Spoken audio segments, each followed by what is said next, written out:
investment, expanding choice and delivering cheaper motoring. Mr. Speaker, I do agree with my honourable friend, who I know has expert knowledge of the charge point industry in particular. The clarity that the ZEV mandate provides has triggered over £6 billion worth of private sector investment in charging infrastructure, and it's one of the reasons why we have a brand new gigafactory being built in Somerset and huge investment by Nissan in their Sunderland plant. Thank you, Mr. Speaker. Last year, 9.7% of vehicles sold in the UK were Chinese-manufactured electric vehicles. That was a near doubling of the market share that they had the year before, which stood at 4.9%. Can the Secretary of State update the House on what assessment her department has made on the threat that this may pose to national security and our industrial resilience, and does she share my concerns? I can assure the honourable gentleman that this government takes its national security duties very seriously. We are taking significant steps to support the UK car manufacturing sector, and we're also supporting consumers in making the transition to EVs, with over 44 models now being available for the electric car grant that we announced last year. But we will continue to ensure that all of those security issues that he talks about are front and centre of our minds. Speaker, I declare an interest as Chair of the British Buses APPG. The previous government's failure to provide any certainty on the ZEV mandate was not good for British industry nor the environment. I welcome the government's progress outline. We must acknowledge that the ZEV mandate must retain a degree of flexibility that the Secretary of State described to enable the transition of our domestic bus manufacturing sector. Therefore, prior to the imminent publication of the 10-year bus pipeline, could the Minister outline what further measures they are considering to support the transition of our domestic bus manufacturers? Mr. Speaker, I know my honourable friend takes a very active interest in this issue, given the importance of bus manufacturing to his own constituents in Falkirk. We are backing Britain's bus manufacturers with long-term certainty through the 10-year zero-emission bus pipeline and the work of the bus manufacturing expert panel. We have also, of course, legislated through the Bus Services Act to set a date after which no new non-zero emission buses can be used, and we'll be setting that date in due course. Greg Smith, Shadow Minister. Thank you, Mr. Speaker. Latest SMMT data reveals EVs are losing market share. The president of Hyundai's European arm has been quoted in the Telegraph arguing the ZEV mandate no longer makes sense and needs to be rethought. Without change, he said, the policy could cause manufacturers to become loss-making and prompt some to stop selling both internal combustion engine and electric cars in the United Kingdom. So when will the government understand people just don't want EVs and no amount of taxpayer-funded bribes to try and make them are going to work?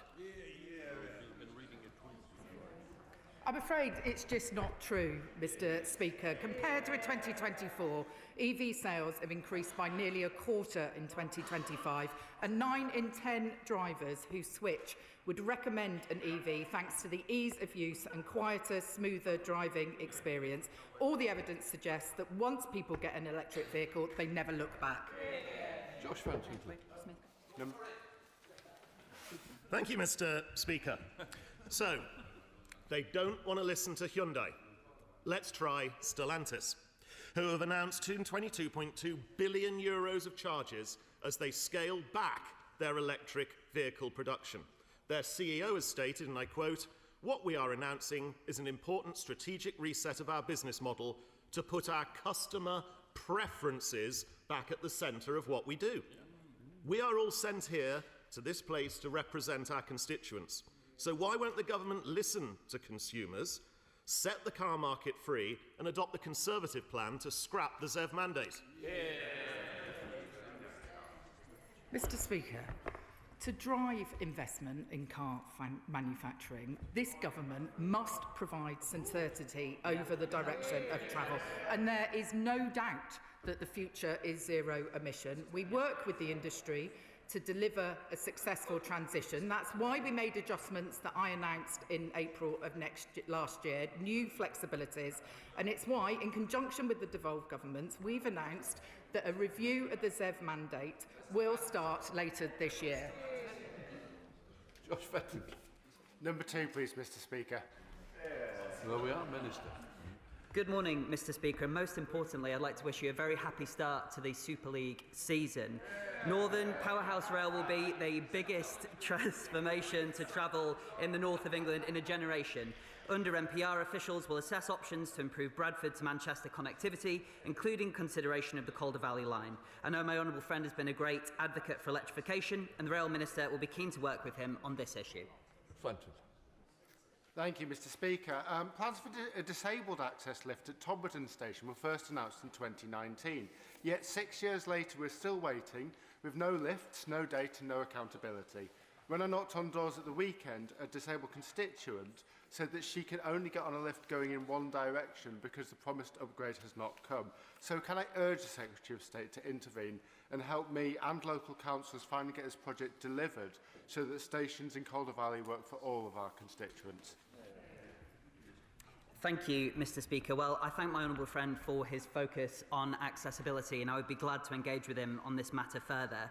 The project which he refers to was originally remitted to Northern Trains for delivery, but the contractor was stood down from works in August 24 due to unsafe behaviours. Network Rail have taken over delivery of the project, the funding remains available, and they're currently undertaking survey works and option selection to provide an accessible route to and between platforms. But I look forward to engaging with him further on this very important issue.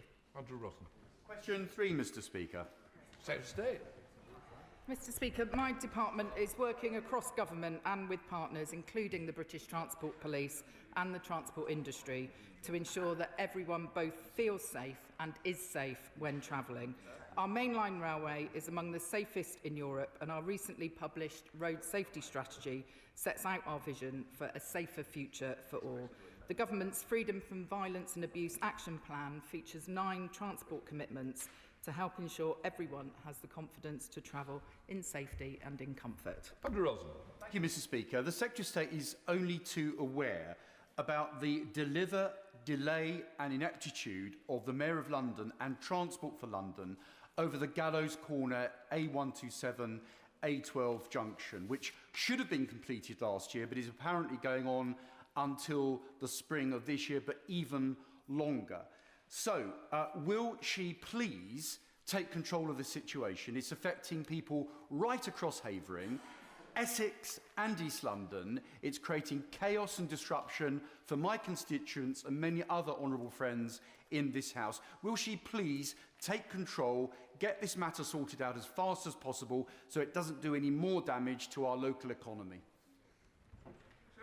I do understand how important this particular junction and this scheme is for his constituents, and I know he has asked me questions about this before. It is a Transport for London scheme. I would point out to him that under the government that he used to be a part of before he switched his position in the House, very limited funding was provided to progress the Gallows Corner scheme.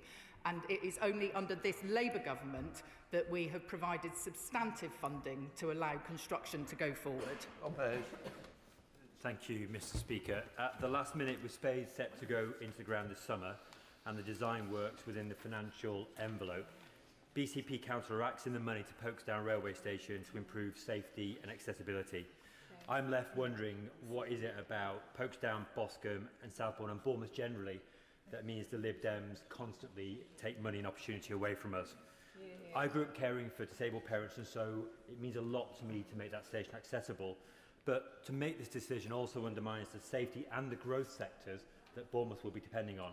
Would the Secretary of State agree with me that the government is not going to look kindly on councils like BCP Council that withdraw funding from key infrastructure that can unlock growth?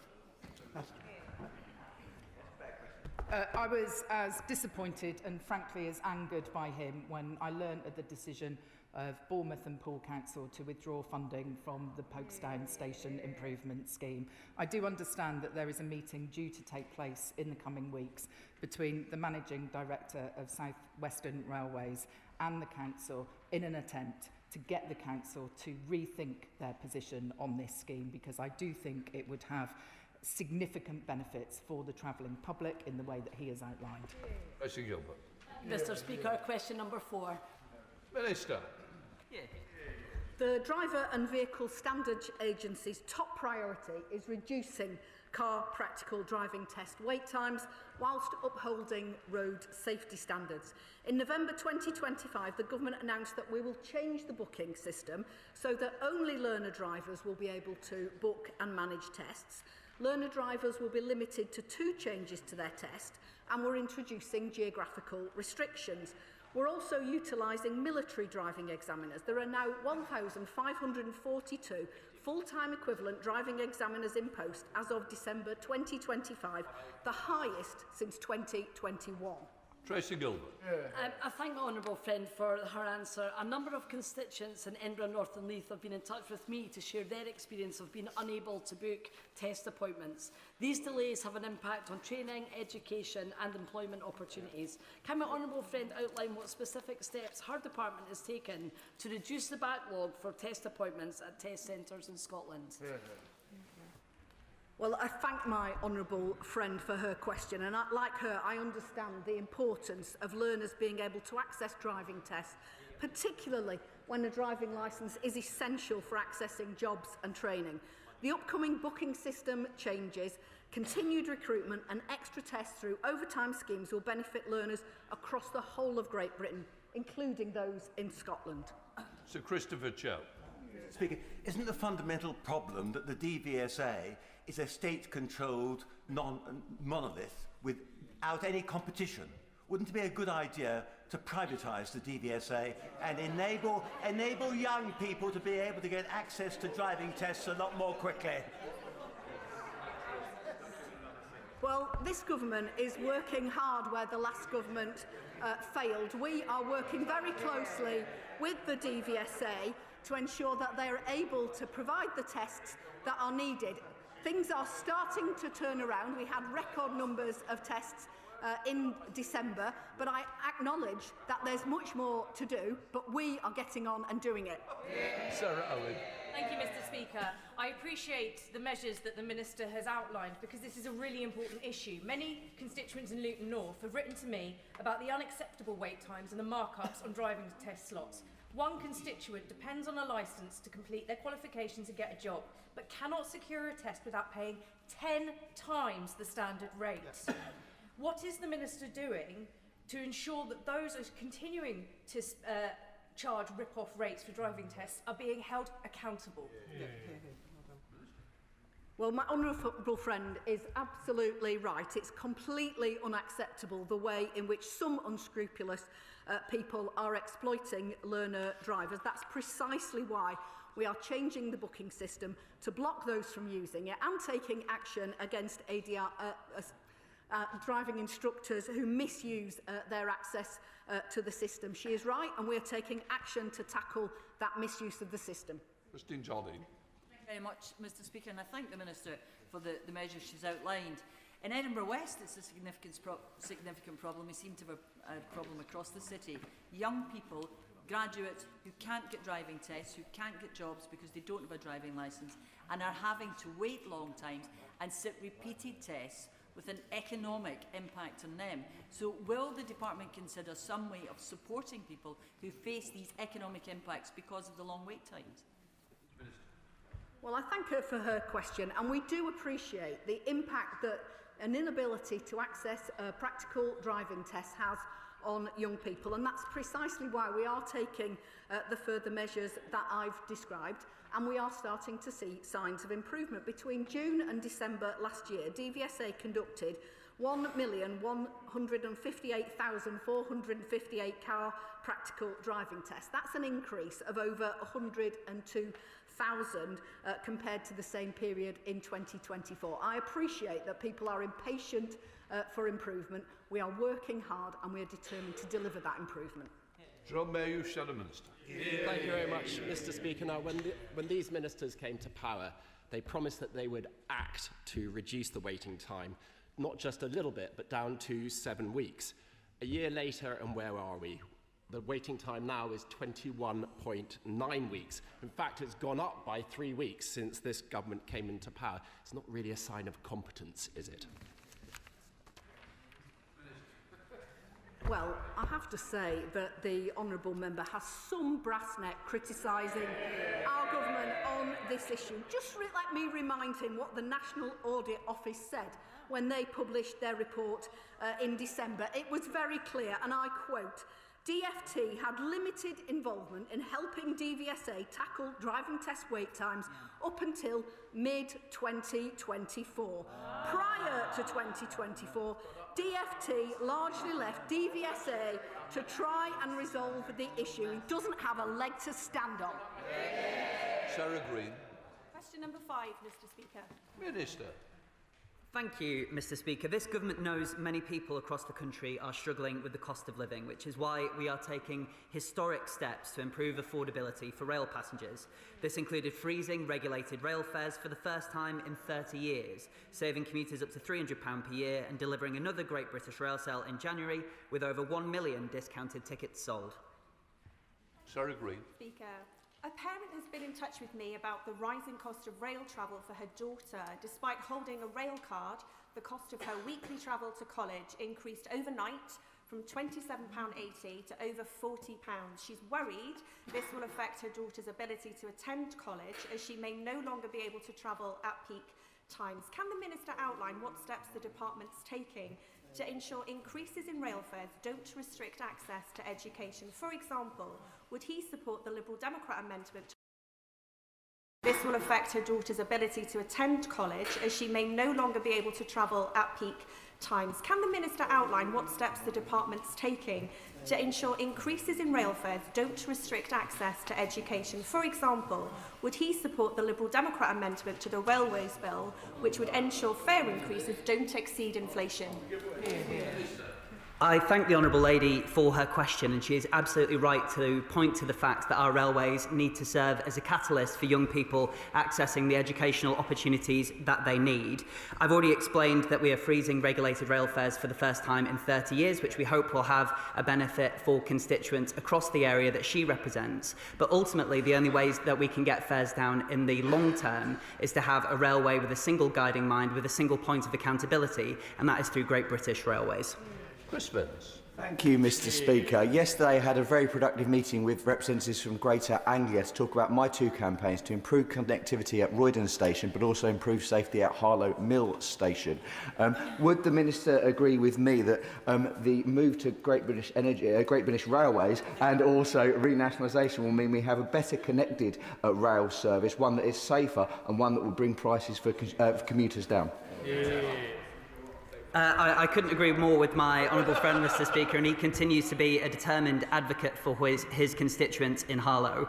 GBR will allow us to rationalise the way that the railway is run, think about it holistically, and make sure that passenger services are run in the interest both of the passengers who use them and the British taxpayer. Jerome Mayor, Shadow Minister. Thank you, Mr. Speaker. The government claims to be simplifying rail fares, but we're now beginning to see what they mean by that in practice. LNER is scrapping off-peak and super off-peak tickets, doubling the price of some journeys, and they say that's in the name of simplification. C2C has cut a 40% off-peak discount straight after nationalisation, and elsewhere, analysis by the Daily Telegraph has revealed rail passengers are now spending 40% more on some journeys than they were before the general election. So does the Minister accept that removing the cheapest fares in pursuit of a political slogan is not always in the best interest of the travelling public? Well, it's better late than never, Mr. Speaker, to see the Shadow Minister become exercised about rail fares when fares rose 60% between 2010 and 14 under his last government, as well as the taxpayer being cost £850 million in strike costs. For the first time in 30 years, we are freezing rail fares so that passengers can have money back in their pockets and continue to use the railway. But if he wants to bring down costs for passengers in the long term, the only way to do it is to get behind our move to create Great British Rail. Michelle Scott. Question number 6, Mr. Speaker. Minister. Thank you, Mr. Speaker. My honourable friend is a great champion for her constituents, and I would like to thank her for her efforts to push this project forward. The Energy Coast train line has great potential to boost the local economy. Cumberland Council are rightly leading the development of their proposals, and my department will continue to work with them, including to facilitate engagement across government. Thank you, Mr. Speaker. People in Barrow and Furness have had to put up with an increasingly unreliable rail service, which is having a huge impact on their lives and businesses locally. The Minister is aware from our work together so far on the Energy Coast Rail upgrade that we have a cross-government support and that the technical case for this project is well advanced. Does he agree with me, therefore, that the meeting we've been working towards with Cumbrian MPs, bringing government ministers and departments together, will be an important milestone as we progress this work? My honourable friend continues to be a determined champion both for this project and the economic benefits that it could bring to her constituents. I agree with her that a meeting with the Rail Minister is the right way to progress this matter forward, and I'd like to give her an assurance that that meeting is going to happen in short order. Mr. Speaker. Graham Morris. Number 7, sir. So stay. Mr. Speaker, with your permission, I will take this question with number 11 on the order paper. Good, well-run rail services support economic growth. We are investing over £10 billion over 4 years to improve the railway, as well as progressing work on major schemes such as HS2, East West Rail and the Transpennine route upgrade. Our reforms to establish Great British Railways will drive economic growth, improve services for passengers and reduce the cost of the railway. By providing more frequent and reliable services, Northern Powerhouse Rail will turn cities including Liverpool, Manchester, Leeds, Bradford, Sheffield and York and their surrounding areas into a single high productivity growth corridor. Morris. Can I thank the Secretary of State for that answer? My East Durham constituency has long suffered from poor rail connectivity, limiting access to job and education and training opportunities. Yet published evidence from the Rail Delivery Group and Oxford Economics show that increasing rail frequency and capacity can boost productivity and attract investment. While I welcome the government's commitment to an integrated national transport strategy and to driving regional growth, can ministers please do all they can to encourage Northern Rail to improve the frequency of rail services in my East Durham constituency? Mr. Speaker, the timetable change in December last year on the East Coast Main Line has seen extra seats and extra services for many parts of the North East. The new timetable, plus additional fast services on the Durham coastline, have provided faster journeys to more customers across the North too. I know that the Rail Minister would be delighted to meet with my honourable friend to discuss how his constituents can benefit most from these changes. Rachel Hopkins. Thank you, Mr. Speaker. There are exciting infrastructure projects underway in Luton South and South Bedfordshire and the wider region, including the expansion of Luton Airport, Universal Studios and the new town at Tempsford. And these projects will provide thousands of construction jobs and apprenticeship opportunities for our young people.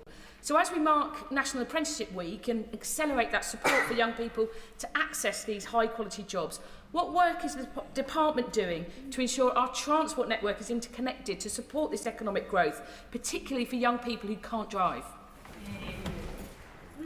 My honourable friend is a great champion for young people in her constituency, and I was pleased to be able to sit down with her just last week to discuss the opportunities that this Labour government is providing for people across Luton South and South Bedfordshire. We are determined to open up opportunities for young people through our investment in transport. Just this week, we laid the legislation to reduce the age at which you can train to become a train driver from 20 to 18, meaning that young people don't have to wait around for years after finishing at school and college before they can embark on a career in the railways. Sir Edmund Lee, Father of the House. I think the Secretary of State probably knows what question I'm going to ask. The single best thing we could do to promote economic growth in North East Lincolnshire and Lincolnshire, and particularly in Grimsby, which is one of the largest towns in England without a through train to London, is to get our through train from Grimsby and Cleethorpes via Market Raisin and Lincoln into London. Now, my honourable friend and myself have campaigned relentlessly for this. We went to see Lord Hendy, who gave us a very good interview, didn't he? We were very encouraged. So there's nothing party political about this. It's all about economic growth in an area which really needs it. So I beg the Secretary of State, she just has to lift her finger and get our train. We've had the test run. It can happen now. Please do it. I did wonder what the Father of the House was going to ask me, because I can remember him a couple of months ago asking me to name a train after Margaret Thatcher, and I did give him a pretty definitive response to that.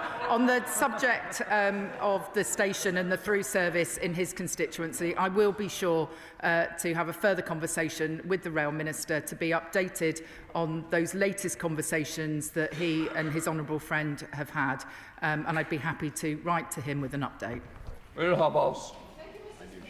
Bath's hospitality sector depends heavily on weekend services, but Sunday services on GWR continue to be extremely unreliable, long delays, packed trains and cancellations. The previous Transport Secretary rightly said that we should not have to rely on staff volunteering for shifts to run basic Sunday timetables, but that is exactly what's happening. What concrete steps has the department made towards overhauling staff contracts so that Sunday services are guaranteed and support Bath's local economy? The Honourable Lady is, of course, right that when people are stood on a platform on a Sunday, they should have as much chance of the train turning up in a reliable way as they do on a Monday morning. The truth of the matter is that there's a raft of different practices across train operating companies. We do have a plan to ensure that there are drivers and train crew available, and we will continue to work on that specifically on the Great Western Route. Chair of the Select Committee, Ruth Cabré. Thank you, Mr. Speaker. On Tuesday, we published, as well as our report onto the Railways Bill, our report into the rail investment pipelines called Ending Boom and Bust. And this includes the rolling stock that we need to run our trains. We found a pattern of boom and bust in investment decisions. No strategy means fluctuating orders, threatening SME viability in the UK supply chain. So when will the government publish the promised long-term rolling stock investment strategy? I thank my honourable friend for her question, and I'd also like to thank the work of her committee in the important report that she and her colleagues have published this week. We all do want to see an end to the boom and bust in our rail supply chain, which damages capacity, it damages skills retention, and it doesn't provide value for money. And I can tell my honourable friend that the department plans to publish its rolling stock and infrastructure strategy this summer. This will set out how Great British Railways will help to smooth demand and generate a steady pipeline of work for the supply chain. Mark Pritchard. Thank you, Mr. Speaker. I'm always reserve a story of my life, but I'm delighted to be called. I was always on the reserve badge. But on a serious point, Great British Railways and the Office of Rail and Road are potentially going to have a conflict of interest when deciding open access agreements, such as the application of Wrexham, Shropshire and Midland Railway Company. That's likely to bring about £2.2 million worth of growth into Shropshire's economy with full direct rail services to London every single day. So could the Secretary of State reassure all the businesses and all of my constituents in the Wrekin that there is no conflict of interest between Great British Railways and the Office of Rail and Road when deciding these applications? Mr. Speaker, I do fear that the honourable gentleman may have misunderstood the proposals for reform that are contained within the Railways Bill. In future, open access decisions will be taken by Great British Railways, and applicants will have a right of appeal to the ORR. There is no conflict of interest, and I can also assure him that in the past I've been as supportive from the Department of Transport as Network Rail have been about the open access application for Wrexham, Shropshire and the West Midlands, and I will maintain my support for those proposals going forward. Rebecca Smith. Question number 8, Mr. Speaker. Only this party has a serious, sustainable plan to provide better bus services across the country with affordable fares and lifeline services where people need them most, including in rural areas. The government's £3 bus fare cap is helping passengers save money on everyday journeys, which is why we've extended it until March next year. Alongside this, we've announced £3 billion in multi-year bus funding allocations to give local authorities the flexibility to set fares below £3 where they choose to. Rebecca Smith. Thank you, Mr. Speaker. Young people in my constituency, many of whom have to travel long distances from rural areas, are concerned about the cost of bus fares, especially since the increase from the Conservative £2 bus fare cap to a £3 bus fare cap under Labour. In fact, many are supportive of the Transport Select Committee's recommendation that bus travel should be free until the age of 22 to enable easy access to education and work. So what response will the Minister make to these young people? Well, I thank her for her question, and she's right to raise concerns about the affordability of bus fares. Unfortunately, the previous government talked about maintaining the cap, but allocated absolutely no funding to do so. That's why we've introduced the £3 cap, but it's also why we're supporting local transport authorities with bus funding to enable them to make decisions about how they want to use that, including to provide lower fares for young people. What's Ray Tibble? Thank you, Mr. Speaker. On the doorstep at my constituency meeting last November, and when I'm out and about in Stocksbridge, Deepcar, Outerbridge and Warncliffe Side, time and time again, my constituents tell me for the urgent need to bring back the SL1 tram train bus link to be reinstated after that bus link was cut under the Tory government. This route must be the cornerstone of the fantastic work our South Yorkshire Mayor Oliver Coppard is doing to bring our buses back under public control. Will the Minister work with me, Simca, Sheffield City Council to reinstate and improve tram-link bus like the SL1 as soon as possible, including to identify funding to deliver a pilot project as soon as possible? Well, my honourable friend is absolutely right to advocate on behalf of her constituents living in South Yorkshire. It's almost as if the party opposite have forgotten that they oversaw 300 million miles of bus route cuts. I'm sure that my honourable friend, the Minister for Buses, would be very happy to meet with her to discuss further the plans that she's working on with the South Yorkshire Mayor. Jacob Collier. 9, Mr. Speaker. Who wants it? Minister. This government understands the vital importance of our roads to people up and down the country each and every day, and we're backing this groundbreaking ambition with record investment. Last month, we published the first road safety strategy in over a decade, setting out our plans to reduce the number of people killed and seriously injured on our roads by 65% over the next decade. We're investing £24 billion over the next 4 years to improve the condition of England's roads and deliver safer and more reliable journeys. Jacob Collier. Mr. Speaker, a recent incident at Utoxeter's McDonald's roundabout saw a car lose control and plough into the restaurant's seating area, and it's a miracle that no one was injured or killed. It is a collision hotspot and further evidence that the A50 needs to be urgently upgraded, and I hope that there's good news in RIS 3. What steps is the Minister taking to make roads and roundabouts like the A50 safer? Well, I'm sorry to hear about this incident, and I share my honourable friend's relief that no one was injured. As he knows, improvements to junctions across the A50 corridor in Staffordshire are being considered as part of the pipeline of potential future major enhancements to the strategic road network. My honourable friend, who is undoubtedly the A50's greatest champion, won't have long to wait for news, as we'll say more when RIS 3 is published next month. Well, Francois. Thank you, sir. Essex man and woman love their cars. But the A13 and the A127 in South Essex in the morning and evening peak are now at 99% capacity. They're maxed out. The proposed Lower Thames crossing would help, but Labour are now saying that it will be 90% private funded, but they won't say by whom.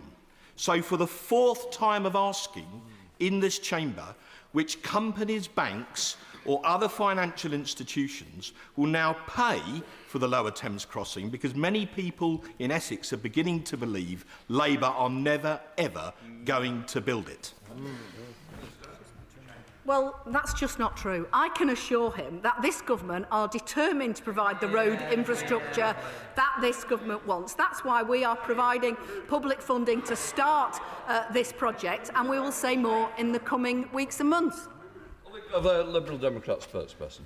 Thank you, Mr. Speaker. Over 130,000 motor vehicles are stolen every year in the UK, with a 75% increase in a decade in England and Wales. Much of this happens by exploiting weaknesses in remote key fobs. So does the Minister agree that these trends in crime are a major risk for users of motorised vehicles on our roads? And what steps will her department and its agencies take to improve vehicle and fob design standards and regulation, as well as driver awareness, to prevent these crimes? Well, the honourable member raises an important question, and of course we in this government work closely with our colleagues in the Home Office to tackle crime of the sort that he describes. I'm sure my honourable friend, the Roads Minister, will be happy to write to him about the vehicle regulations about which he asks. Question number 10, Mr. Speaker. Minister. We know that in rural communities, good public transport options can make the difference in being able to access work, education and opportunity. That's why the Bus Services Act gives local leaders real control to plan routes and timetables that work for villages and more remote areas, not just commercially viable corridors. And from this year, smaller towns and rural areas will receive £2.3 billion through the local transport grant, giving councils the certainty and flexibility to invest in better rural buses, safer roads and improved local links as they plan for the future. Alfred Bront. Thank you, Mr. Speaker. In my constituency of Chester South and Eddisbury, villages such as Little Budworth have no bus services at all and are miles from any public transport. Even where a school bus exists, families tell me that if a child misses that single service, there is simply no alternative. And in villages such as Milton Green, families are also forced to rely on infrequent and unreliable rural buses to get children as young as 11 to school, buses that often simply do not turn up. Parents have asked me a simple question. Why can they not pay for spare seats on dedicated school buses that are already running? So can I ask the Minister if she will work with me and local councils to deliver a more flexible, common sense approach for rural families? Well, I thank her for her thoughtful question, and as I've already acknowledged, under the previous government, millions of bus miles, particularly in rural areas, were lost. However, the Bus Services Act puts power back with local leaders, enabling franchising, enhanced partnerships or municipal operators to improve services. I'm sure that my honourable friend, the Minister for Buses, will be happy to talk to her about the proposals that she raises. John. Norfolk County Council received one of the largest shares of money for bus services in the country, and I was very pleased that we've been able to reopen new rural bus services routes in my South West Norfolk constituency. But we still don't have proper linking with train services. So what more can the government do to have buses and trains working together so that we have a truly integrated transport system? Well, I thank my honourable friend for his important question, and there is no doubt that we need to ensure that transport systems work better together. I'm sure he will be very interested in our forthcoming integrated national transport strategy, and he doesn't have too long to wait. Clive Jones. Thank you, Mr. Speaker. The funding given on local... question number 12. Mr. Speaker, proper investment in maintaining our roads saves drivers from shelling out hundreds of pounds for pothole-related repairs and makes journeys safer and smoother for millions of people every day. That's why we're investing a record £7.3 billion over the next 4 years to help councils maintain roads, and why we've introduced a transparency system to ensure that local people can see that their councils spend this money effectively. Clive Jones. Much, Mr. Speaker. The funding given to local authorities is woefully inadequate to maintain the roads, let alone improve them. Whilst Department of Transport funding remains well below historic levels in real terms, local authorities such as Wokingham have also had their funding dramatically cut by the government. How does the government expect local authorities like Wokingham to deliver on the objectives of the new road safety strategy? Mr Speaker, it's sadly a fact that we've seen a decade of underinvestment in our road network. This government is putting record money to local councils, £1.6 billion this year, £500 million more than the year before, and we will be doubling the amount of money spent on local roads maintenance over the course of this Parliament. And you know, he raises an important point about the importance of road surface and highways maintenance when it comes to road safety, and that's why we are putting our money where our mouth is. Mr Speaker, despite an additional £6.7 million being provided to reform-led Warwickshire County Council, the condition of roads across North Warwickshire remains an absolute disgrace. Potholes are the #1 concern for many drivers in my constituency. Our high streets, our rural roads and our main roads are littered with potholes. Does the Minister agree with me that Warwickshire County Council must do more with this funding and take urgent action to fix our roads before many more women are left alone waiting for recovery on rural roads late at night?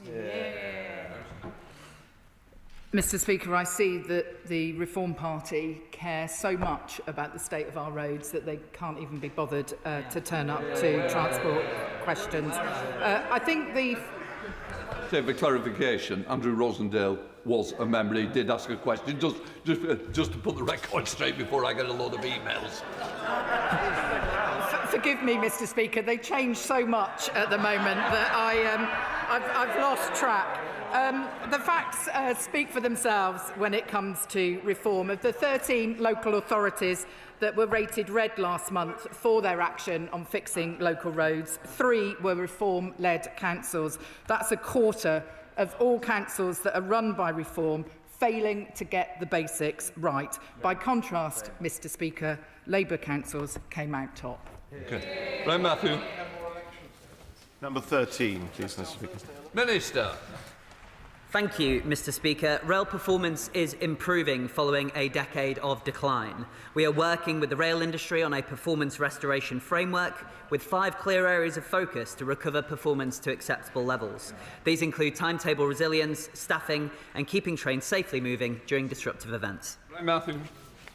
I thank the Minister for his answer. Network Rail's Wiltshire strategic study identifies clear strategic and economic case for upgrading the railway through Melksham with a new passing loop, unlocking capacity for an hourly passenger service, increased freight movements and improved network resilience when other lines are closed. For Devizes, the study highlights how the proposed gateway station would deliver economic growth for the town and boost connectivity for towns and villages along the Kennet Valley.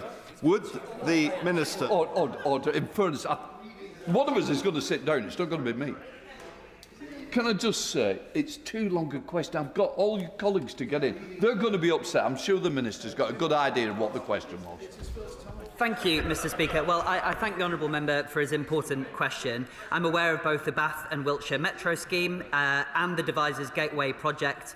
While there are no specific plans currently to deliver on these aspirations, we would encourage both him and local stakeholders, including local authorities, GWR and Network Rail, to continue to work together in developing these plans, including sourcing funding opportunities. And I'm sure the honourable gentleman will play his part as they do so. Robertson. Thank you, Mr Speaker.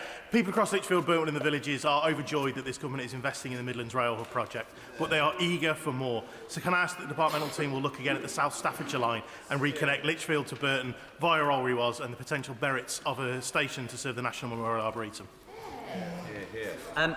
I thank my honourable friend for his question, Mr Speaker, and he continues to robustly defend the interests of his constituents in this chamber to have the rail services that he deserves. If he would write to me on the detail of the proposals that he speaks of, I will ensure that the Rail Minister gives him a fulsome response. Lear Wills. Question 14, Mr Speaker. Minister. Thank you, Mr. Speaker. The Department launched the review of the airport's national policy statement in October 2025 and selected a single scheme to inform that review in November. We are reviewing the AMPS swiftly but thoroughly, and we intend to consult on any revisions by the summer. Neil Wilson. Mr. Speaker, the Environmental Audit Committee recently found in their report that the government is proceeding without the necessary evidence base to sufficiently underpin its economic arguments for airport expansion. And now senior figures in the airline industry are warning about serious economic consequences of the unaffordable, eye-watering costs that will be passed on to their passengers. So will the Minister now admit that the maths for Heathrow expansion simply don't add up, and this is around saving the Chancellor's economic credibility when her other policies are undermining growth? I thank the Honourable Lady for her question. She asks about the point around the case for Heathrow expansion and collecting the data in reference to it.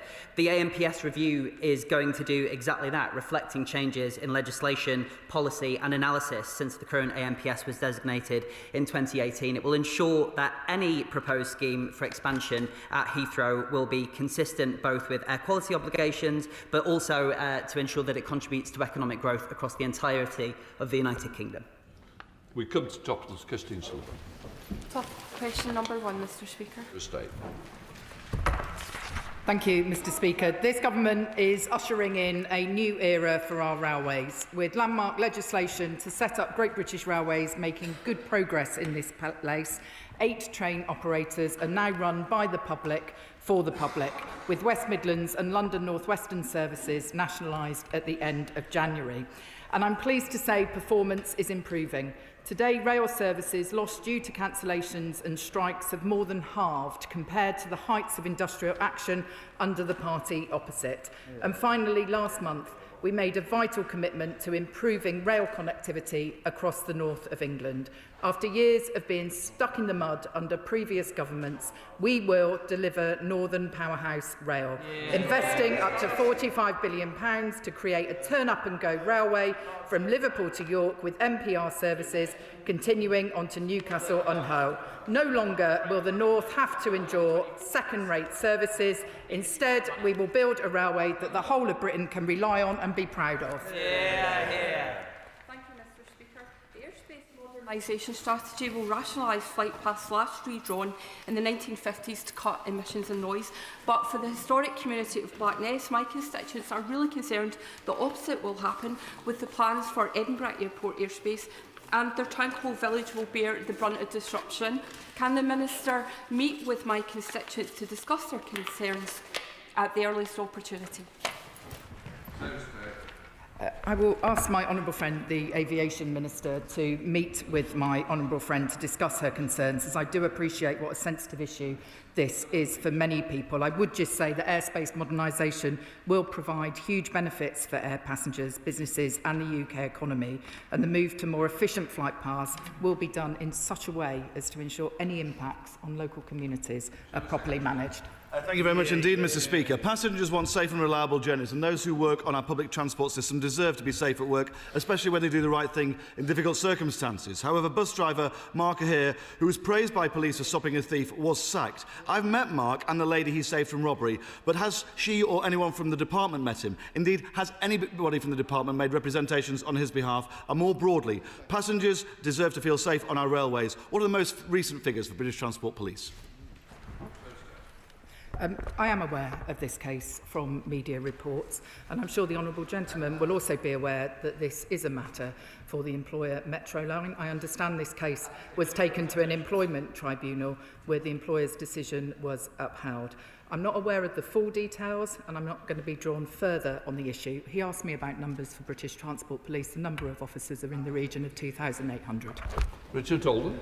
Thank you very much indeed, Mr. Speaker. So nobody from the DFT has reached out to a heroic bus driver, and she's quite clearly not really paying attention to the officer numbers either, because officer numbers are down by 112. Ironically, the same number of unpaid tickets, fare dodger Charles Brohery racked up, stealing £48,000 from passengers and taxpayers, and he didn't even receive a custodial sentence. So can I ask the Secretary of State if her department has again made any representations about the leniency of this sentence, or is she comfortable with two-tier justice in which bus drivers defending passengers lose their jobs and fare dodgers walk free? Can I gently suggest to the honourable gentleman that he actually listens to the answer that I give? Exactly. He claims that I'm not over the detail of BTP numbers. I can tell him there's been a slight decrease from 2,910 to 2,852 full-time equivalents in the last year. But I can also tell him this, that BTP has recently been given an increased budget, a 15% increase worth £63 million over the 3-year settlement, which will see over 200 more police officers recruited, including to form a dedicated violence and intimidation against women and girls capability. He will also know, or at least he should know, that sentencing is a matter for the independent judiciary in this country. It's right that the operator took legal action in the case that he mentions, as this kind of persistent and prolific fare dodging not only undermines revenues for the railway, but it is also unfair on other passengers. Southwell.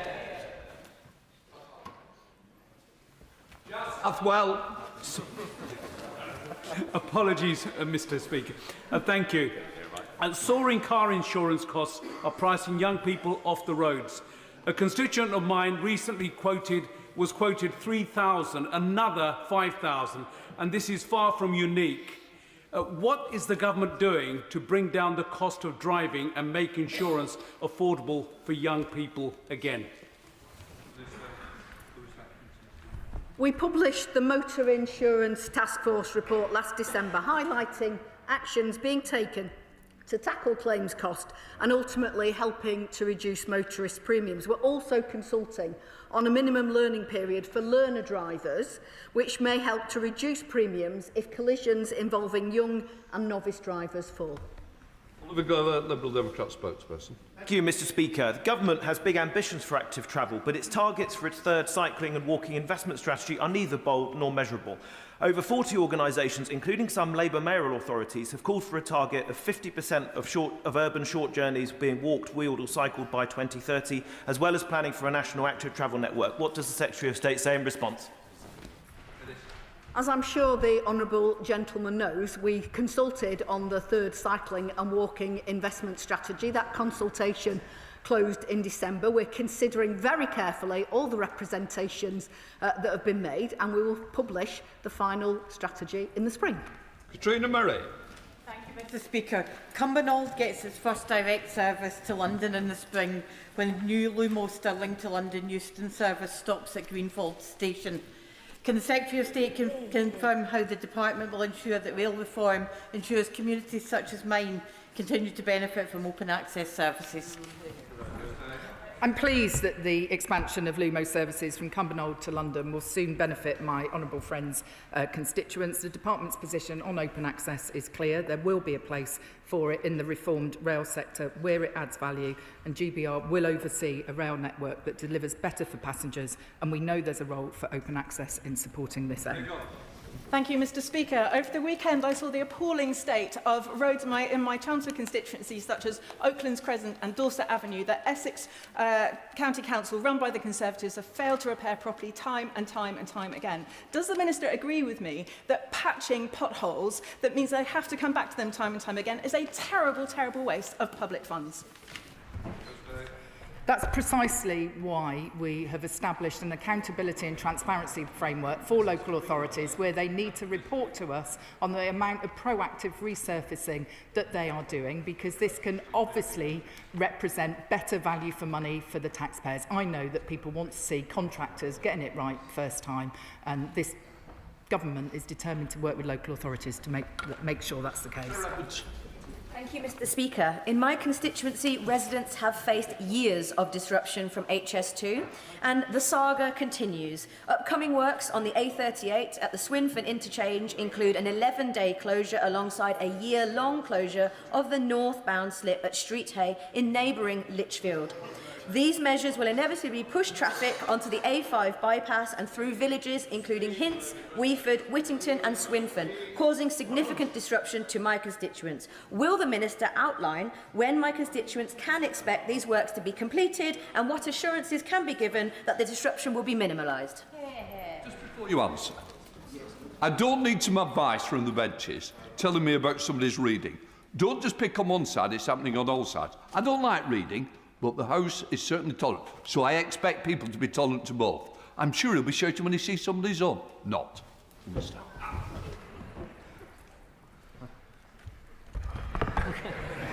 Mr. Speaker, I do recognise that for local people, road closures can actually be one of the most disruptive aspects of major projects. And I know that HS2 works very closely with highways authorities to minimise these impacts. Doing this essential work on the A38, for example, in a single 11-day closure avoids around 6 months of repeated full weekend closures. Speaker, the B1050 in my constituency between Erith and Willingham is one of many peat-affected roads in Cambridgeshire. Such roads, they cost up to 4 times the amount to repair, and the repair is just a fraction of the time.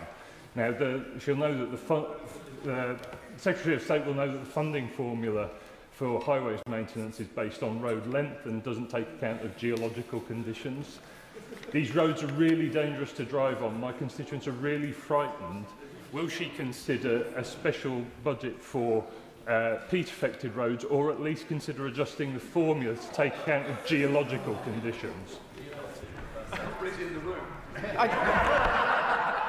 I do appreciate that certain roads in certain parts of the country will have different challenges facing them given their geology. I will certainly raise the point that he makes with the Rail Minister, and we will come back to him.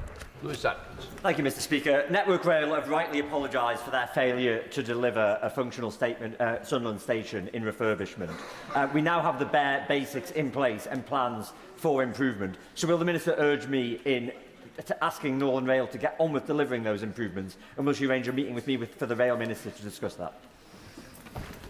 I'm happy to arrange that meeting, and like my honourable friend, I want Sunderland Station to be at the heart of a vibrant community, and I'd like to pay tribute for him for his campaigning on this issue. I do expect Northern to work closely with him, businesses and the local community to further improve the station, and I look forward to that meeting taking place with the Rail Minister to discuss what more we can do. Mr. Speaker, roadworks in my Newton Abbot constituency are causing absolute traffic hell, and the residents have had enough. With the 2-year closure of the A382 for much needed work, utilities companies are taking advantage of doing roadworks everywhere, and the County Council is powerless to cause them to cooperate and coordinate. What would the Secretary of State suggest I say to my residents, whom I'm meeting this evening? He may wish to tell his residents about the government's determination to tackle these issues. For example, we've doubled the fines that local authorities can charge utility companies when works are overrunning. I do recognise how disruptive this is for local communities, and it is an issue this government takes very seriously. Dr. Jeevan Sanders. Thank you, Mr. Speaker. The last government cut bus services in my community by half, so I'm really glad that this government is putting more money into my local community, but we do need more bus services, particularly in rural areas. So can the Minister set out how we're going to improve local bus service, particularly with franchising in Loughborough, Shepshed and the villages? Well, my honourable friend is absolutely right to raise this issue, and we're working closely with local authorities interested in franchising to identify models that work and offer them tailored support. We're funding bus franchising pilots which will test the viability of up to 5 different models, investigating how they can be used to deliver improved bus services for passengers, particularly in more rural locations. Will Forster. Thank you, Mr. Speaker. Despite being just 30 minutes from London, my constituents of Woking cannot use tap-in, tap-out technology to commute.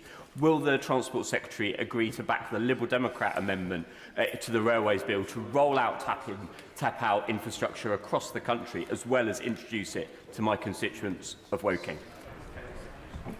I can tell the honourable gentleman that we're already on this issue across the wider South East, and we're expanding the pay-as-you-go system with tap-in, tap-out technology. We've got further stations that are due to come online, and I'm happy to talk about a further tranche beyond that, but we need to get cracking on with the ones that are already in the pipeline.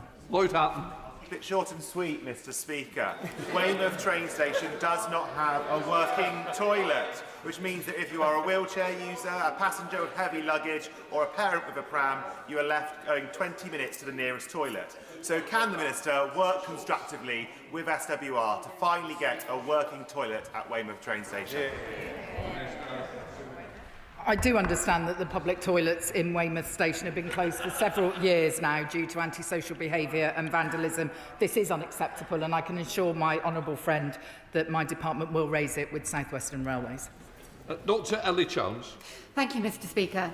In the past 7 months, I've been contacted by 18 constituents who faced unacceptable delays getting responses from DVLA about licensing issues where a review by the medical team is required.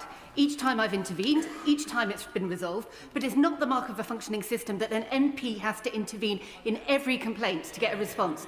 What will the Minister do to ensure that constituents can get a response from DVLA without having to mobilise their MP every time? The Honourable Lady is right to raise this, and I have been in contact with DVLA about this matter. They are putting new systems in place to make sure that, as standard, they are doing everything they can to process these cases as quickly as possible. In the meantime, I have been keen to make sure that there is an escalation mechanism, and I'm pleased to hear that her constituents have got a quicker response when they've contacted her, but that shouldn't have to be the case as the norm. Thank you, Mr. Speaker. We on this side know that effective bus services are key to economic growth. Unfortunately, in Staffordshire County Council, while run by the Conservatives, they sought to cut bus services in my county by 41%. One of those was a direct service from the train station to Staffordshire Technology Park. Would the Minister agree with me that investing in our bus services is key to growing our towns economically? Yes, my honourable friend is absolutely right. We're giving local authorities the powers and the funding. We expect them to use them. Dr Keir Starmer.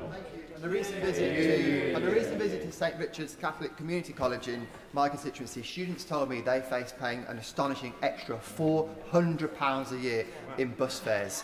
How would the Minister justify to those students and others in my constituency cutting our bus service funding by £2.5 million? Well, I don't know the detail of the position in the honourable member's constituency. I will ensure that the Buses Minister writes to him in relation to that particular issue. Jane Kirkham. Thank you, Mr. Speaker. This government has already invested millions in the future of Cornish industries, but they're held back by poor transport links. Our rail link is struggling and our airport is fragile. Can the Secretary of State confirm she's committed to transport improvement to Cornwall through Devon? My honourable friend makes a really important point, and I know that I'm due to meet with her and colleagues soon to discuss the resilience of the rail network amongst other matters, and I do appreciate that a well-functioning, high-quality public transport system is absolutely essential to get the economy firing on all cylinders. Andrew Sturton. Thank you very much, Mr. Speaker. Given the Secretary of State mentioned the Northern Powerhouse rail announcement, I'm sure it will not evaded your attention, Mr. Speaker, as it did not mine, that there is not a single penny for anywhere in the whole of Lancashire in that announcement. So can the Secretary of State update me as to whether she has made any progress with identifying a funding pot or stream where the South Fylde passing loop could be financed from? Mr. Speaker, improving connections between the great cities of the north of England, making those connections into Liverpool, into Manchester better, is going to have a knock-on impact on the whole region. If he wants to write to me about the South Fylde line in particular, I will come back to him. Thank you very much, Mr. Speaker. The 29 bus route in Glasgow is being cut with no consultation. Local people have signed my petition so that people in Manswood and Hill Park aren't left potentially cut off.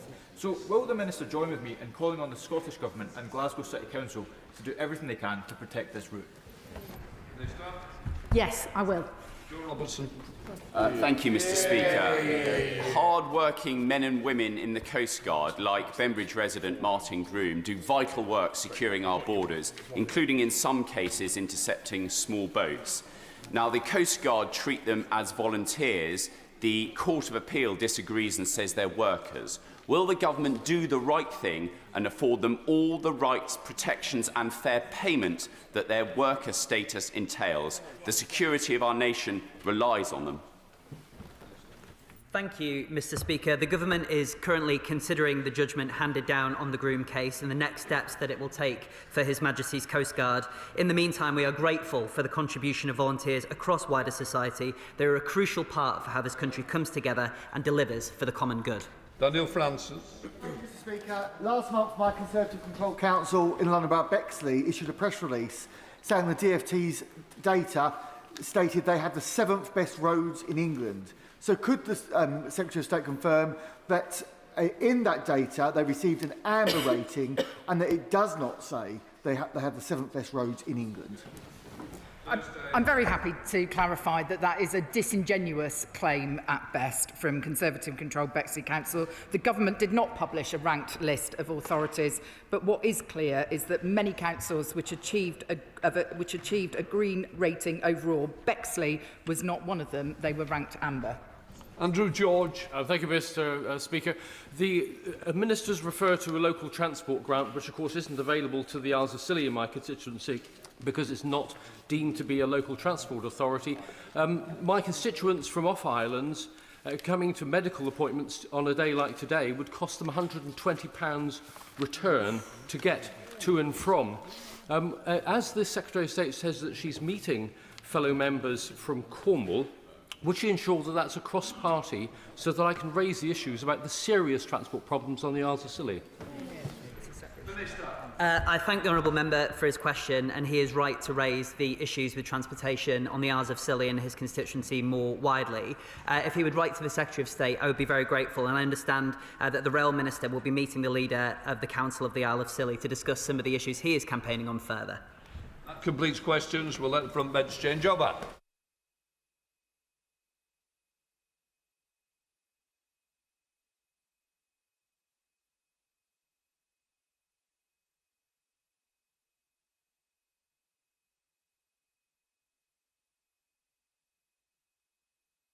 Right, we now come to the urgent question.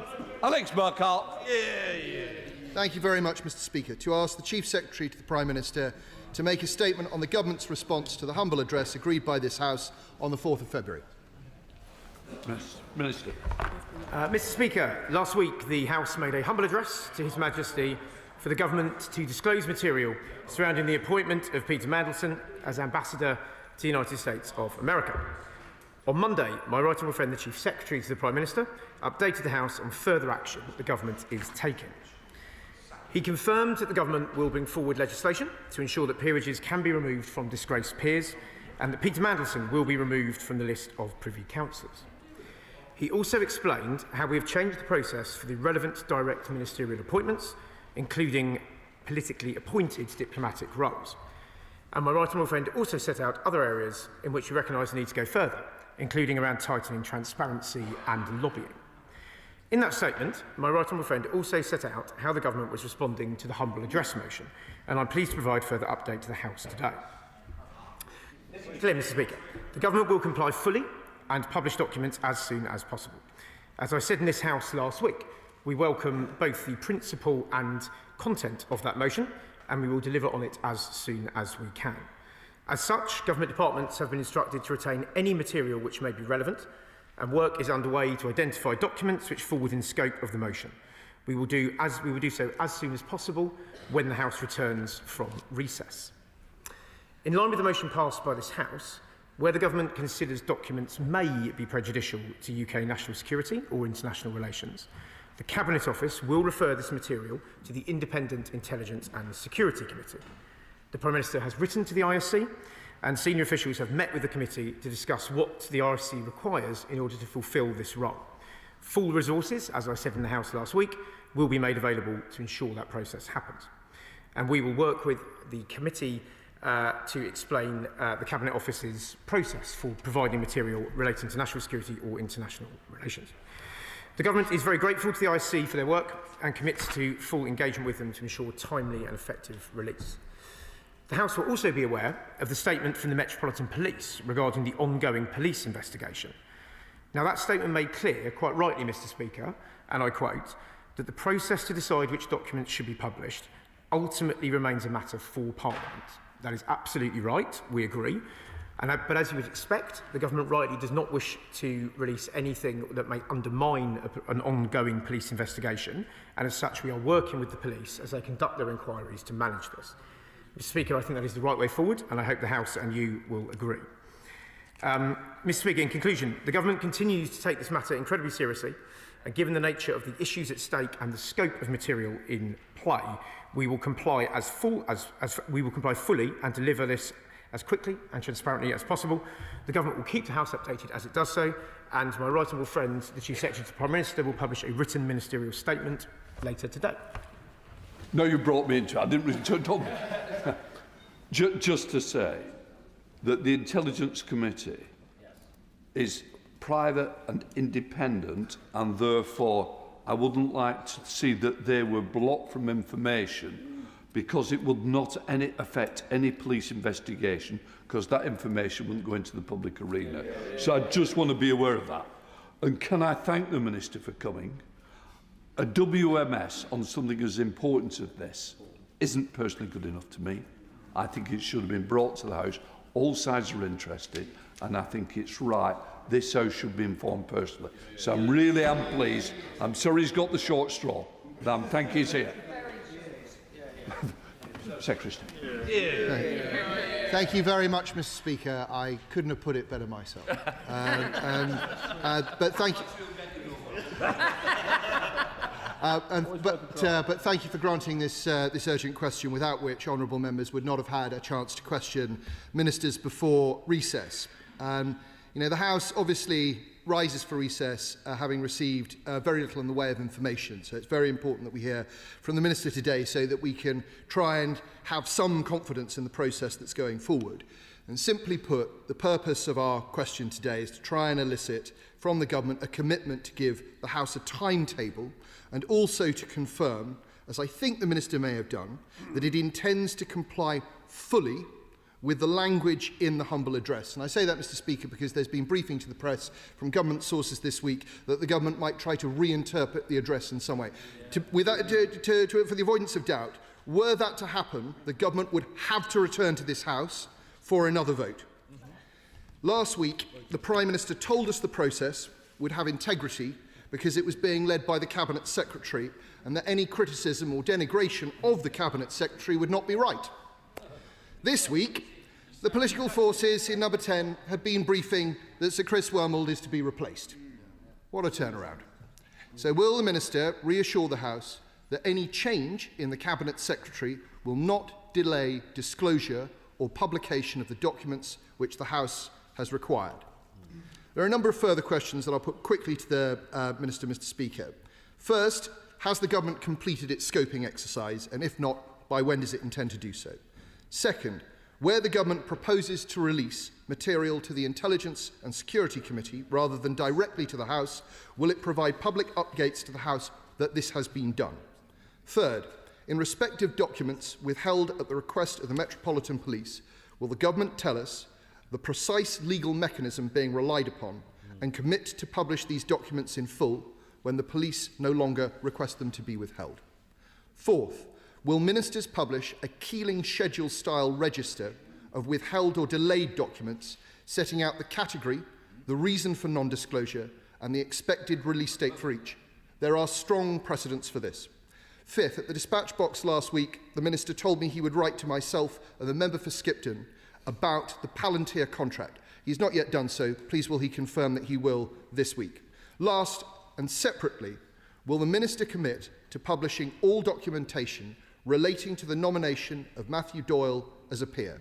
This is now a matter of acute public interest. I will sit down, Mr. Speaker. The Minister will appreciate that confidence in this Government's integrity is very low. I hope he will comply in full. Minister. Can I thank the right honourable gentleman for that? Let me try and rattle through those questions. Firstly, and most importantly, we will comply fully. Made that clear in the House. So the government accepted both the principle and content of the motion. We'll comply fully on it. There is a large, this touches on the scoping question, there is obviously a large amount of material potentially in play here, much broader than other humble addresses. That's not a criticism, that's just a factual observation of how long it's going to take to get through this. So the scoping has begun, and we are working, the Cabinet Office is working through that scoping material. As I say, I will update the House as soon as I can with furthermore. We hope to publish the first tranche of this when the House comes back from recess.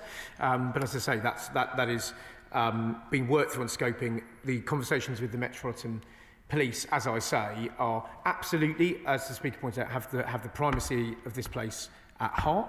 But we also, as you would expect, not want to prejudice an ongoing police investigation, so we are just working our way through that. With regard to the Cabinet Secretary that the right honourable gentleman mentioned, obviously it wouldn't be appropriate for a Cabinet Office Minister to talk about the Cabinet Secretary or individual... well, thankfully, I'm no longer an advisor, and I'm a Cabinet Office Minister, so it would not be appropriate for a Cabinet Office Minister to talk about the Cabinet Secretary. But let me reassure the House that the Cabinet Office is working hard on this. It is working diligently to do so. That process is ongoing, so any speculation around that does not affect the process that is going through. On Palantir, the right honourable gentleman mentioned this. I did commit to write to him. I have spoken to officials about that.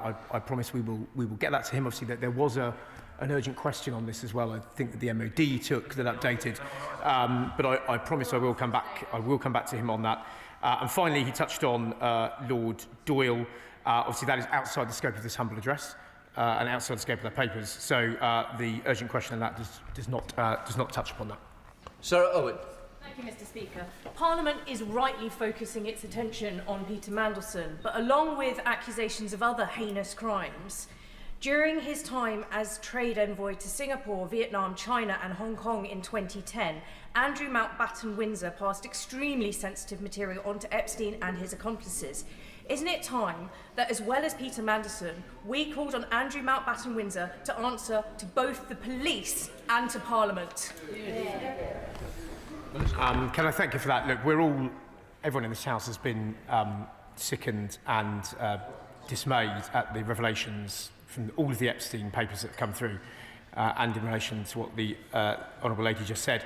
Obviously, that is outside the scope of this humble address, and that is a matter for the Palace to respond to. Minister, sorry, Liberal Democrats spokesperson Bobby Dean. Thank you, Mr. Speaker. The events of recent weeks have diminished people's faith in politics substantially. It was already at an all-time low, and it's confirmed the worst of people's suspicions about how everything works and punctured the optimism of those who believed in better. Now, at the centre of all this are the victims, and their bravery is twofold. Firstly, in retelling their trauma, and secondly, in taking on the world's most powerful men and all those who aided and legitimised them.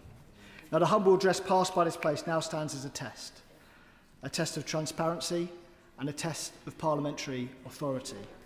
And I think people will demand answers, and they deserve answers, swiftly. They will not stand for endless consultation, reviews and deliberation. And so can the government confirm when will the government bring forward legislation so that Peter Mandelson's peerage can be revoked? What is their deadline for releasing the necessary files? And who in the government will be held responsible if that deadline is not met? Can I thank him for that? And he's absolutely right that it should be victims that remain at the heart of this. In answer to his question on legislation to strip Lord Mandelson of his peerage, that will come forward, and broader reform of the process for the House of Lords and removal, that will come forward again as soon as possible. It will be in government time, as I committed to last week, and we will bring that forward after the recess. In terms of who's accountable, obviously it's a Cabinet Office matter, so the Cabinet Office are accountable, but obviously the Prime Minister is accountable for this as well. But as I say, we will comply fully with the motion, and we will publish it, and we will publish material as soon as we can. Rachel Hopkins. Mr. Speaker, just over a week or so ago, I expressed my horror at what had passed, and was very shocked that you couldn't remove a peerage from someone who had brought the other place into disrepute. So I'm very pleased to see how swiftly the government moved on bringing in legislation to do so. But does the Minister agree with me that full compliance with regards to transparency of records as soon as possible is vitally important to ensure we rebuild trust in politics and politicians? Minister. Yes, absolutely do. And as I say, we absolutely will comply fully, and we will comply as quickly as possible. And I also, on a side issue, completely share her point about the removal process for the Lords. I think it's, for the other place. I think it's inexplicable that that's still the case. And the sooner we can update that, the better. So Christopher Cho. Mr. Speaker, does the Minister share my concern about the revelations relating to the connection between Mandelson and the Chinese motor manufacturer BYD, which now says that the United Kingdom is the largest destination for its electric vehicles?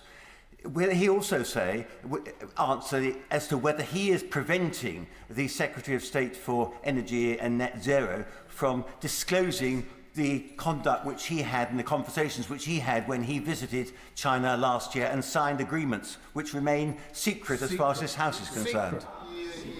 Minister. Thank you. I mean, look, there's no part of the revelations around Lord Mandelson that I'm not dismayed at and appalled at. So that includes all of that. On the broader point about that he raises there, I'm afraid I'm not across the detail of that, but that's one for the Secretary of State team to reply to.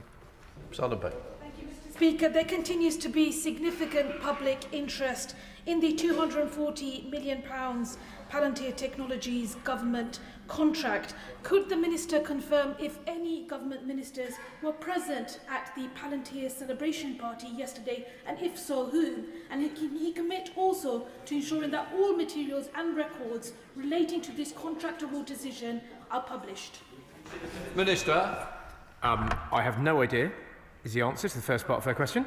And the second part of her question, as I have now promised the honourable gentleman twice, we will give a written reply and a full reply about the Palantir contract that concerns the Cabinet Office as soon as possible. Mark Pritchard. Thank you, Mr. Speaker. Public confidence in this process is absolutely vital. And whilst the Intelligence and Security Committee is fiercely independent, is it not a matter of fact that it is dominated by Labour peers and Labour MPs, and the chairman is appointed by a Labour Prime Minister? But on a point of detail on the Cabinet Office involvement, how will this inquiry avoid a conflict of interest between the Cabinet Office employees who staff the ISC and the Cabinet Office themselves, and also on the legal advice from the Cabinet Office? Would that not conflict with the Cabinet legal advisers to the ISC? Is it not the case that the Intelligence and Security Committee should have its own budget to recruit its own independent legal advisers separate from the Cabinet Office? Minister. Can I thank him for that? I mean, as I said in the House last week, and I think in response to a question from the former Attorney General, the full resourcing will be given to the ISC to do that. And the Cabinet Office and the ISC, I take his point about how you work that through between the two and between the two teams. That is being worked out very closely with the ISC and the Cabinet Office at the moment, and I'm confident that can be resolved. I would just point out, though, he pointed about the political composition of the ISC. I think it's fair to say that no one in this House really would want an implication that the ISC was not impartial, responsible, and entirely qualified to do this, and that's why I think it was an important addition last week that we had the ISC stated in there. So I think it's important to have that on the record. Mr. Speaker, I'm pleased that the Prime Minister has recognised that he must do more to strengthen standards in public life, including by enhancing vetting for political appointments, but also a broader review of the lobbying system. Would the Minister care to explain a bit more about what the government is planning to address when it comes to lobbying of MPs and public officials? Minister. Can I thank you for that? The Chief Secretary set this out to the House on Monday, and further detail will come forward soon. But I do think this is an important part, again, of restoring trust, and that it can't just be us reacting to the specific of the Mandelson revelation. It needs to be a much broader position about how lobbying, how transparency of our politics is carried out. Because our politics, and this shouldn't be a political point, because this is all governments and all parties at different points. Our politics is at a low point in public trust at the moment. We need to rebuild that. They said, well, whose fault was that? If I was you, I wouldn't be shouting that, to be honest, after the last 14 years. But, order. One of us is going to sit down. It's not going to be me. Don't. I don't need these side comments. They are coming more often. You know a front bencher. More restraint is required from you. As an ex-military officer, I expect so much better. Come on. Oh. Gallows. I'm sorry, Mr. Speaker, just in conclusion, yes. Sorry, in his specific, the Chief Secretary set those out on Monday. Further details will come forward, and we will tighten transparency regulations as well. Richard Ford. Thank you, Mr. Speaker.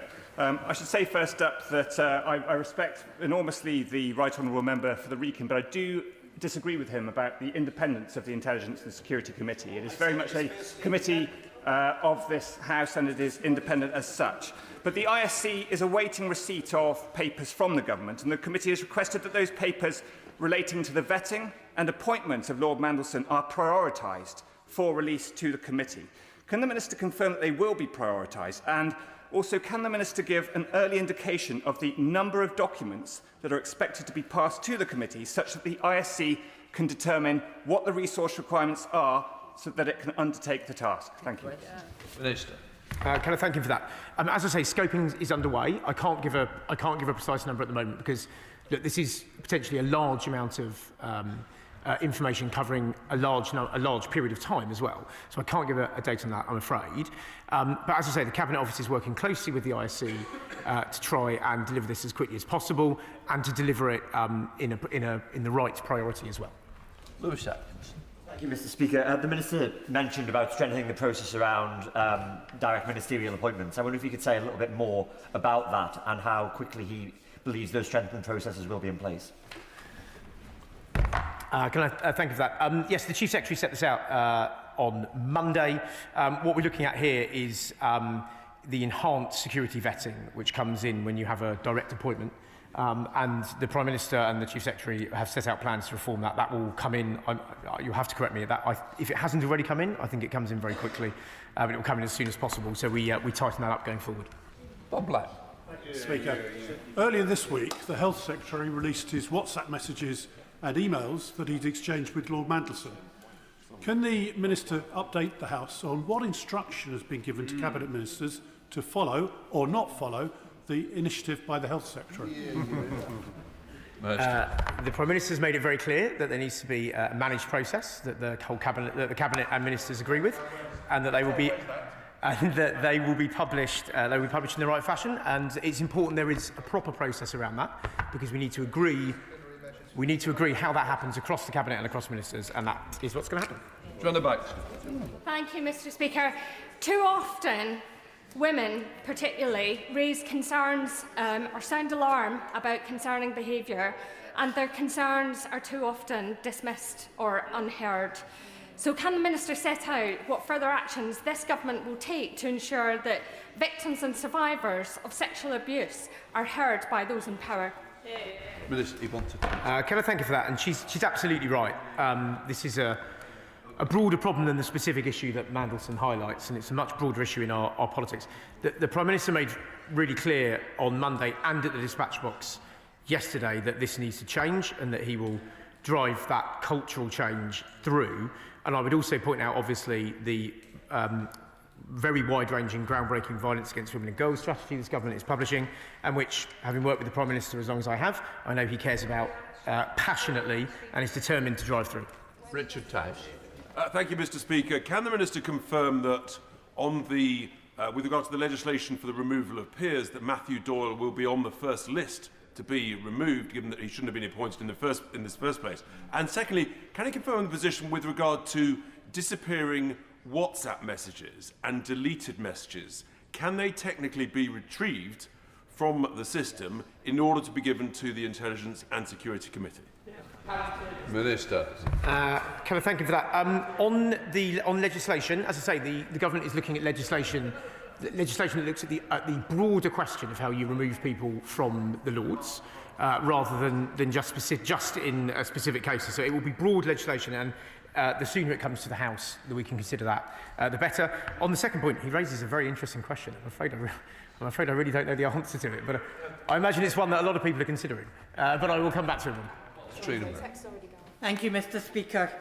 And there are plenty of times when standards of behaviour of holders of political office at all levels of political office have fallen below what is acceptable.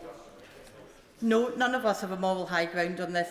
Every party has had issues, some dealt with quietly, some dealt with in the court pages, the court reports. And whilst my question is to the Minister, I want all of us to reflect on this. How do we work collectively to make this better, to make sure that no woman or no victim is left unsupported, and that we actually collectively manage to make a way of changing? Can I thank her for that? She makes the point incredibly powerfully, and it is a point that we have, I think, somewhat lost in the discussion about technicalities around the process on this. That is the central point we should be trying to address. As I say, the Prime Minister has committed to drive through that change and to make sure this government reflects that. We are bringing forward, as I say, the Violence Against Women and Girls strategy, which is groundbreaking and long overdue, but there needs to be much broader cultural change as well. Grimsby. Thank you, Mr. Speaker.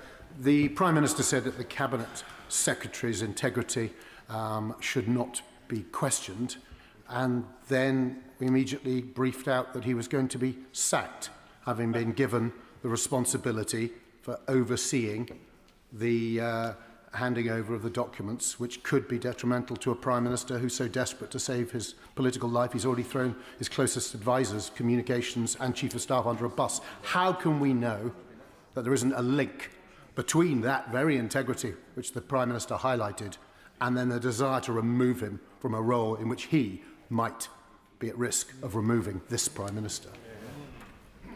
Look, as I said, I'm not going to comment on the Cabinet Secretary and that role. It's not appropriate for Cabinet Office Minister to do that, but I reassure him that the process is underway throughout the Cabinet Office and that is unaffected by other matters. Thank you, Mr. Speaker, and I thank you personally for granting this UQ, but can I also thank the Minister for his responses, because this is a really important issue that people in my constituency of Harlow and across the country are obviously very interested in.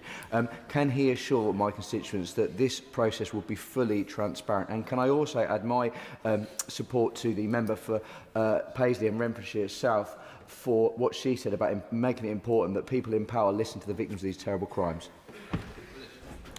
Yes, absolutely. As I say, we will be fully transparent. We will comply fully with the motion, and we will do so as quickly as possible. And I think his second point, as I say, is the central point that we need to return to throughout this debate and going forward. Christine Chard. Thank you very much, Mr. Speaker, and I thank the Minister today for his assurances that these reports and the publications will come forward as soon as possible. But I'm sure he can pick up from the tenor in the House that many of us are concerned about public confidence in this place, in us, being undermined. And every day that we don't have those reports, there is more speculation, there is more doubt heaped on all of us and on the government. The government needs to be stronger, I believe, so would he commit to keeping us up to date regularly and giving us a date as soon as he can that the public can expect to have their own ability to see these published papers? Of course, yes, I do agree. And as I said in my initial reply, we expect to be able to start publishing this material as soon as possible after the recess, and I hope we can do that as quickly as we can. But just on the broader point she makes about public confidence, I think this is an essential point of it, and it's why I've tried to emphasise, and indeed last week in the debate, as heated as it occasionally got, that we want to comply with this and we want to get to the bottom of this. There's no one on this side that doesn't want to get to the bottom of the lies Mandelson told and the problems that led to. And there is a matter of broader public confidence and trust. And we need to demonstrate that this House is not reflected by the acts of Mandelson et al., but it is a broader House of doing public good and public service. And I think this is an important part of getting to that. Well, thank you very much, Mr. Speaker. The motion passed by the House requires the government to provide details of any payments made to Lord Mandelson. There's no national security or international relations issue in doing so. So will the Minister tell the House now how much money did Mandelson get and what's the government doing to get it back? I think he's referring to severance pay, is he? I think the Foreign Office are providing an update on this. That isn't something I'm afraid I can provide an answer to. Good job. Thank you, Mr. Speaker. In September last year, we had an emergency debate at the request of the member for Goole and Pocklington on the sacking of Peter Mandelson. And I said at the time that the government should be turning Lord Mandelson inside out because someone had politically fatal compromising material on him for his whole time as ambassador. The government simply said, well, he's been sacked. Does the government not regret carrying out that due diligence in September last year rather than waiting for more compromising information to drop? Minister. I think it's safe to say there's a number of things we regret around this issue. But look, as I say, the key bit here is that we will comply with the humble address as fully, and we will comply with it transparently and as quickly as possible. David? Mr Llefarydd, public confidence is so important, and the ministerial code requires that ministers, including the Prime Minister, to uphold the highest possible standards of propriety. Given the evidence clearly shows what the Prime Minister knew, the appointment did not meet these standards. So can the Minister confirm whether the Prime Minister will refer himself to the independent adviser on ministerial standards? Minister. I mean, the first point to make is that the Prime Minister has strengthened the powers of the independent adviser, rightly so, and that the independent adviser now has a more central role in complying with standards. But that, I'm afraid, that doesn't relate quite to what's in the humble address. John Cooper. Thank you, Mr. Speaker. As a former journalist, I know that the Fourth Estate don't always get things right, but they're not in the habit of making things up. What then are we to make of reports from Dan Hodges in the Mail and the Mail on Sunday that the Prime Minister is attempting a last-ditch attempt to limit the amount of documentation that is released under our humble address? There's no smoke without fire, Mr. Speaker. Minister. I really wouldn't believe everything you read in the press. Let me be very clear from this dispatch box. Let me be very, very clear. Let me be very clear. The government is complying fully and transparently, and it is working very hard to do so. And any reports to the contrary are just not right. But the best objective. Speaker. The issues of surrounding Lord Mandelson and Lord Doyle and their proximity to paedophiles is now intertwined.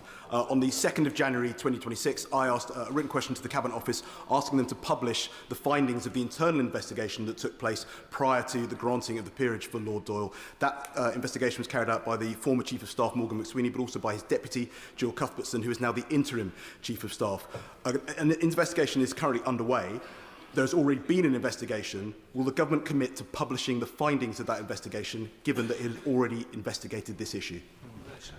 The Prime Minister gave his answer on that yesterday, and Number 10 have provided further information on it. But that doesn't relate to the humble address. Thank you, Mr. Speaker. The Minister is well regarded on both sides of the House, so I'm hoping he'll give us a clear and honest answer, and I'm sure he will do. In his long years working for the Prime Minister, and both as advisor, a staffer, and more latterly as a minister, did he voice any concerns in private post the vetting process on the appointment of Lord Mandelson? Minister. I mean, I wasn't involved in any of that matter at all, so the answer simply is no. Further to the question from the member for Harrow East about the WhatsApps, the Minister seemed to suggest it wasn't an orderly process. So is there any reprimand for the Health Secretary? And second of all, will those WhatsApps between all ministers and Peter Mandelson be released? Because that was part of the humble address when it referred specifically to electronic communications. I would never want to imply it wasn't an orderly process. Let me correct myself. Let me correct myself there. The point I was making is that the Prime Minister and the Cabinet Secretary and the Cabinet Office have made clear that all of the above, that the ministerial, that ministers need to abide by the process we're doing, and that will be done collectively. The scope of that obviously is set out by the humble address, and the breadth of it is being identified. Electronic communications is covered within the humble address, so that will then be looked at by the Cabinet Office in terms of breadth and scope of it.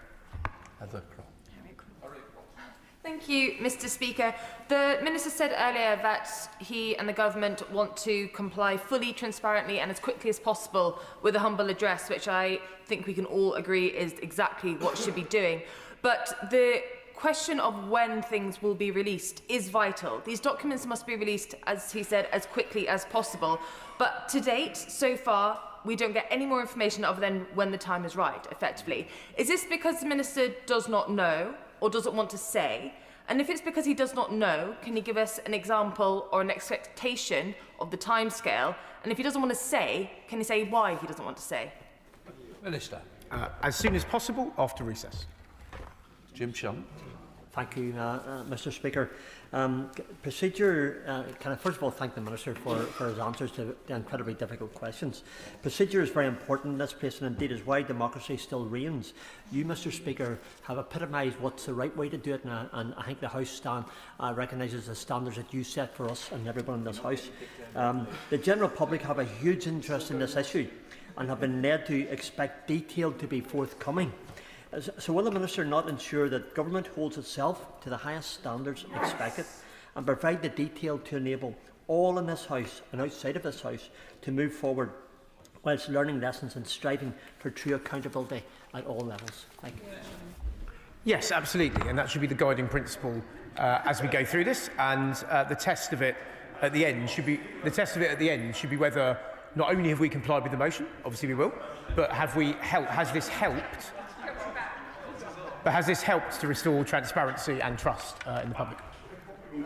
Jeremy Rowe. Thank you very much, Mr. Speaker. I'm very grateful to you for calling me, and I apologise I missed the Minister's opening remarks, but I did hear him endorse the integrity of the ISC, and can I entirely agree with that? I think it's very important that I say from these benches, just as my committee colleague did from the Liberal Democrat benches, that we have full confidence in the integrity of the Labour members of the ISC to do the job that the House has commissioned us to do. But can I put something to him as to the problems the government now has? It seems to me that the potential problems the government has in complying with the humble address are, first of all, potentially in the volume of material that it may cover, and secondly, in what the Metropolitan Police wish us to hold back for the purposes of their investigation.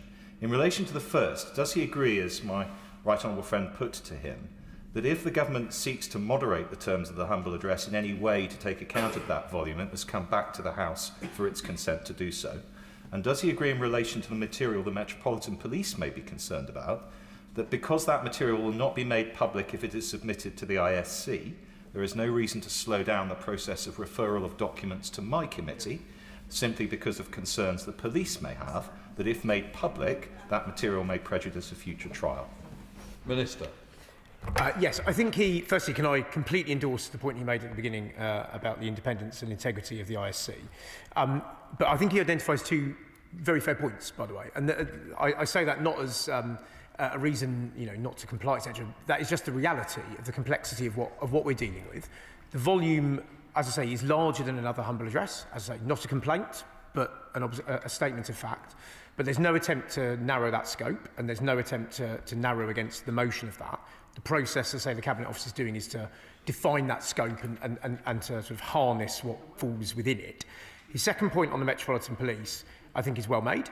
And as I say, our desire, the recognition of both the Met and the government, obviously, is that Parliament retains the right, ultimately, to publish material. But it's obviously the act of a responsible government that wants to not do so in a way that will prejudice an ongoing live case that we would all like to see reach conclusion. So, look, we're working through them. They are complicated matters, but he raises them in exactly the right fashion. Right, so that completes the urgent question. I have to notify the House, in accordance with the Royal Assent Act 1967, that the King has signified his royal assent to the following acts: Licensing Hours Extension Act 2026, Secure 16 to 19 Academies Act 2026, Biodiversity beyond National Jurisdiction Act 2026. We now come to the urgent question from Dr. Luke Evans. To ask the Secretary of State for Health and Social Care if he'll make a statement on withholding of Pharmacy First payments to pharmacies. Minister. Mr. Speaker, it's a pleasure to take the traditional Department of Health and Social Care urgent question before recess. I wouldn't miss it for the world, Mr. Speaker.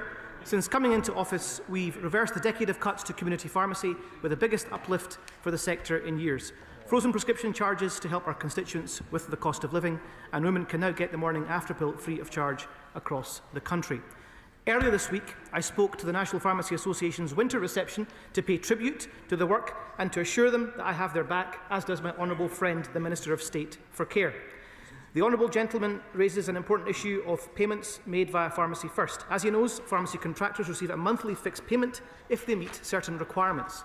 We agreed to reduce the claim window in conjunction with a Community Pharmacy England as part of our deal for 2025-26 to introduce a new Pharmacy First fixed first payment of £500. This has supported a broader range of pharmacies and has meant more pharmacies have become eligible for payments. We are in discussions with Community Pharmacy England to consider where improvements to the claiming process can be made to address concerns raised by contractors and to aim for a more consistent approach for new remuneration. And we will consult with Community Pharmacy England on the contractual framework for next year shortly. There are also, of course, Mr. Speaker, issues relating to contractors being suspended from providing Pharmacy First, which are also for separate consideration. Where there are concerns raised, NHS England can suspend individual contractors from providing the service pending a full investigation. There are a number of reasons why this might be necessary, but these measures are there first and foremost, as the House will appreciate, to protect patient safety. Mr. Speaker, I am a clinician, as is the honourable gentleman opposite. I am sure you will agree with me that patient safety should be at the forefront of everything we do. And finally, Mr. Speaker, funding for the core community pharmaceutical contractual net framework has been increased to over £3 billion, the largest uplift of any part of the NHS in the last 2 years. As part of this year's contractual framework, we have agreed to keep the cost control mechanism linked to Pharmacy First that we inherited from the previous government to ensure the money is spent within that envelope. I thank the honourable gentleman for his question. Luke Evans. Thank you, Mr. Speaker. And it's a regret that I've had to summon the Minister here to answer questions. And surprise, surprise, a UQ. You didn't quite sum it. I granted an urgent question. I think, you know, I would think about the language you choose. Think yourself that we've given you something. I, of course, withdraw that and say thank you to the Speaker for summoning him on my behalf, because it does seem to have the desired effect of the PQs that were outstanding have now, strangely enough, been answered this morning, but I hope to get some clarity. And this is really important because the issue is simply explained by the Chair of the National Pharmacies Association. I quote, "This work was done, patients were treated, the NHS benefited, yet payments are being withheld on a technicality." What makes this worse is that many pharmacies don't even realise that some of the money is missing. The quote goes on, "Statements appear successful, yet Pharmacy First payments are absent. Contractors are only discovering the issue after the window is closed when it's already too late." So could the Minister tell the House how many pharmacies the government think are impacted? What is the total value of the outstanding payments? And what steps the government is taking to rectify this? And would it consider a late payment mechanism to help solve the issue? Because, Mr. Speaker, there's a wider issue at concern here, because payments are administered by the NHS Business Service Authority. Now, the chair of the MPA labelled the behaviour from the NHBSA as outrageous. This already follows repeat concerns about NHSBSA's performance, including multiple serious delays in NHS pension processing and several UQs on the floor of this House. So does the Minister still retain confidence in NHSBSA? And given the ongoing concerns from multiple fields, will the Minister commission a review to the operational performance of the entire NHSBSA? Community pharmacies are already under intense pressure from this government. The tax rises on employment, tax rises on business rates, increase in costs, and now they appeared not to be being paid for work already done. I hope the Minister will act quickly to put this right. Minister. Mr. Speaker, as the honourable gentleman will know or should know, the current remuneration method was agreed in conjunction with the sector. The adjustment was agreed with the sector representative body, Community Pharmacy England. Advance notice of the change was provided to those contractors by letter and in an article published by the NHS Business Services Authority in May 2025. In addition, Community Pharmacy England know that should this be a priority issue for them to negotiate in the next contract, we will take that on board and use that as an option. And if I could also say to the honourable gentleman, there are of course always extenuating circumstances, such as perhaps IT not working, and officials have reassured me that following discussions with the Community Pharmacy England, we have introduced specific provisions in the drug tariff that will allow pharmacy contractors to receive payment for claims that were delayed to IT issues outside of this control. And I can appreciate why the honourable gentleman wants to expand the remit of the UQ across primary care. Well, let me tell him. I know he had neck surgery recently. I didn't realise they put a brass neck in him as well when they did it, because I'm afraid he knows what kind of NHS decline and decay that he presided over and his government presided over the last 15 years. Primary care, where there are people wandering around asking for GPs, and the party opposite left GPs on the scrap heap unemployed. This government, when it came into office, made sure... Oh, sorry. Come on, man. One of us has got to sit down. It's not going to be a minister. Please, can we just have a little bit more calm? Mims, you've come in, you're the supporting minister or Secretary of State. I want you to set the example, not be the naughty one. Please, Minister. Thank you, Mr. Speaker. And as I was saying, while they left GPs on the scrap heap, this government made sure... We're going to learn the rules as well between us, absolutely. Dr. Luke Evans, I've granted this to you.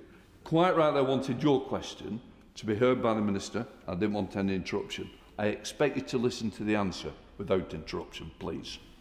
Minister. Mr. Speaker, this government takes our responsibilities in providing an effective 21st century primary care NHS free at the point of care. That's why when we came into power, we made sure the pharmacy sector has the largest uplift in any part of the NHS in the last 2 years, £3.1 billion. And to support primary care further, we made sure those GPs that couldn't find employment found it under this Labour government. It is only this government that can modernise the NHS, make it free at the point of care, and make sure it's a high-quality service going forward. Right, Liam Collins. Mr. Speaker, my constituent Raj Matharu runs the brilliant West Kent Pharmacy in West Wickham, is CEO of Community Pharmacy South East London, and last year was shortlisted for Community Pharmacist of the Year. I have heard from residents across West Wickham how his pharmacy provides trusted and frictionless access to healthcare and advice across a range of issues. Pharmacy First can both provide a quicker, easier service for patients and relieve pressure on primary care. Can the Minister therefore set out what support they have put in place for community pharmacies, especially around funding? Minister. I'm grateful to my honourable friend for his question. We have, as I stated, given pharmacies a record £3.1 billion settlement. We absolutely endorse the need for pharmacists to do more in our communities. We're enabling pharmacists up and down the country to expand their repertoire, and we're making sure Pharmacy First remuneration is a dynamic process, month on month, that is reflective of the activity that each pharmacy is doing. Helen Morgan, Liberal Democrat spokesperson. Thank you very much, Mr. Speaker. Pharmacists play a crucial role supporting the health service by reducing the pressure on overcrowded hospitals and GP surgeries. They also play a crucial role in local communities by providing access to treatment when appointments remain hard to come by elsewhere. But pressure on pharmacies is severe and has been getting worse as closures in my constituency of North Shropshire and across the country show. And those closures are hitting rural, coastal and the most deprived areas the hardest, where they are most needed. This vital service needs to be supported and not undermined so that our constituents can rely on being able to access the medicines and treatment that they need. So has the Minister considered a new late payment mechanism to ensure that if contractors miss the deadline, they can still receive compensation for the work they've undertaken, especially in the interim, as pharmacies adapt to the changes that have been introduced? And what discussions has he had with NHS BSA to resolve the technical difficulties currently being experienced? Minister. Thank you, Madam Deputy Speaker. I can assure the honourable lady of our commitment to an effective primary care system up and down the country, both in rural and coastal communities. I can assure her that my friend, the Minister for State for Care, for whom his portfolio responsibilities with pharmacies lie, takes his responsibilities in that regard very seriously, is exploring all avenues for equity of access and funding, including the Carhill formula. On her specific point around what mitigations can be employed to make sure payments are made in extraordinary circumstances, I can assure her I've had those discussions with my officials this morning, and they reassure me there will be a degree of flexibility, particularly when there are circumstances out with the control of individual pharmacies. James Nish. Thank you, Madam Deputy Speaker. And I'm very grateful that this UQ was granted, because pharmacies have been in touch with me about their concerns. I must put another issue on the Minister's to-do list, however, and that is independent prescribing. Evans Pharmacy in my constituency has been part of the Independent Prescribing Pathfinder programme, and only 5% of patients seen by the prescribers subsequently require GP prescribing. However, there is no clear funding or arrangement in place for after March this year. So will he please provide clarity about when Evans and similar independent prescribers can be given clarity about what will happen next? Minister. I'm grateful to my honourable friend for his question. He's absolutely right. Independent prescribers are an absolutely key part of our workforce, and an expanding part of our workforce in providing a sustainable primary care service. I'm very happy for the Minister for Care to write to him with his exact plans for funding going forward in the next financial year. Gagan Mahindra. Thank you, Madam Deputy Speaker. In the past year, I've spent time visiting pharmacies across my constituency, including undertaking work experience at Riverside Pharmacy in Rickmansworth, and I regularly communicate with Community Pharmacy Hertfordshire. It is clear that our pharmacies are under unsustainable pressure with rising costs, especially with the government's increased employers' national insurance contributions. Pharmacy First was a great Conservative initiative to reduce pressure on our GPs. So why is this government hurting both pharmacies and patients by delaying payments? Minister. The honourable gentleman will know that Pharmacy First is indeed a great initiative. It's not the first in this country. It's been developed in other parts of the country. When this government came into office, what it did was make sure we worked with the sector, with the stakeholders, and the agreements for remuneration and pricing has been done in conjunction with the sector. And what's more, we are approaching this with a dynamism that was lacking in the last government in terms of amending pricing structures and amending payment mechanisms where they are not working and need to be improved. Lincoln Job. Thank you, Madam Deputy Speaker. I visited the Trio Pharmacy in Shepperton in my Spelthorne constituency, and they tell me that there's two problems with Pharmacy First. The first is that they're just simply not getting the referrals from GPs that they should do. And secondly, that the remuneration that they get for the service they give doesn't take into account the amount of time for examination, diagnosis, and prescription. And so it's led to the situation where the Nebel pharmacy in Sunbury, near where I live, actually say, if it weren't, I have to look at this as a vocation because I simply am not making any money, and that's not sustainable, is it? Minister. I'm grateful for the honourable gentleman for his question. He's absolutely right. We do need to get the referral pathways unblocked. That's what the Neighbourhood Health Service is all about, to make sure it feels very seamless between your general practitioner and pharmacist.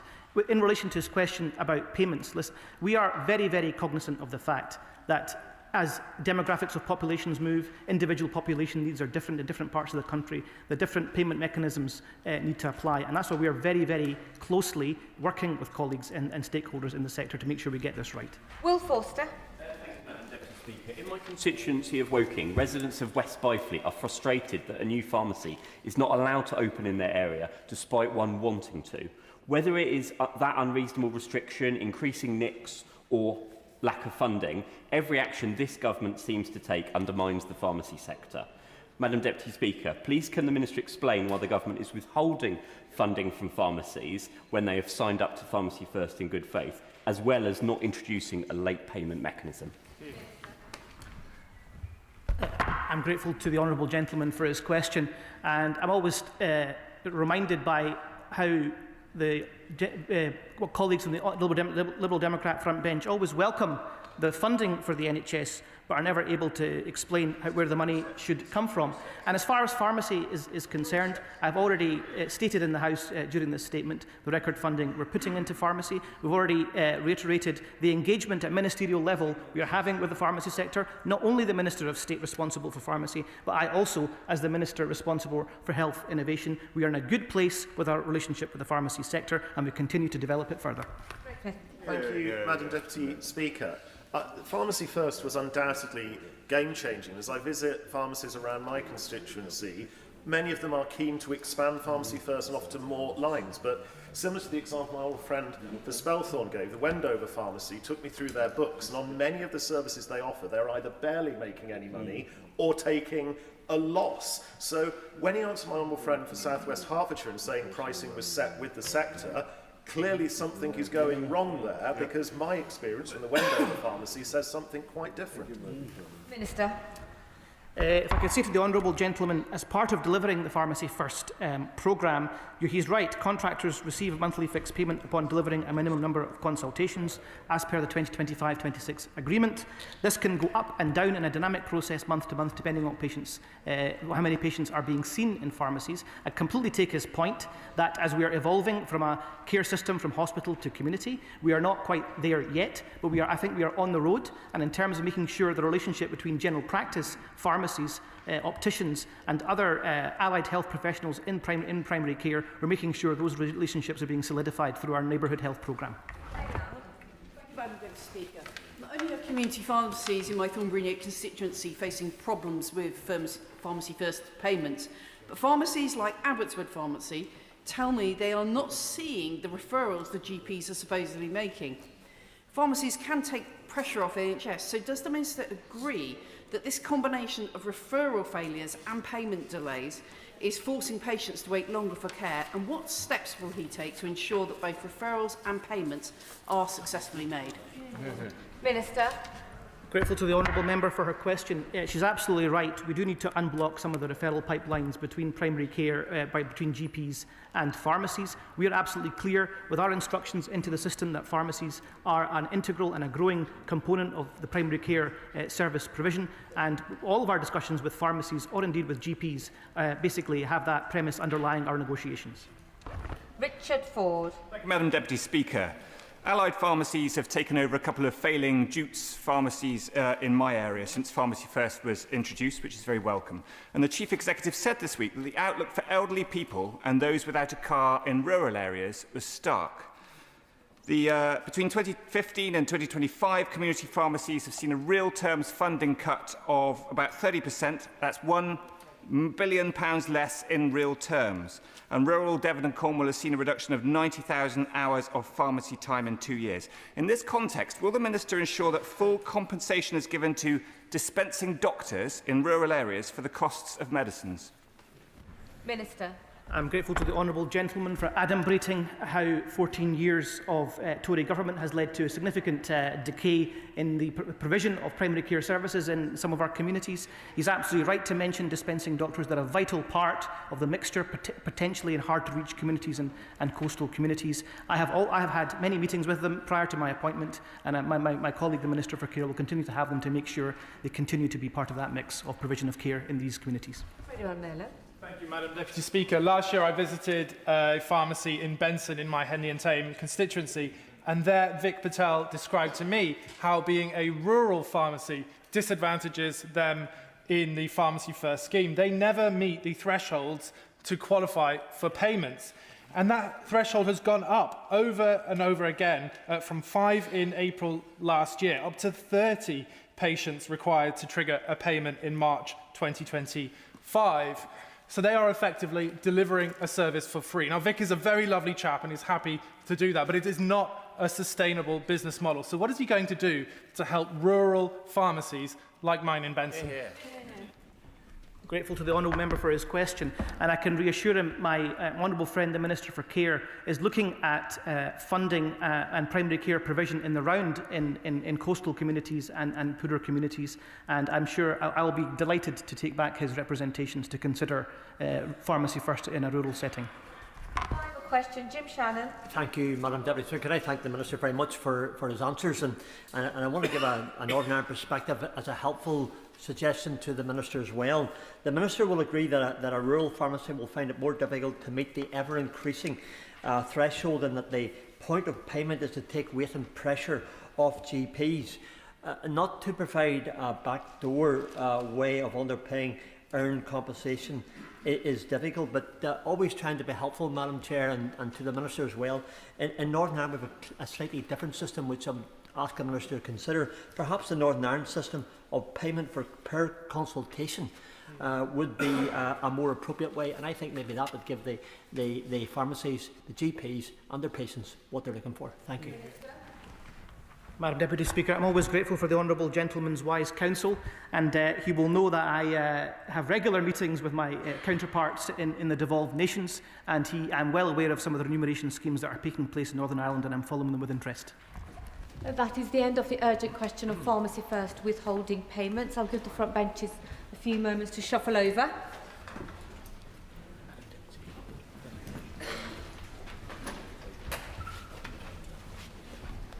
We now come to business questions, and I come to the Shadow Leader of the House, Jessie Norman.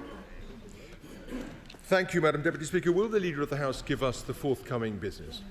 Leader. Thank you, Madam Deputy Speaker. The business for the week commencing 23rd of February will include Monday the 23rd of February, Committee of the Whole House and remaining stages of the Industry and Exports Financial Assistance Bill, followed by Committee of the Whole House and remaining stages of the Universal Credit Removal to Child Limit Bill.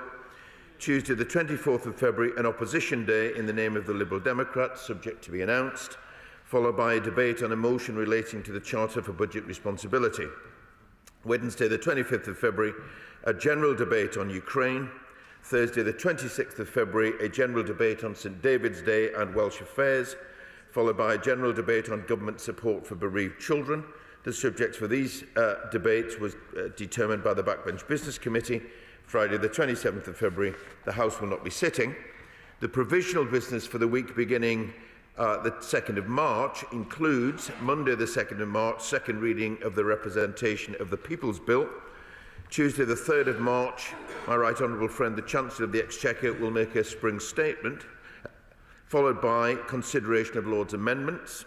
Wednesday the 4th of March, Estimates Day, fourth allotted day, and at 7 p.m. the House will be asked to agree all outstanding estimates.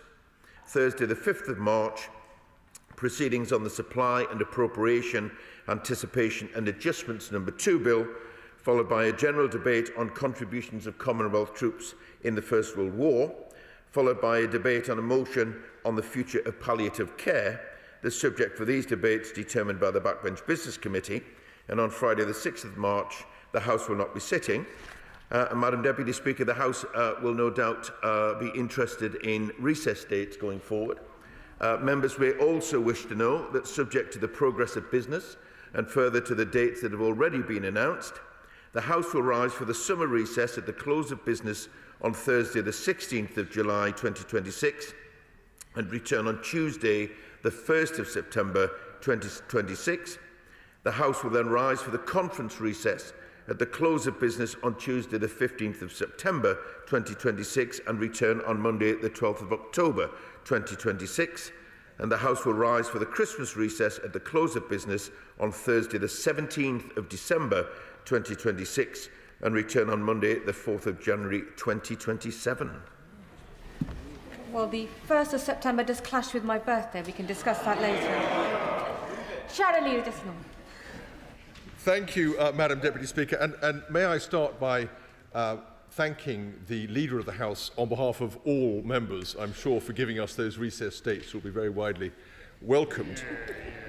Today is the birthday of Abraham Lincoln, perhaps the greatest of all US presidents, and so perhaps a fitting moment to talk a little bit about public service. May I start by congratulating the chaplain, the Reverend Mark Birch, on his new job at Westminster Abbey, and in welcoming his successor, the Venerable Andrew Hillier, as chaplain to the House of Commons. We thank them for their service. I also note, Madam Deputy Speaker, that the International Olympic Committee has banned a Ukrainian athlete from wearing a helmet of remembrance for his fellow athletes killed by Russia. Talk about public service. Madam Deputy Speaker, otherwise the news has once again been filled by a succession of the most appalling misjudgments by the Prime Minister. These include decisions by him to ignore both public evidence and private advice and appoint not one but two men with continuing connections to convicted paedophiles to the House of Lords.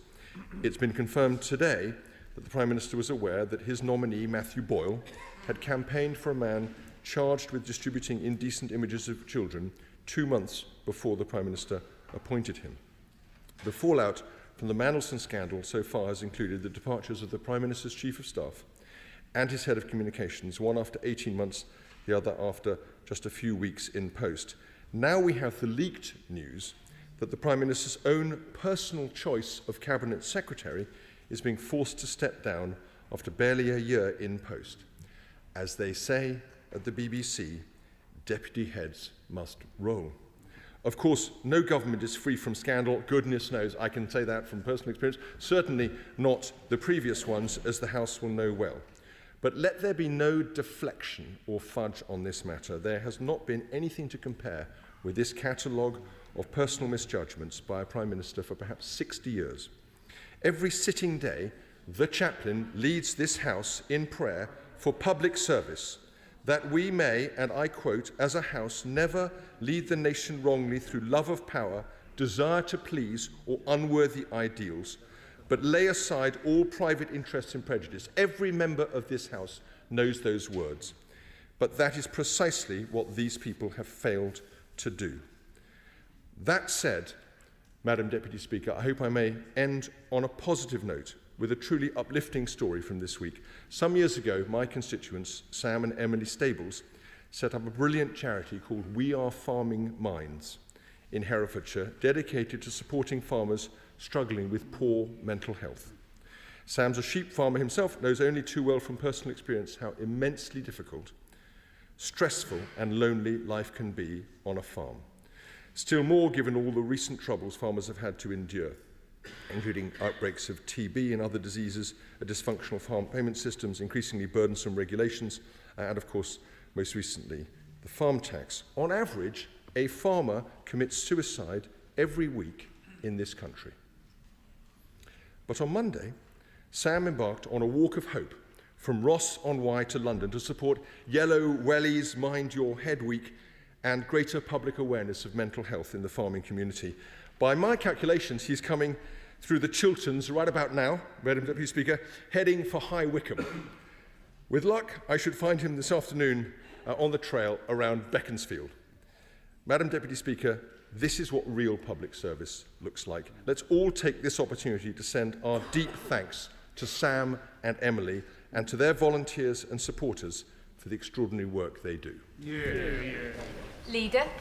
Thank you, Madam Deputy Speaker. First of all, may I say that I'm sure that the thoughts of the whole House are with the two children stabbed in the horrific attack at Kingsbury High School in Brent. And my heart, and I'm sure the heart of the whole House, goes out to those affected by this tragedy. Also, I send my condolences to those affected by the horrific attack in Tumbler Ridge in Canada. And again, the thoughts of the whole House will be with the people of Tumbler Ridge as they mourn their families, friends and loved ones. And we wish all of those injured a speedy recovery. I join with the Shadow Leader of the House in welcoming to the House the Venerable Andrew Hillier, who has been appointed as the new Speaker's chaplain. And as he said, I want to thank the outgoing chaplain, the Reverend Mark Birch, for the support that he provided to everyone across the community, whether or not they were people of faith or not. I also want to mark this week as National Apprenticeship Week. Apprenticeships give young people real experience, real prospects, and a real route into good careers. And this government is committed to delivering 50,000 more apprentices for young people backed by the Skills and Growth Levy. And it is National Apprenticeship Week and therefore appropriate if I draw members' attention to the ambition set out in the Restoration and Renewal of the Palace of Westminster report, which was published last week, to support 1,000 apprenticeships and traineeships in addition to the thousands of full-time roles required to deliver the works And I would encourage members, whatever their view, on the way forward for this, for Parliament, I would encourage them, if they haven't already done so, to attend briefings by the R&R client team and to read the report in full. And finally, before I turn to the remarks of the honourable gentleman, Madam Deputy Speaker, can I wish all members and yourself an enjoyable recess. I hope that members get some time to spend with their families and with their constituents. And always remember that it's Pancake Day, so I wish them very well in that regard. Let me turn to the remarks of the Shadow Leader, and I very much join him in congratulating and wishing Sam Stables well, a very keen farming campaigner, and knowing the honourable gentleman's constituency, Sam will have needed his wellies whatever the colour, given the amount of water which has fallen in that particular area.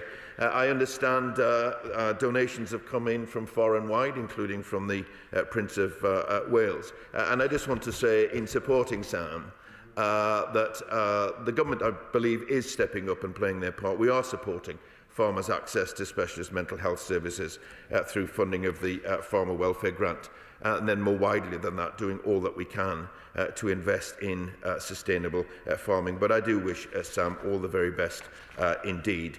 Let me now turn to the remarks of the honourable gentleman on the what has happened in the last couple of weeks. And let me do that without any deflection or fudge, as he says.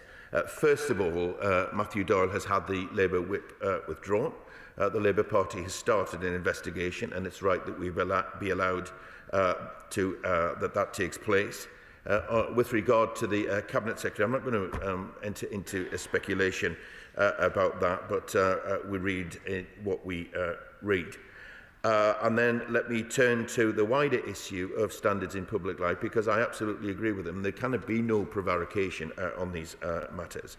My honourable friend, the Chief Secretary to the Prime Minister, gave a statement to this House on Monday, setting out the action that we're taking. Since entering government, we've delivered on our manifesto promises to strengthen the role of the independent adviser and set up the Ethics and Integrity Commission. We're also publishing ministers' interests, gifts and hospitality and more frequently. We're changing the process for relevant direct ministerial appointments, including politically appointed diplomatic roles. But we understand, Madam Deputy Speaker, that we need to go further. And we're working with the newly established Ethics and Integrity Commission to make sure that we do reach the highest possible standards in life. And let me just leave the House with this remark, Madam Deputy Speaker, because it has been a difficult time for us all, not least for the Prime Minister himself. I regard the Prime Minister as a man of integrity. I regard him as a man of public service. And when someone stands up and says that they got it wrong and that they regret what has happened, we should take that at face value, and we should redouble our efforts to make sure that going forward, public life and public standards are even higher than they currently are. Thank you, Madam Deputy Speaker. This week is Heart Unions Week, hence the badge on my lapel instead of the Wolves badge that I normally wear. And last Saturday, I was with the Wolverhampton, Bilston and District Trade Union Council handing out information to passers-by in Wolverhampton City Centre about joining a trade union. Would the Leader of the House please join me in celebrating the vital work that our unions play in improving the lives of working people across the country, the work that they did with this government for us to deliver the biggest upgrade to workers' rights in a generation through the landmark Employment Rights Act? And does he agree with me that one of the best decisions our constituents can make is to join a trade union for that dignity and security in the workplace? Thank you, Madam Deputy Speaker. I certainly join my honourable friend in recognising the vital role that trade unions play in improving the lives of people across the country. The government has worked very closely with trade unions and with businesses to deliver the biggest upgrade to workers' rights in a generation through the landmark Employment Rights Act. The Act is a key pillar of the government's plan to make work pay, which will grow the economy, boost wages and reduce insecure work and improve people's lives. Liberal Democrat spokesperson Bobby Dean. Thank you, Madam Deputy Speaker. There's been a national debate raging on over the last few weeks that so far this place has been pretty silent on, and that is the matter of student loans. Now, I know what some on the opposite benches may be thinking, but I'm not prepared to duck difficult subjects. And let's face it, the system has changed beyond recognition since its introduction. And this is one of the key complaints of graduates. Maintenance grants have been scrapped in favour of loans. This means that the poorest students now arrive at universities with the largest debts. Interest rates have soared in recent years, tied to inflation, and after that period of high inflation, people have been saddled permanently with much larger debts than they otherwise expected, and thresholds have been repeatedly frozen, including by this Labour government at the last budget, which the IFS estimates will add on average around £3,000 to people's debt pile. Now, all of this means that the agreement that students struck has been repeatedly and unilaterally changed by the lender after the agreement. And I don't believe this would be tolerable in any other walk of life. And when the Chancellor was challenged on this last week, she said that the system is fair and reasonable. Now, I don't agree with that. I think many graduates don't agree with that. So I wonder if the Leader of the House can organise a debate in government time on the changes that have been made to the student loans repayment system. Deputy Speaker, the UK is home to some of the world's most respected universities, and we all benefit from the opportunities, the knowledge and the growth that they create, and it is important that we pay attention to access to universities, ensure that people who want to go can go. But it's also important that we put the sector on a secure financial footing, which is why the government is making tough but fair decisions to find that balance between value for money for taxpayers and students and graduates. We know, Madam Deputy Speaker, that the cost of living is important for everyone. We are seeking to support graduates by protecting lower earners, by lifting the threshold this year. But we do appreciate concern, not least because it's been expressed through our inboxes probably as we speak. But I would encourage the honourable gentleman to attend the Westminster Hall debate on Wednesday the 25th of February, where he may want to make his points more fully. Terry Jeremy. Madam Deputy Speaker, I'm increasingly concerned about the quality of social care provision in Norfolk. We've had 3 care homes by 3 different providers in the last month alone, all rated as inadequate by the Care Quality Commission. And having read the inspection reports, they contain some harrowing details. Can I ask if we can have a debate in government time on the quality of social care provision? Thank you, Madam Deputy Speaker. I thank my honourable friend for raising an issue of such importance, and I'm genuinely sorry about the cases that he raises. We are committed to building a national care service based on a higher quality of care, greater choice and control. I will make sure that ministers have heard his concern, and if he wants to seek a meeting with ministers to brief them more fully on what is happening in his part of the world, then I will arrange that. Chair of the Backbench Business Committee, Bob Blackman. Thank you, Madam Deputy Speaker, and I thank the Leader in particular for mentioning the stabbing at Kingsbury High School. The good news is that the 2 children who were stabbed are in a stable condition, and the suspect has now been charged with multiple charges, including attempted murder. And the police investigation is clearly ongoing, and we can't comment on it any further.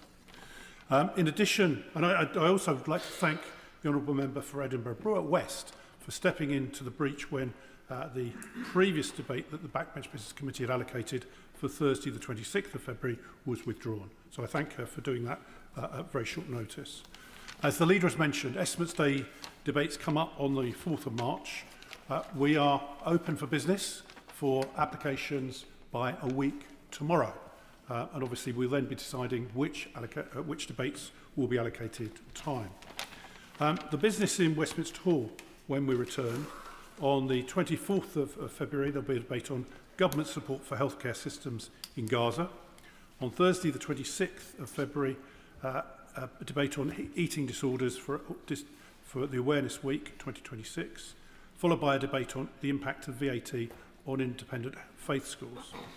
On the 3rd of March, there'll be a debate on strengthening community cohesion, and on the 5th of March, a debate on the importance of local museums, followed by a debate on World Book Day.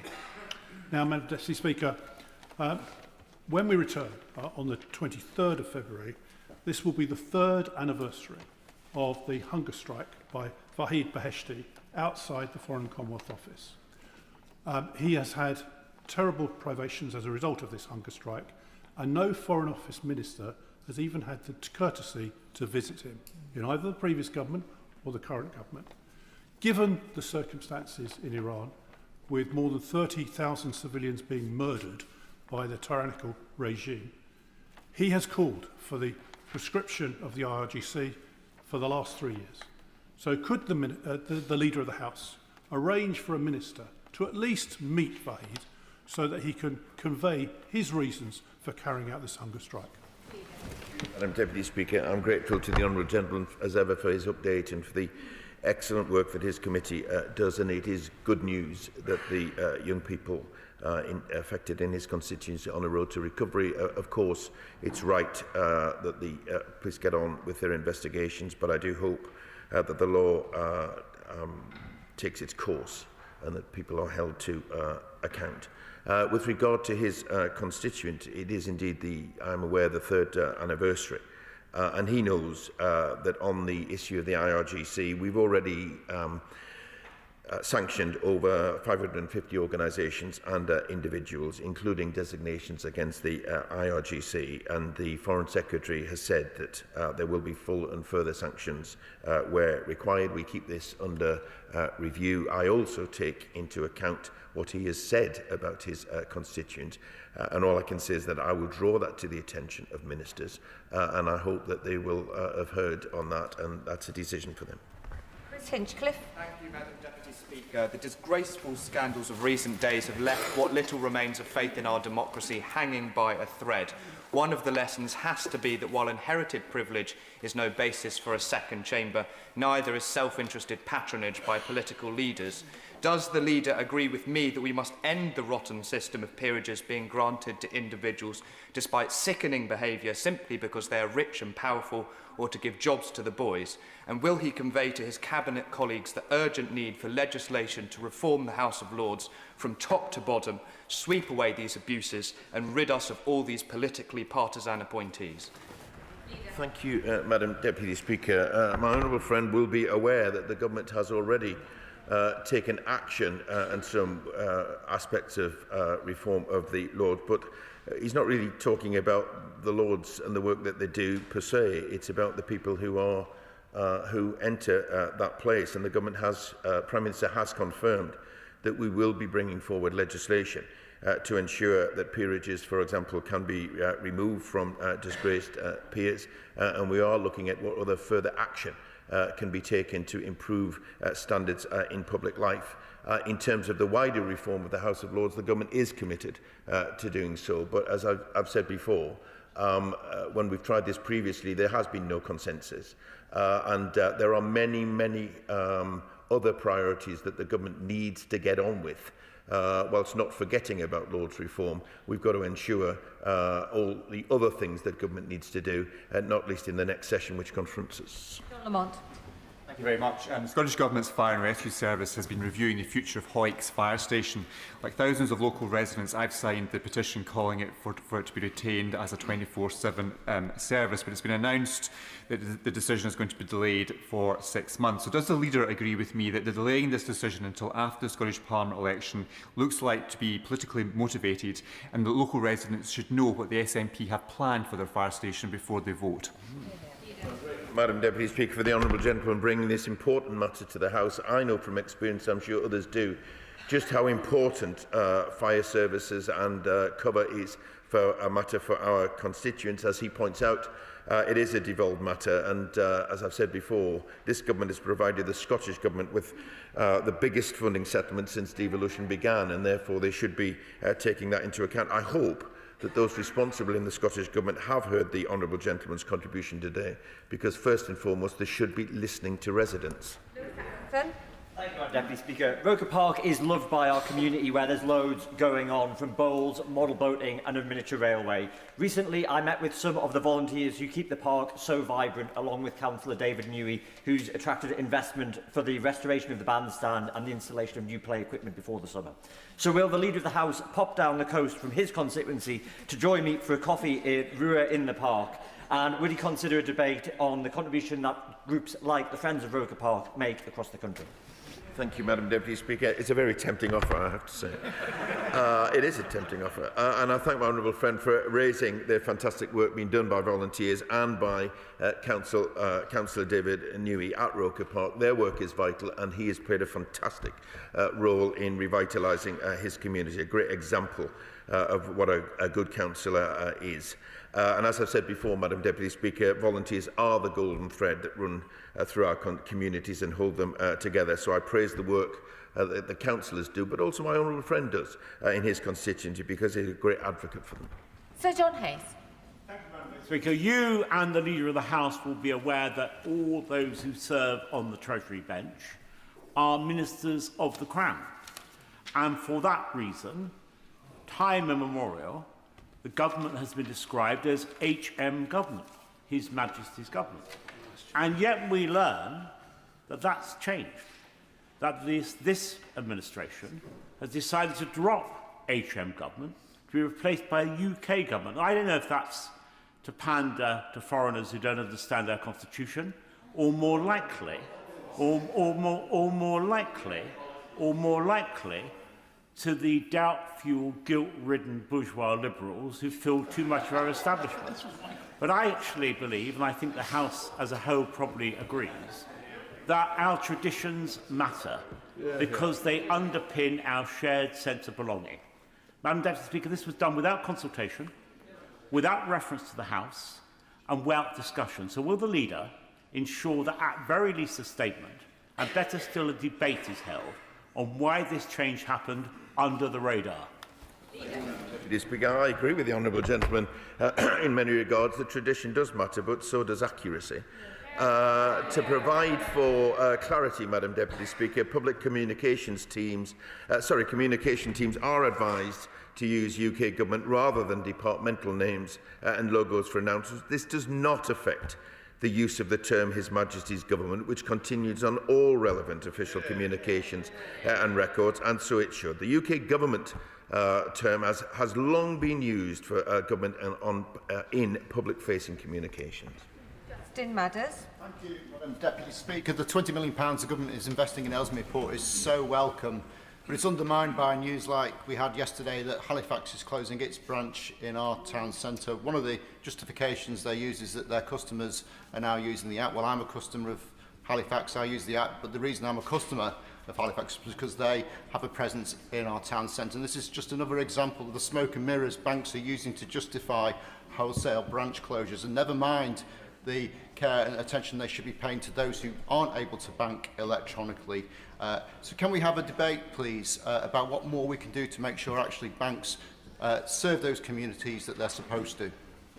Madam Deputy Speaker, this is an issue which often arises, and I understand the concern of residents. I too use a bank app. Other people do not do that, and they look towards a presence on the high street, not just from the point of view of convenient banking, but the importance of our high streets. I would encourage my honourable friend to seek a debate on this matter, perhaps in Westminster Hall, because I'm sure he will find others who will want to join with him in that. The government, for its part, has looked to 350 banking hubs. Most of them are already rolled out. That is not the extent of our ambition. However, we want to go further, and I know from the one in my constituency in Whitley Bay, they are very, very popular. Afra Brandreth. Thank you, Madam Deputy Speaker. With World Book Day coming up on Thursday, the 5th of March, I've launched a short story competition for primary school pupils across Chester South and Edinburgh, encouraging them to go all in and use their imagination through reading and creative writing. At a time when children are spending more and more time on phones and screens, fostering a love of books, storytelling and creativity is more important than ever.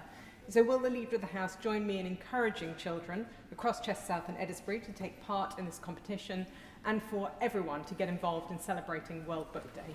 Thank you, Madam Deputy. I certainly would join the honourable lady on celebrating World Book Day, and commend her on the approach that she is taking in her constituency. It's vital that children, in my view, get access to books, which is why we are promoting libraries.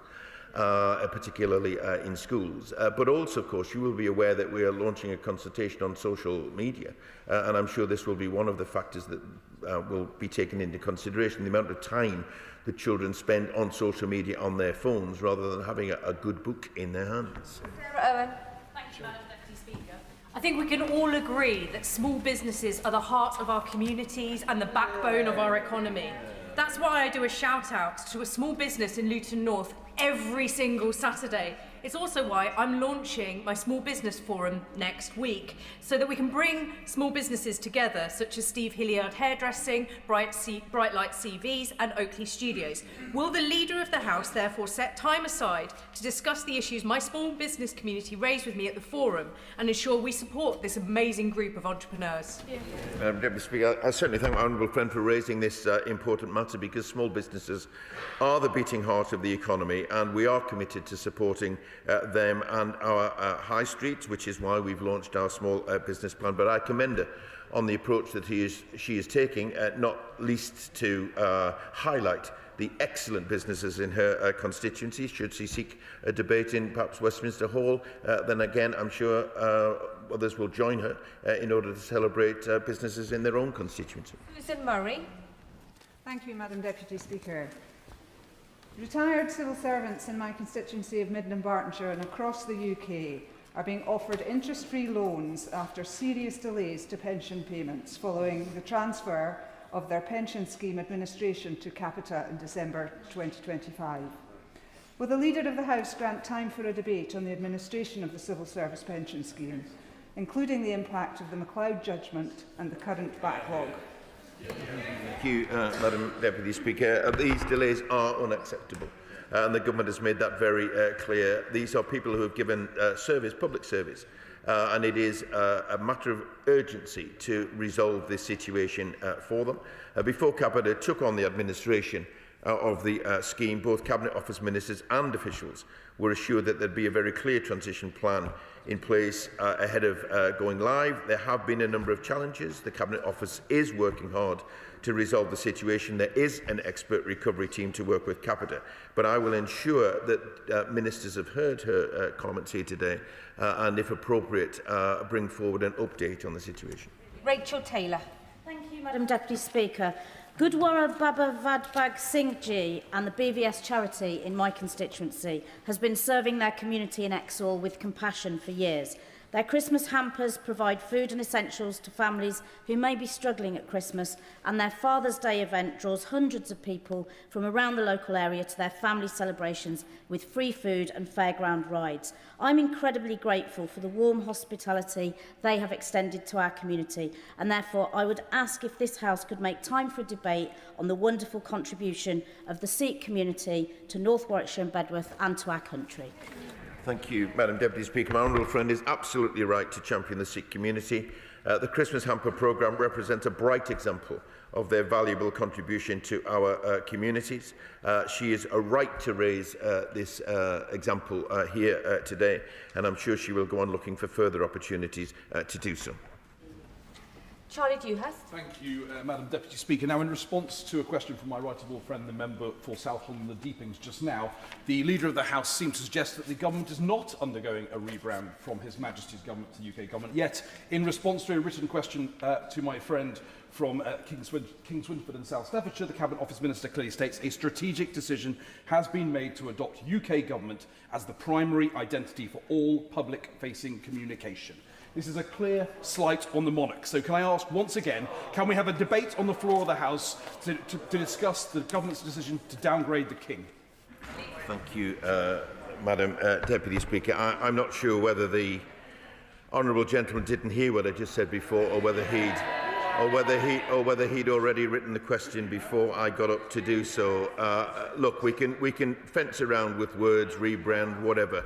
The situation is that it has always been the case that His Majesty's government, or Her Majesty's government as was, is used on official documents. It is always the case as well that there is an outward-looking version. I've explained why that case has been made, and were the situation as he has described it, we would all be right to get upset about it, but it simply isn't.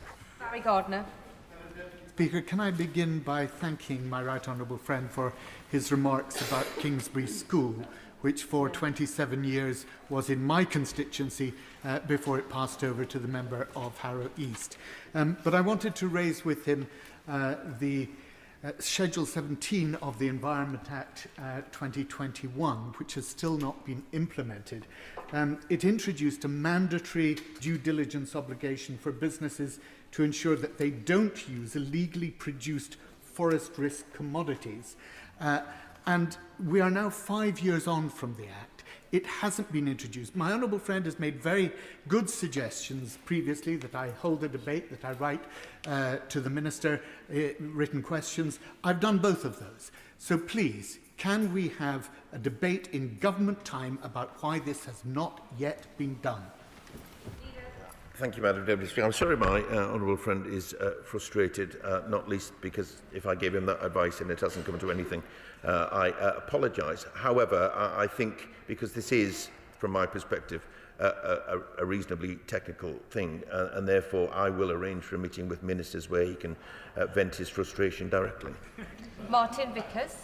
Thank you, Madam Deputy Speaker. The chemical industry sector is particularly important to the local economy in my northern Lincolnshire constituency and the wider Humber region, and indeed, as the leader will appreciate, in the north east. The Chemical Industries Association recently produced a report which showed that in the last quarter of 2025, jobs had reduced by 38%. This is clearly very worrying. So could the leader give government time for a debate on the future of the chemical industry sector? Thank you, Madam Deputy Speaker. I'll go further than that, Madam Deputy Speaker, and offer the honourable gentleman the chance to speak to the relevant minister directly about this, because I always share concerns where there are job losses as industries come under pressure and face new challenges. So if you seek a meeting, I'll ensure he gets one. Joanna Baxter. Madam Deputy Speaker, on Saturday evening I joined over 500 members of our local community at Paisley Town Hall for a spectacular evening of Gaelic music, song and celebration as we celebrated 10 years of Feish Faslig. The Feish provides a fun and welcoming space for young people across our area to learn and share Scotland's Gaelic cultural traditions. So would the Leader of the House join me in congratulating the Director, Grant McFarlane, and the Board of Volunteers for their commitment to our cultural traditions, and wish them a very happy 10th birthday to Feish Faslig. Thank you, Madam Deputy Speaker. Absolutely join my honourable friend in congratulating Grant McFarlane and everyone else involved in Feish Faslig, if I've pronounced that correctly. It's easy for you to say. As I have said before, volunteers are the golden thread that run through our communities, and we celebrate them and great Gaelic traditions. Thank you. Claire Young. Madam Deputy Speaker, when the government announced the local authority bus grant allocations, the use of the money was subject to conditions, in particular around social need, and the criteria were to follow. In the absence of these, the West of England Combined Authority has extended contracts only until July, leaving my Thornbury and Yate constituents fearing what will happen then. So can the Leader of the House ask his transport colleagues to publish the criteria as soon as possible, or to come to the House to explain the delay? Yes, I can, Madam Deputy Speaker. Tracy Gilbert. Thank you, Madam Deputy Speaker. Over the last week, I've been contacted by many constituents in Western Harbour and my Edinburgh North and Leith constituency who have been left in limbo by the lack of cladding redemption programmes in Scotland. Across England, redemption programmes have completed over 1,935 buildings. In Scotland, only 2 have started. Does the Leader of the House agree with me that my constituents are being failed by the SNP in action? And will he make arrangements for a written statement on the funding and joint government work that has been undertaken in this area? Thank you, Madam Deputy Speaker. I thank my honourable friend for raising this issue on behalf of her constituents. This is an issue that cuts across borders, even though it is a devolved matter. As my honourable friend has pointed out, we have made great progress on this, investing £5.1 billion to remove unsafe cladding. But again, we have given the Scottish Government a record funding settlement, and I agree with her that they should make best use of it. Thomas. Thank you, Madam Deputy Speaker. Heritage which buildings are much loved by many members of the community. They underpin our identity. Indeed, many of them are places of worship, including the fantastic St John's Church in Bromsgrove that has just had a £500,000 renovation of its spire. Will the Leader of the House join me in congratulating the Friends of St John's, particularly Joe Slade, who was a driving force behind this project, and will he press his colleagues in government, particularly in the Treasury, to ensure that government always does everything it can to maximise support for these very important buildings that are much loved? Thank you very much indeed. I certainly join with him in congratulating the Friends of St John's in his constituency, as in many of our constituencies. They do an absolutely fantastic job. And I thank him for the way that he phrased the second part of his question, because he's right, the government does want to support heritage and culture and places of religious worship, but he will know that economic times, the finances of the government are tight. But I will draw to the attention of the Treasury what the Honourable Gentleman has said. Thank you, Madam Deputy Speaker. Rising employment contributions to the Teachers' Pension Scheme are mounting significant pressures on post-1992 universities. Increased TPS contributions are driving universities to cut costs to deliver the same teaching. I've been contacted by staff at Northumbria University who are concerned about the proposed changes to their pay and pension provision. So will the Leader of the House relay my concerns to the Minister for Skills and urge her to update Parliament on what substantive steps the Government will take to address this issue?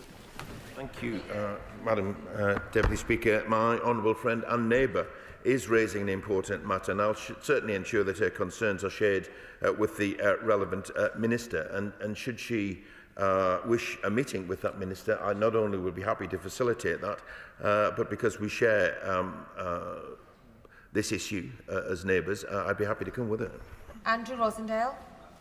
Madam Deputy Speaker, further to the question put by my right honourable friend, the member for South Holland and the Deepings, I know that the Leader of the House will fully appreciate that he is a member of His Majesty's government.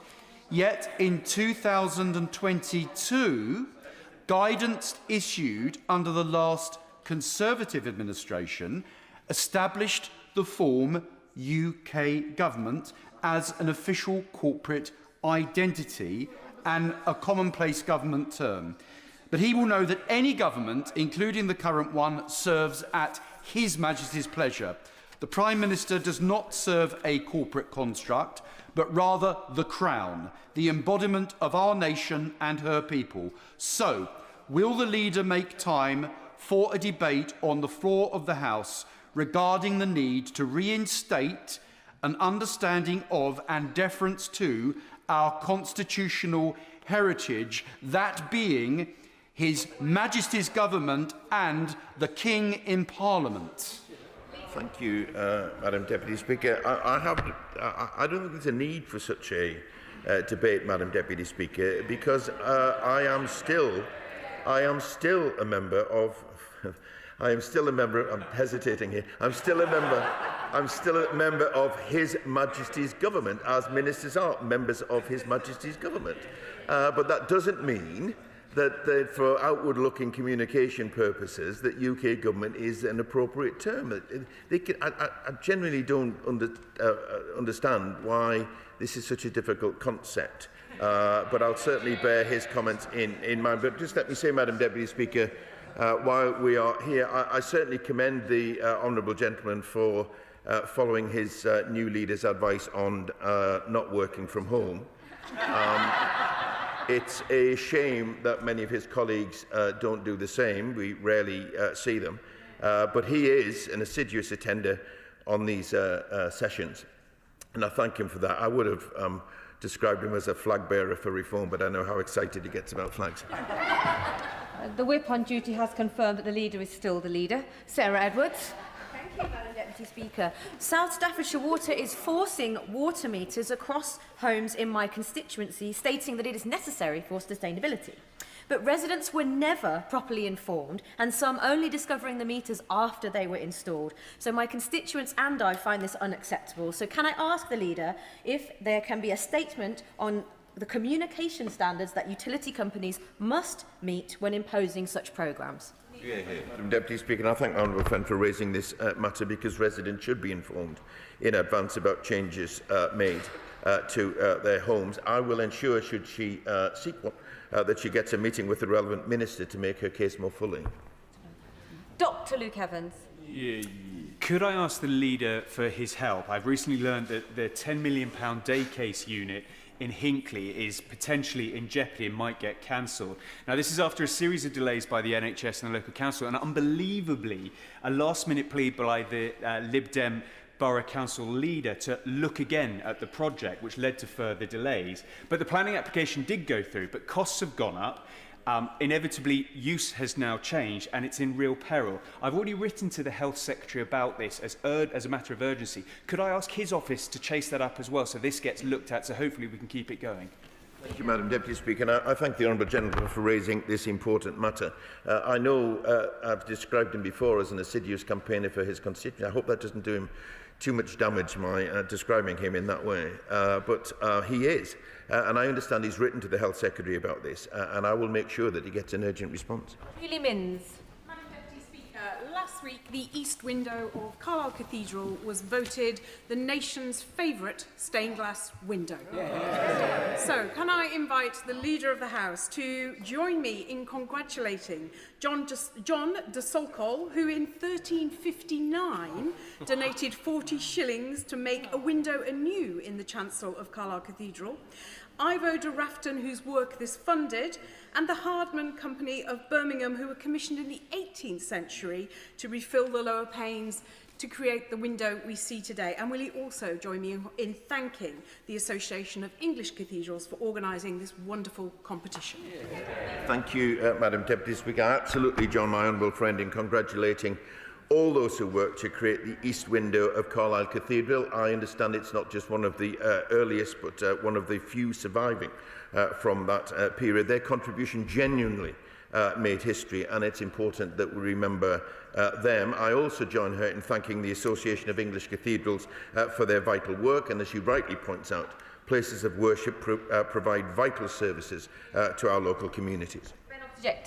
Thank you, Madam Deputy Speaker. The town of Huntingdon in my constituency has a rich cultural and historical heritage. It is the birthplace of Oliver Cromwell, also one of my predecessors in this House. It is the former home of the diarist Samuel Pepys. It is the first place in the UK that chocolate ice cream appeared on these shores. And it is also the birthplace of the sandwich, something very close to my heart. As such, because of this cultural heritage, we are putting forward the town of Huntingdon to be the town of culture in 2028. And I'd like to thank and congratulate Paul Sweeney and the bid team in Huntingdon for their hard work in putting this forward. Not only just to celebrate our cultural heritage, but also to build a legacy going forwards. Would the Leader of the House join me in championing Huntingdon as the very best opportunity for Huntingdonshire to cement a town of culture for 2028? Thank you, Madam Deputy Speaker. First, let me say that I'm a huge admirer of Oliver Cromwell, and therefore I am actually, and therefore the list of achievements for his area considerable, not least the birthplace of Oliver Cromwell. He invites me down a path, however, of town of culture. Which might go down well in his area, but I can assure you in North Shields will go down terribly badly, because I'm assured that we intend to mount our own. But I do wish every town, seriously, I do wish every town well, and I commend the government actually for bringing forward this initiative, and I wish everyone well, because it can help to transform the towns that are the backbone of this country. Mayor Ellis. Madam Deputy Speaker, 2 years ago, Butler's Farmhouse cheese in my constituency, makers of the famous Plastics Blue, suffered a devastating fire, destroying all their storage facilities. The community rallied around them, with local businesses and farms helping to erect temporary buildings and provide interim logistics, and following some truly brave leadership, Jill, Matthew and Daniel Hall and their family this week celebrated the completion of their brand new extended building, which was opened by King Charles himself. Would the leader join me in congratulating all at Butler's Farmhouse Cheese on their determination and resolve, and would he consider a debate on how critical the communities around us are in times of resilience and great need?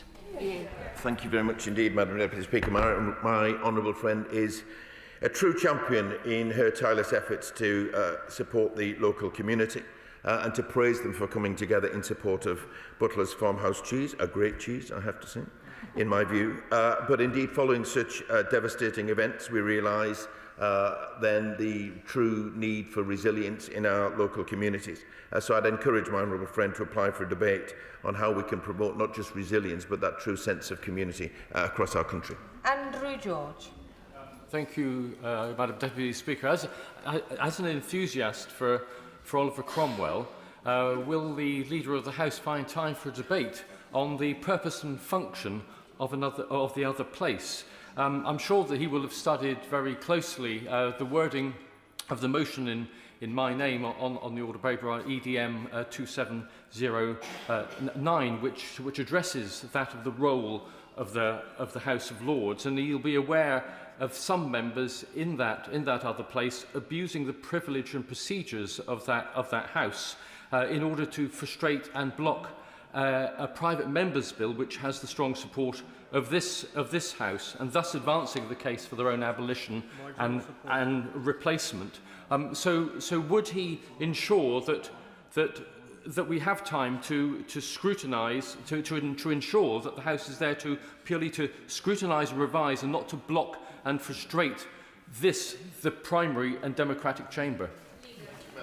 Because I've said from this dispatch box before, the House of Lords needs to be very much aware that on the assisted dying bill, which is the bill I assume that he's referring to, that they should respect the view that this House has not just once but twice supported that bill, both at second reading and indeed at third reading, and they should certainly bear that in mind. I don't happen to be of the view that, however, their scrutiny is not important, but I think the way that they go about it is important. And if there's a warning behind what the honourable gentleman says about be careful what you wish for, if they go down that route and it opens up a wider debate at the House of Lords, then I think that is what they would need to take seriously. But I commend him and others for continuing to raise these matters. As I've said before, it's not a government bill.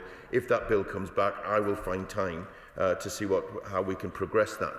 But it is a timely warning to their lordships that they need to get on with it. Chris Murray.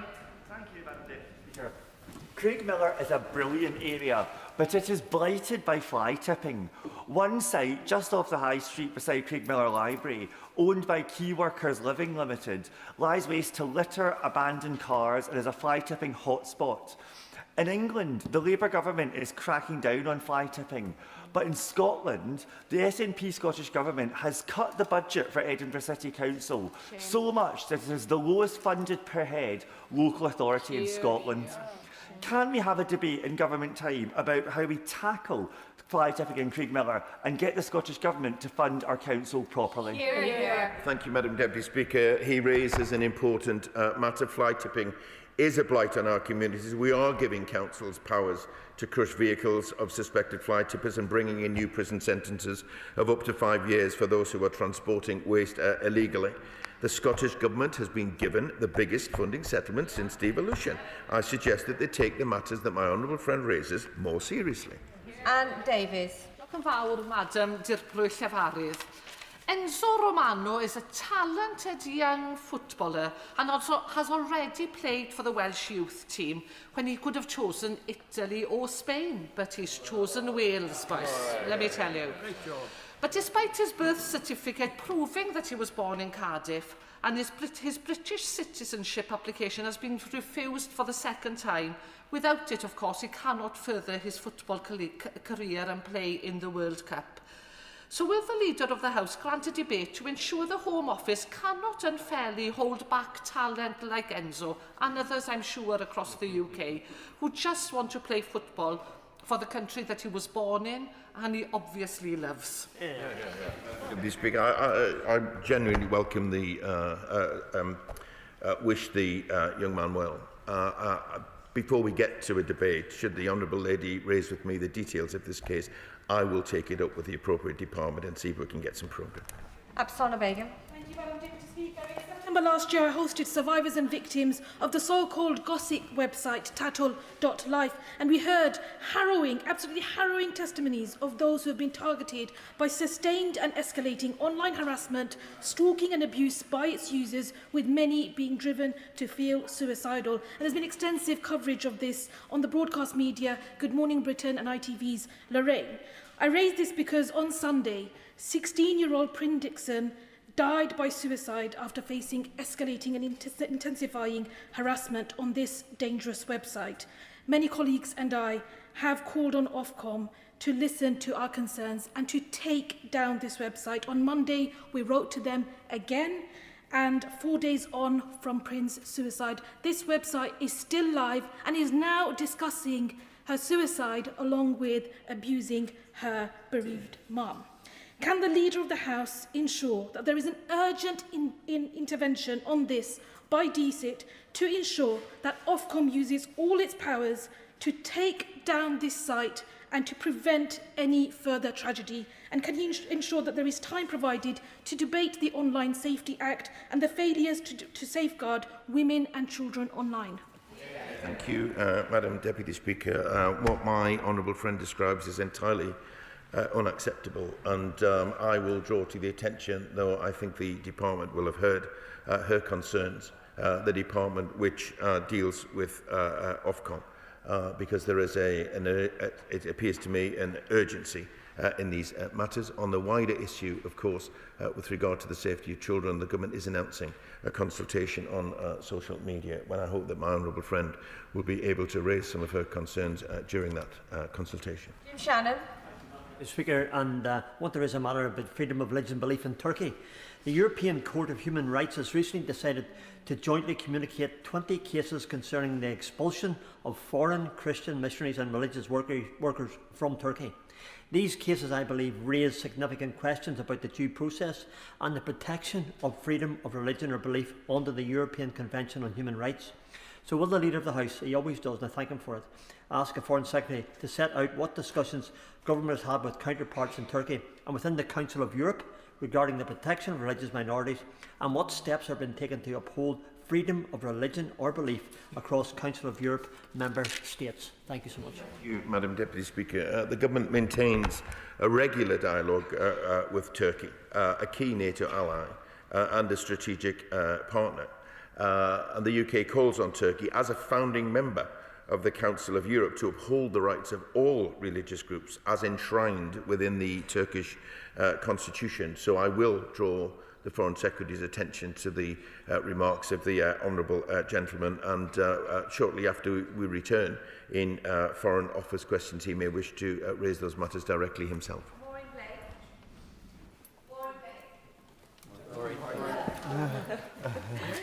Thank you, Madam Deputy Speaker. I recently attended an event at Oakwood Primary School in my constituency, where pupils took part in workshops facilitated by the Children's Parliament and Save the Children, exploring the impact of poverty. I was so moved by the children that day, who recognised that too many of their peers are grown up in hardship, concerned about basic needs such as food and housing. Would the Leader of the House join me in commending the pupils of Oakwood School for their thoughtful contributions and reaffirm this government's commitment to tackling poverty? Madam Deputy Speaker, absolutely join my honourable friend in commending the pupils and indeed the staff of Oakwood Primary School for their thoughtful contributions. The government is committed to tackling child poverty, which is why we're scrapping the 2-child limit, and we're expanding free school meals and breakfast clubs, and we will do even more. But the empathy of these students is truly commendable, and I thank them for everything that they're doing. Emma Foodie.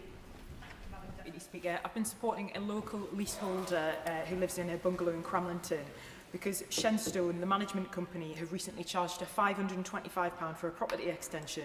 Nothing unusual, you might think, except it was built 30 years ago before she even lived in the property. It's been pointed out to Shenstone, and they are still insisting that my elderly resident pay up. Can the Leader assure me that this government will continue at pace with the changes to address these outrageous practices? And does he agree that this sort of behaviour by companies like Shenstone are exactly why we need to tackle the leasehold crisis? Madam Deputy Speaker, I absolutely agree, and I'm sorry to hear of the case that my honourable friend raises. Our draft Common Hold and Leasehold Reform Bill will end the feudal leasehold system, and we are committed to strengthening protection for leaseholders. The measures we brought forward are not the final steps that we intend to take regarding the regulation of managing agents, and we will set out further details in due course. Hancock. Thank you, Madam Deputy Speaker. Colchester community champion Peter Dutch is campaigning to install bleed kits in schools to help tackle the scourge of knife crime, and this week's terrible incident at Grimsby School underlines the absolute importance of that.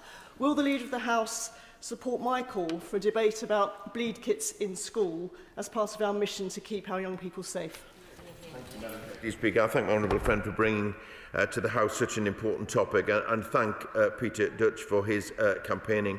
As she points out, first aid does indeed save lives, and I'll make sure that the Education Secretary has heard her contribution today. Should my honourable friend seek a debate, perhaps in Westminster Hall, then I'm sure her concerns will be echoed across this House. Phil Brickle. Thank you, Madam Deputy Speaker. Local journalism is the lifeblood of our democracy, but the defamation laws in this country make it difficult for investigative media outfits like the Londoner, the Manchester Mill and their parent company, Mill Media, to speak truth to power. Now, the government's own anti-corruption strategy recognises this threat to free speech and outlines comprehensively tackling all strategic lawsuits against public participation as a priority commitment, but sets 2029 as the target date for action. So will the Leader of the House support my calls for a statement from the Ministry of Justice outlining what steps the Department is taking now to address slaps? Thank you, Madam Deputy Speaker. My honourable friend raises an important matter, and I do understand the frustration in his voice, not least because he has raised relevant cases in this area before, as have other members. The government does recognise the profound financial and psychological impact of slaps on individuals, and we are considering all options for reform to ensure that all types of slaps are addressed comprehensively, and I will make sure that my honourable friend gets a response from the Secretary of State for Justice. Jane Kirkham. Madam Deputy Speaker, I have several constituents, including victims of violence against women and girls, who have been waiting a year or more for Devon and Cornwall Police to respond to their complaints. Will the Leader facilitate a meeting with the Policing Minister for me to discuss the capacity of Devon and Cornwall Police to respond to complaints, and whether he'll allow a debate in government time on the handling of police complaints? Thank you, Madam Deputy Speaker, and I thank my honourable friend for her question. Delays in responding to complaints are very frustrating for the public and MPs who want to be able to help their constituents, and as we set out in our Police Reform White Paper, we will work with the Independent Office for Police Conduct to improve the police complaints and misconduct system, but I will facilitate a meeting with the Police Minister as my honourable friend requests. Christine Sullivan. Thank you, Madam Deputy Speaker. Last week, my constituents Gillian Greenbell and Craig Turpey from Bathgate's Turpey & Co visited Parliament and watched business questions from the gallery. But they were visiting London for the Guild Property Awards, winning silver in the UK overall award and gold in Scotland. Wow. As the state agency described this place as a period property located in a well-connected, up-and-coming community with views of iconic landmarks. Will he join me in congratulating the team at Turpey's and commend them for the contribution to the local economy, wishing them well for the future? Thank you, Madam Deputy Speaker. I certainly join my honourable friend in congratulating everyone at Turpey's on their success as at the Guild Property Awards, and I thank them for joining us for business questions last week. I hope, Madam Deputy Speaker, that they enjoyed their visit to Parliament, which, given the R&R report that I mentioned earlier, perhaps this place could also be described as a fixer-upper. Oh, Alison Taylor. Madam Deputy Speaker, in a challenging geopolitical world, would the Leader of the House agree with me that Scotland both contributes and benefits from the security of the United Kingdom as a whole? Thank you, Madam Deputy Speaker. I absolutely agree with my honourable friend. Scotland is fundamental to the security of the United Kingdom. We are developing the Defence Growth Deal for Scotland, which will drive innovation and deliver support to businesses, boost local employment and ensure long-term sustainable growth. But our commitment to that, Madam Deputy Speaker, and the role that Scotland plays is absolute.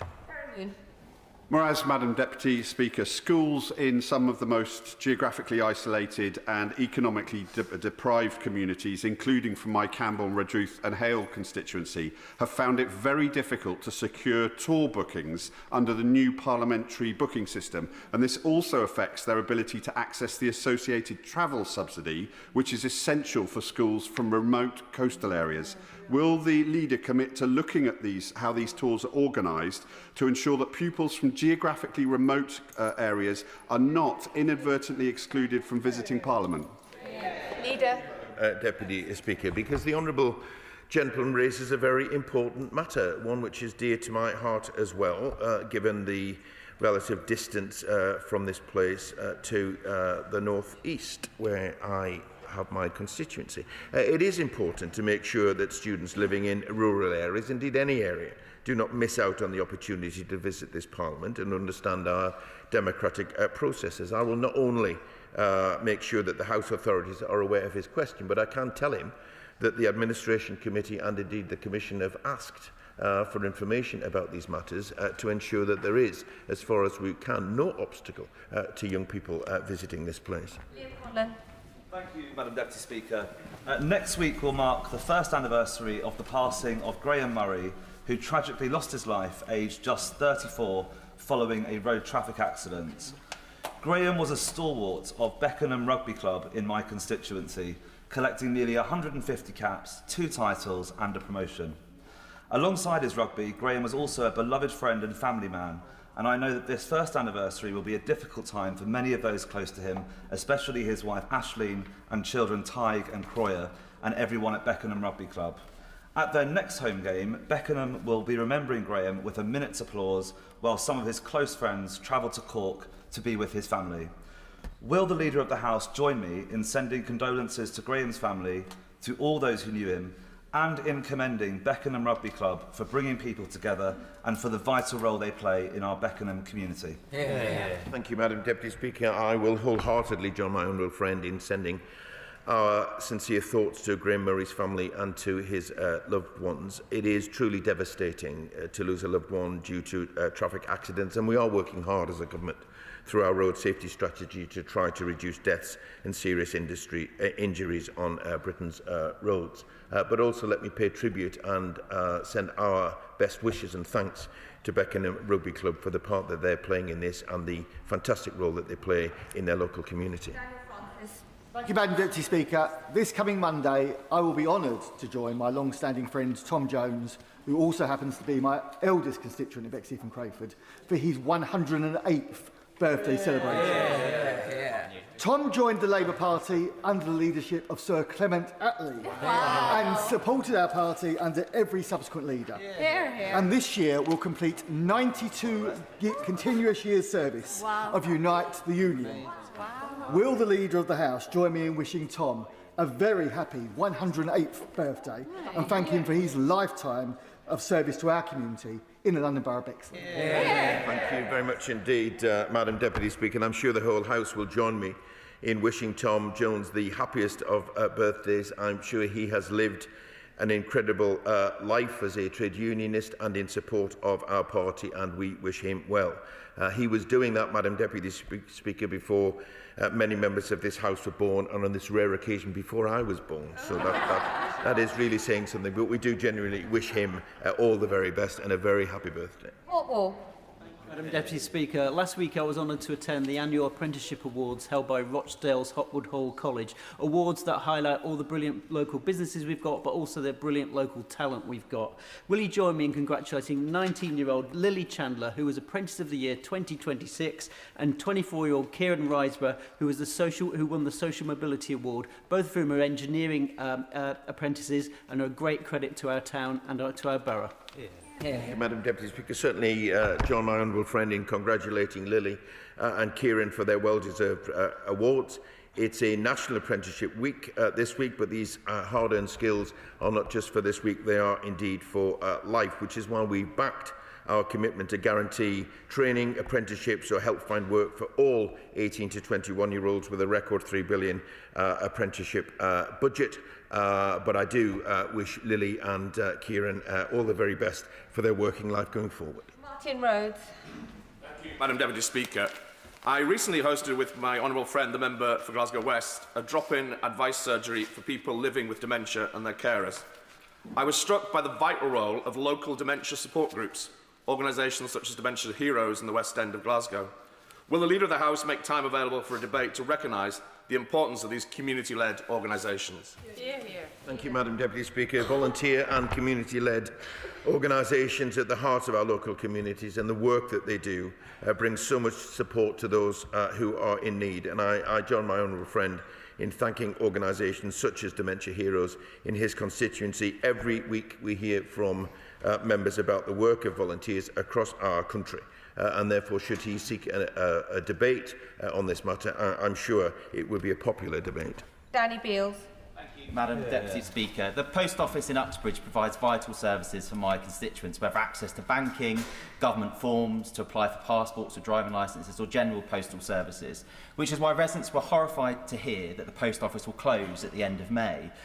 With no replacement in sight. And then when approving the redevelopment of the current building, the council made no provisions for a new post office or required no conditions on the developer to find a new site for a post office in the town centre. Does the Leader of the House agree with me that this simply isn't good enough? And can we make time in this place for a debate about the vital role of community postal services? Speaker, I thank my honourable friend for this question. Because this sounds like a very frustrating time for his constituents. He's absolutely right about the importance of post offices to town centres, which is why this government sets minimum access criteria. I understand that an alternative location in Uxbridge is being actively explored, but he may wish to raise this matter at DBT orals at the beginning of next month to ask the Minister for an update. James Naish. Thank you, Madam Deputy Speaker. I wrote to the Department for Transport in December 2024, warning that the closure of Kirkhill Bridge by Network Rail for 10 months would have a devastating impact on nearby businesses. 15 months later, Dolly's, a local cafe, has closed for good. Gemma, the owner, told me that she needed £10,000 of support to get by over that 10-month period, and to the project, that would have been 0.15% of the total cost. It has closed, and as a result, we have lost a popular local business, and 3 people have lost their jobs. So would the Leader of the House agree with me that more can and should be done to recognise the unique impact of road closures on rural businesses, and will he advocate to the Department on my behalf? Thank you, Madam Deputy Speaker. My honourable friend is a doughty campaigner for his constituents, and I'm genuinely sorry to hear of the case that he raises. He understands that road closures can have a great impact on can greatly impact local communities and businesses, particularly in rural areas. And I know that he's raised this matter with the Department of Transport, but I will absolutely ensure that he gets a response. Final question, ever patient. Thank you very much, Madam Deputy Speaker. On Tuesday, I joined with civic leaders in Leeds and Leeds United to celebrate the £650 million expansion of Ellen Road Stadium. Now, this is going to bring enormous benefits to my part of Leeds, including jobs and opportunities.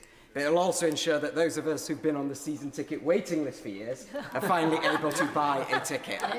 But much more importantly than this, and parallel to it, the West Yorkshire Mass Transit project has the potential to amplify and extend these benefits to all of the people of Leeds. So will the Leader of the House grant an urgent debate in government time to ensure that the Leeds tram, the Bradford tram, the West Yorkshire tram is delivered ahead of the current schedule and on budget, with stations in my constituency and others, so that all of the people of Leeds can benefit from this investment?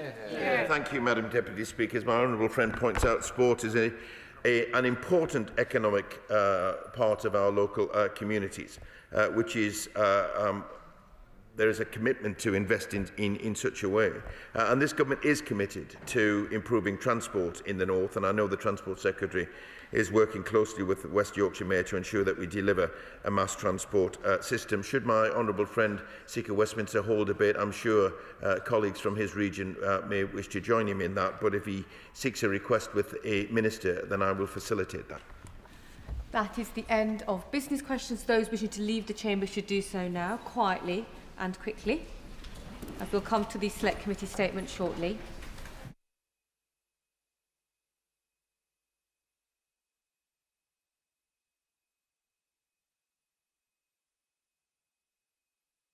Now come to the Select Committee statement on behalf of the Housing, Communities and Local Government Committee. Florence Eshalami will speak for up to 10 minutes, during which no interventions may be taken. At the conclusion of her statement, I will call members to ask questions on the subject of the statement. These should be brief questions and not full speeches. Can I emphasise that questions should be directed to the Select Committee Chair and not the relevant Government Minister? Front benchers may take part in questioning. I call Florence Eshalami. Thank you, Madam Deputy Speaker, and I'm grateful to the Backbench Business Committee for allocating time for this statement.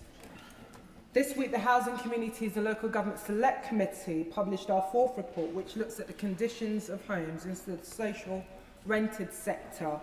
This is the first in our series of outputs as part of our broader inquiry into the conditions of homes. We've also been looking at the conditions of homes in the temporary accommodation and the private rented sector and hope to publish our report later on, but for this we are focusing on social housing. Over the last 25 years, there has been substantial progress at improving the condition of social homes. In 2001, the last Labour government introduced the Decent Homes programme to address the large backlog of disrepair that had built up in council homes.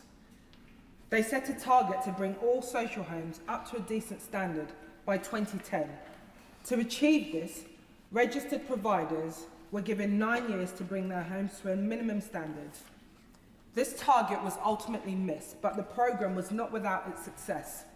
Over 1 million homes were improved by works carried out on this programme. By April 2009, the rate of homes that failed to make decency had fallen down to 14.5%, down from just 40% at the start of the decade, so a significant improvement. Progress at bringing social homes up to minimum standards has continued to be under successive governments, but at a slower pace. However, as our report states, progress has now stalled with very little improvement since the pandemic. The latest findings from the English Housing Survey estimated that around 430 social homes failed to meet the basic standards of decency. Overcrowding continues to rise. Our report highlights how energy prices means that tenants struggle to heat their homes sufficiently in the winter. Cold homes and overcrowding can exacerbate hazards like damp. 2/3 of social homes are at the highest risk of overheating during the summer months. These are really concerning trends. The government has been clear that it wants to deliver transformational and lasting change to the quality and safety of social homes over the next decade. The government has made good progress. Following recent announcements, registered providers have more certainty over the standards they're expected to meet and more resources. Now, many members across this chamber will remember the tragic case of Awab Ishaq, who died aged 2 from severe respiratory conditions caused by prolonged exposure to mould in his parents' homes. During his short life, Awab had recurring cold symptoms and respiratory tract infections, and he had to visit the GP surgery than most children. Awab's parents reported their mould to their housing association in 2017, before Awab was born. The coroner's report states that no action was taken to address the mould before Awab died in December 2020, at which point the mould was then present in every single room. During our inquiry, we heard from one mother whose 18-month-old baby started getting chest infections because of the black mould behind her bed. The mould spread everywhere, but complaining got her nowhere. Arab's law is now being rolled out across social housing, giving tenants the ability to take legal action against their social landlords if they fail to remove the hazards in a timely way. On balance, we thought that the government's decision to introduce Arab's law in phases, starting with the most dangerous flats, was the right one. However, tenants and housing providers would benefit from a clearer timeline of when the next phase of Arab's law will apply, and our report calls for the government to set this out. Now, for many residents, Madam Deputy Speaker, taking legal action against your landlord is not a decision they want to take, and we'll be keeping a close eye on the effectiveness of Arab's law to ensure it delivers meaningful protection to tenants, especially some of the most vulnerable tenants. By 2030, social landlords will need to make sure that their homes comply with new energy minimum efficiency standards, and this is a positive step, although the pace of retrofits will need to accelerate if the sector is going to upgrade the remaining homes by 2030. Under the official definition of fuel poverty, a household is not considered to be fuel poor if their home has an EPC rating at band C or above. However, those living in homes that comply with the new minimum standards may still struggle to heat their own homes sufficiently if their energy prices are too long. So our report calls on the government in its forthcoming fuel strategy to amend the definition of fuel poverty to reflect this. Otherwise, the committee is concerned that the new energy efficiency standards, while necessary, will provide false assurances to tenants who are living in multiple cold homes. We welcome the government's new decent home standards. Today's standard was last updated in 2006 and it is in desperate need of reform. Shockingly, almost 430,000 homes still failed to meet the basic standards 25 years after this was introduced. The government plans to bring forward a new decent home standard in force by 2035. A lot of work needs to take place over the next 9 years. The Building Research Establishment has estimated that around 45% of social homes will need to be brought up to a new standard. While the last Labour government's Decent Homes programme was successful, many homes failed to meet the decent home standards. The government's new decent home standards will improve the quality and safety of homes. However, we do not want to find ourselves in a situation in 2030 in which a large proportion of homes have still not been upgraded. 2035 is already too long for many of our tenants to wait. They must not be told to wait longer. That is why we are recommending that the government should introduce interim targets to stipulate the percentage of social homes that should be upgraded to the revised decent home standards each year before the standards comes into force in 2035. This will help to demonstrate and reassure residents and the public that progress has been made. We are also asking the government to introduce a progress to periodically review and, if necessary, update the decent home standards at least every 10 years. As I mentioned earlier, Madam Deputy Speaker, the government has made good progress, which is welcomed. The sector now has clarity which it needs to meet the standards. Changes to the rent settlement will help registered providers improve the quality of their homes. However, we are concerned that these steps alone will not be sufficient to deliver the improvements the government wants to see. Our view is that there's a strong case for the government to establish a new modern decent homes programmes to support social landlords to raise the standards. Even with the investment from the government, even with the changes to the rent settlement, we are concerned that the sector will not have sufficient resources to meet these new standards.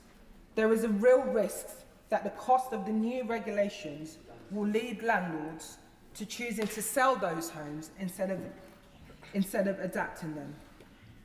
So while we welcome the plans for the government to transform and make a lasting change to the quality of social homes, the government's plans do not address the long-term systematic drivers of poor conditions, especially the need to replace some of the ageing stock. We hope that the government's long-term housing strategy is an opportunity for the government to fill this gap, and we urge the government to publish this strategy as soon as possible. Yeah. Thank Madam Deputy Speaker. The quality of social housing is a huge issue right across my Woking constituency, and one that residents and constituents contact me about on a daily basis. So I was pleased to help draft this cross-party report, and I want to sincerely thank my honourable friend for Vauxhall and Camberwell Green for her leadership on this issue. Please can she tell me and the House what response she has had from the government since the publication of this report, particularly on our request for a new and modern decent homes programme?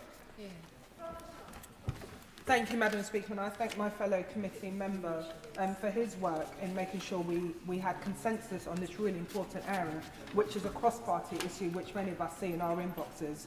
What we are hoping to see is a full and detailed response from the government, so we are going to allow them to come back to us.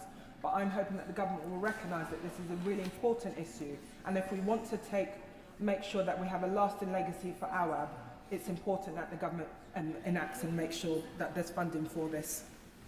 Chris Hinchliffe. Thank you, Madam Deputy Speaker. As the chair of the recently formed APPG for Council and Social Housing, I particularly welcome the conclusion in this report about the importance of boosting the supply of social housing to meet the huge demands for new, high-quality, genuinely affordable homes, and also to replace the older, lower standard homes that are long past their intended lifespan. It's a daunting task, but we know it can be done. The great reforming post-war Labour government built more than 800,000 council houses between 1946 and 51. So does my honourable friend agree with me that we need bold policies to match the scale of that achievement now? I thank the honourable member, and I know that, like many of us, he's a proud advocate for us making sure that this government honours its commitment around building new social homes. It is important that we do look at the range of avenues available to house builders, councils, developers, and most importantly that the government continues to fund that. So I'm hoping that he may be aware that the Affordable Homes Programme prospectus just opened this month in February, and we are asking, the government is requiring councils, developers, housing associations to come forward with those bids, and we are very much hoping that a number of those bids will be for new, high-quality, family-sized social homes. Speaker, can I thank the chair of the committee and the committee for the report. I declare an interest as chair of the Healthy Homes and Buildings, and this issue, this very critical issue, is critical to us and centre to us in trying to find a way forward. In Northern Ireland, as an MP, I get this issue every week. The importance of the recommendations and the detail that the Honourable Lady and the committee have brought forward, could I ask, please, that they would be shared with the housing executive, the major social housing provider in Northern Ireland, but also the housing associations. This is significant, and I think they need to know. I always thank the honourable member for his wonderful and timely interventions on many issues across the House. And as I mentioned in my opening remarks, the issue of conditions in homes is something that will impact all of us as constituency MPs right across the UK. It's a big issue we see weekly in our inboxes at our advice surgery. So it's really important that we share any areas of best practice and any areas that we can learn as well from other regions in the UK. Val Rubiradi. I thank my honourable friend and constituency neighbour for this excellent report, and I wanted to ask her if she agrees that sometimes in this situation housing associations try and have the heat taken off them by employing management agents, and when constituents go and approach them for repairs and such, they often back them back between each other. I have a particular incident on Darkest Howe Apartments on Brixton Hill, where Notting Hill Genesis, who are the housing association in Crabtree, keep shirking responsibility to who has to provide some very vital changes. For example, people not being able to have heating between November and January, which were obviously the coldest months. Do you think that more should be done, and perhaps we should be able to better hold them criminally liable for some of the situations that they put our constituents in?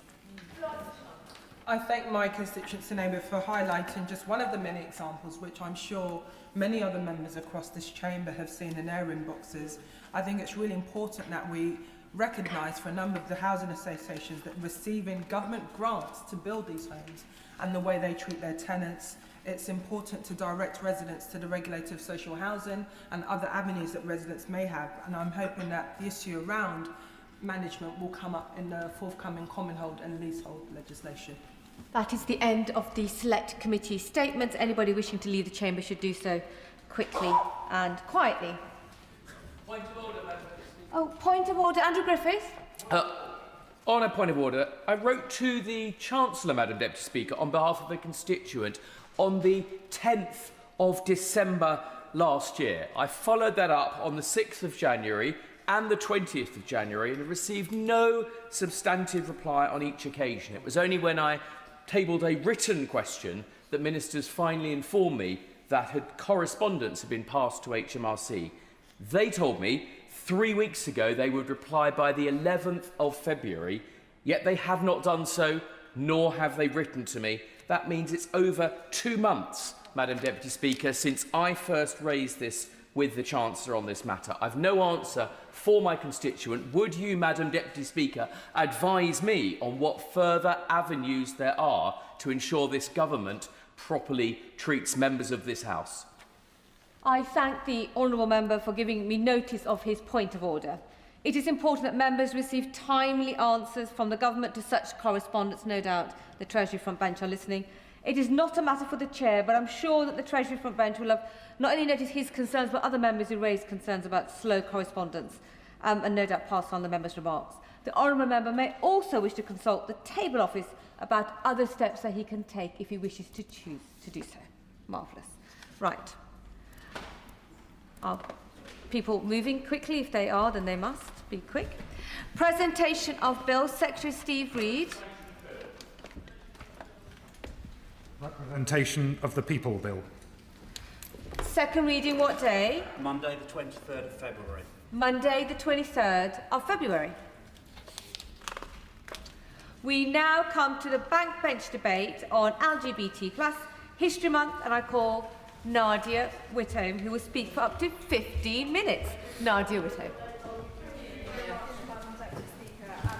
I thank the Backbench Business Committee for approving this debate, which I'm pleased has become a regular fixture of the calendar in the world's gayest parliament. And thanks also to my honourable friend, the member for Jarrow and Gateshead East, who made the application with me and whose relentless work for LGBTQ+ rights inspires me every day, not least her victory at the Council of Europe, where her report on banning conversion practices passed with a resounding majority. I'm pleased that the government has confirmed that it will publish a draft bill towards this end, and I hope that the Minister will use today as an opportunity to set out more details and timelines. Now, I appreciate the irony of one of the younger LGBTQ+ MPs opening a debate about LGBTQ+ history.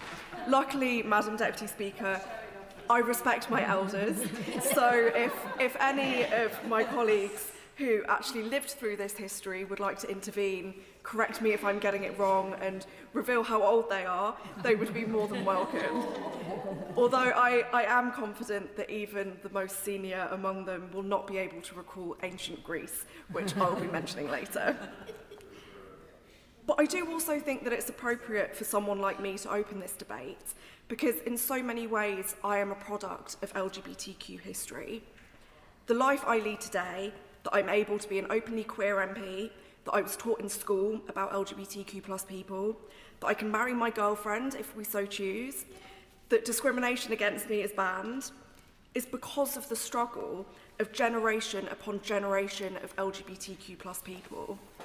From the Gay Liberation Front to those who overturned Section 28, from lesbians and gays support the minors to those who set up Switchboard, from anti-AIDS activists to the gay MPs upon whose shoulders we stand, like Maureen Colquhoun, the first openly lesbian member of this House, who fought tirelessly for gender equality and sex workers' rights, and Chris Smith, who came out in 1984 at a rally against gay employees being banned from his local council. It's thanks to the last Labour government responding to the movement for LGBTQ+ rights that the age of consent was equalised, that Section 28 was repealed, that civil partnerships were granted, that same-sex couples could adopt, that trans people could have their gender legally recognised, and that the Equality Act was passed. I feel immensely grateful to those who came before me that I did not experience many of the horrors that they did, And I wish that those who are no longer with us could see us now. The record numbers of people who are comfortable and safe identifying as their true selves, who live better, more equal lives because of everything they fought for. Absolutely. I thank my honourable friend for making such a powerful and passionate speech, and she's such a fantastic advocate for the LGBT plus community. She highlighted the many people who have passed on and died. She'll know that I'm one of the co-chairs of the APPG, HIV and AIDS and sexual health, and the disgraceful stigma that's still attached to that. Does she agree with me that this year's theme of science and innovation, we should celebrate the science and innovation of many people from across the HIV and AIDS sector, and our fight of this government to make sure we are one of the first countries to end new HIV transmissions in 2030.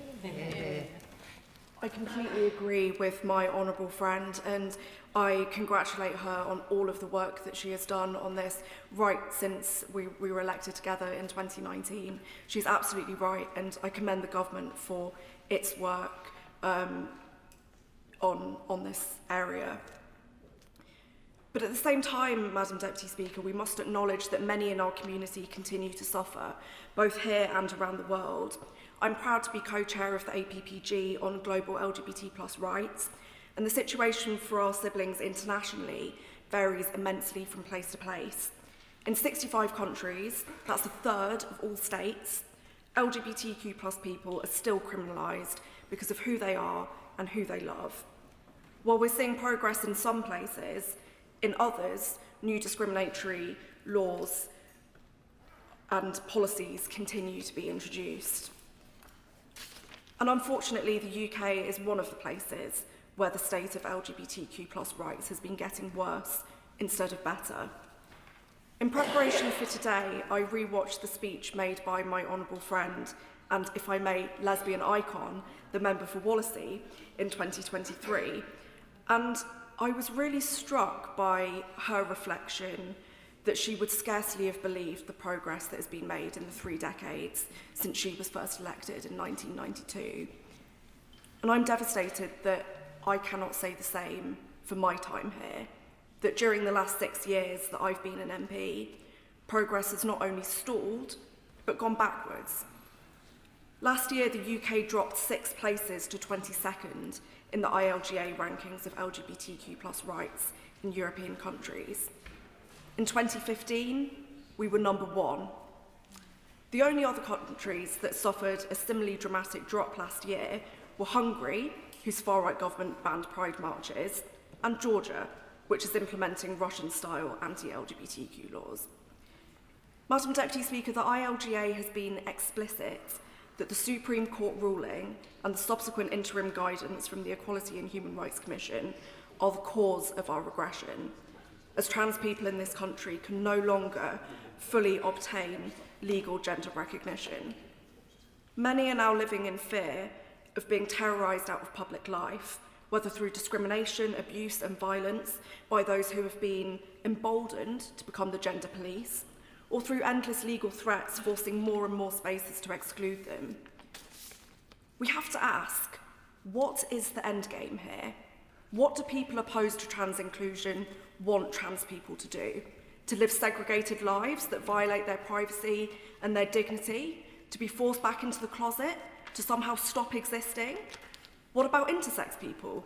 What are they meant to do when their biological sex has always been more complicated than simply male or female? And that's why I also think that this month acts as an important corrective to the lie that anti-trans activists often tell, that sex is binary, that until recently gender identity was straightforward, man have penis, woman have vagina, trans people don't exist. Well, tell that to Roberta Cowell, the first known British trans woman to undergo gender-affirming surgery and have her birth certificate changed in 1951. Or to Charlie Wilson, a trans man and ships painter from the Victorian era. Or to Eleanor Reichner, who was a trans 14th century embroiderer, barmaid and sex worker. Tell that too to intersex people, who have been documented as far back as ancient Greek, Roman and Indian texts, to the two-spirit people of indigenous North Americans, or to the Hijra in South Asia. As countless biologists, psychologists and societies across the world will attest, both gender identity and sex have always been complex, diverse, and not simply defined by the genitalia that those opposed to trans rights and the media are so obsessed with discussing. And it's also not the case that more trans people have just appeared out of nowhere in recent years.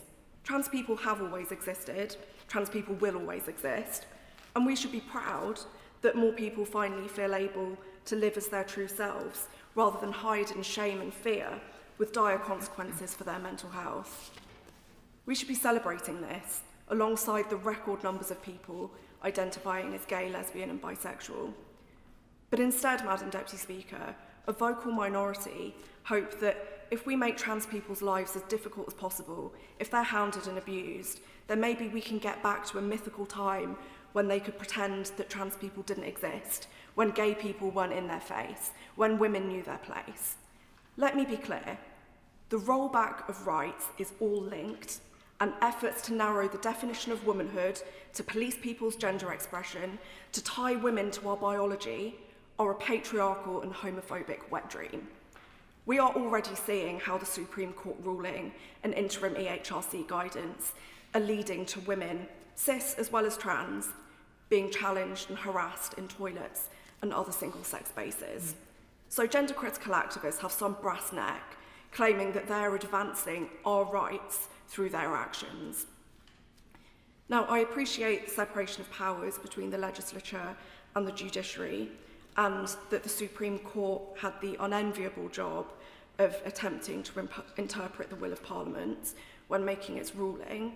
I also appreciate that this government, therefore, had no hand in this decision. However, it is far from powerless. The interim guidance from the EHRC went far beyond even the Supreme Court's ruling, and we must ensure that the statutory guidance does not do the same. I hope the Minister will be able to provide an update about where they're at and confirmation that the guidance will enable organisations to be inclusive of trans people instead of mandating their exclusion. It's also the case that Parliament could legislate to make clear what our intention in the Equality Act is. And I do not believe for a second that the landmark piece of equality legislation passed by the last Labour government after the Gender Recognition Act intended the blanket exclusion of trans people. If the law needs to be clarified, then Parliament should make that clarification. Madam Deputy Speaker, we should not be triangulating on issues of human rights. We should not allow trans people to be thrown under the bus in an attempt to appease a tiny, well-funded, radicalised minority who are not representative of women and who are not representative of the rest of the LGBTQ+ community. All of us in here have a duty to all our LGBTQ+ constituents, including trans people. Trans people are the topic of frequent debate in this House, without the ability to input into it. We have to amplify their voices, their experiences, their concerns, and they are demanding that we oppose their exclusion. And as a queer woman, I feel a particular debt to the trans community because they fought for the rights that I enjoy today. They were on the Pride marches, they were at the die-ins, they lobbied their MPs, and I benefited from it. What kind of person would I be to pull up the ladder now when the LGBTQ+ community has always been and will always be one in struggle and in joy? There is no LGB without the T. We rise together and we fall together, and we must not let our trans siblings' rights be taken. Thank you so much, Madam Deputy Speaker. The question is as on the order paper, and I call Dame Neil Griffith. Indeed, Madam Deputy Speaker. Well, I really do thank my honourable friend from Nottingham East for not only taking the initiative on this debate, but for making a fantastic opening speech and saying so much about our trans community, which is so, so important. And I will come back to that in a moment. Now, in this, our LGBT Plus month debate, it's important not only to acknowledge how far we've come in respect of LGBT plus rights, but to renew our determination both to protect the progress we've made and to do more both here and abroad to enable LGBT plus people to enjoy opportunities that are every bit as good as non-LGBT plus people enjoy. I'm not going to repeat much of the excellent speech that my honourable friend has just made, so I will keep my remarks fairly brief. I welcome the fact that through amending the Police and Crime Bill, the government is moving ahead with making LGBT plus and disability hate crime into aggregated offences, bringing them in line with racial and religious hate crime. But changes in the law need to be supported by cultural change. Unfortunately, too often, we hear of denigration, taunting and bullying of LGBT plus people, sometimes through ignorance, but also, I'm sorry to say, open prejudice, even amongst those we would hope to know better in our public services. Research by the TUC into harassment, bullying and prejudice of LGBT plus people in the workplace revealed that over half of respondents, raising to 80% of trans respondents, have been subject to one of these. So there should be no rolling back of equality, diversity and inclusion programmes, whether it's LGBT plus inclusive relationship education for young people in schools, or whether it's in a public or private sector workplace. I am pleased that our Employment Rights Act gives formal recognition to trade union equality officers and to strengthen employer duties against harassment. This will certainly help, but we should be under no illusion that there is still much to do. Now, moving on to the Conversion Practices Bill, I know a lot of work has been done on this bill, and I appreciate that the Minister is absolutely committed to bringing forward this bill and to ensuring that it is fully trans-inclusive. But time is ticking on, and I would be grateful if she could tell us when she is likely to publish a draft bill. Now, turning to the trans community, I have met many trans people and their families this year, as I expect the Minister has, who have been deeply upset since the Supreme Court ruling last April, not just by the ruling itself, but at the way in which the ruling has been seized upon by some, interpreted far more widely than the context of the Equality Act 2010, and used as a weapon against trans people. We must find a way which enables trans people to live their lives peacefully and in dignity without having to come out repeatedly in all sorts of circumstances. So I'd ask the Minister to ensure that however we finally get to the final guidance on the practical implementation of the ruling, it really does respect the rights of trans people to privacy and to living their lives in their required gender, and that it also offers protection to all those organisations who find themselves under attack for being trans-inclusive. We need to see guidelines which focus on inclusion and not exclusion. Now, I'd like to turn now to the international scene. We all appreciate that there are significant financial pressures at this time, but I would like to make a specific plea to ministerial colleagues to protect the support given to LGBT rights programmes through the FCDO foreign aid budget. In the great scheme of things, this is not a huge amount of money, but it's nevertheless extremely important. This is for several reasons. Firstly and foremost, because it is not just a minority rights issue. Sadly, we are seeing attacks on LGBT plus rights around the world used as a weapon to undermine our democracies, sowing division, dividing societies, and often used as a precursor to attacks on wider minority rights and greater authoritarianism.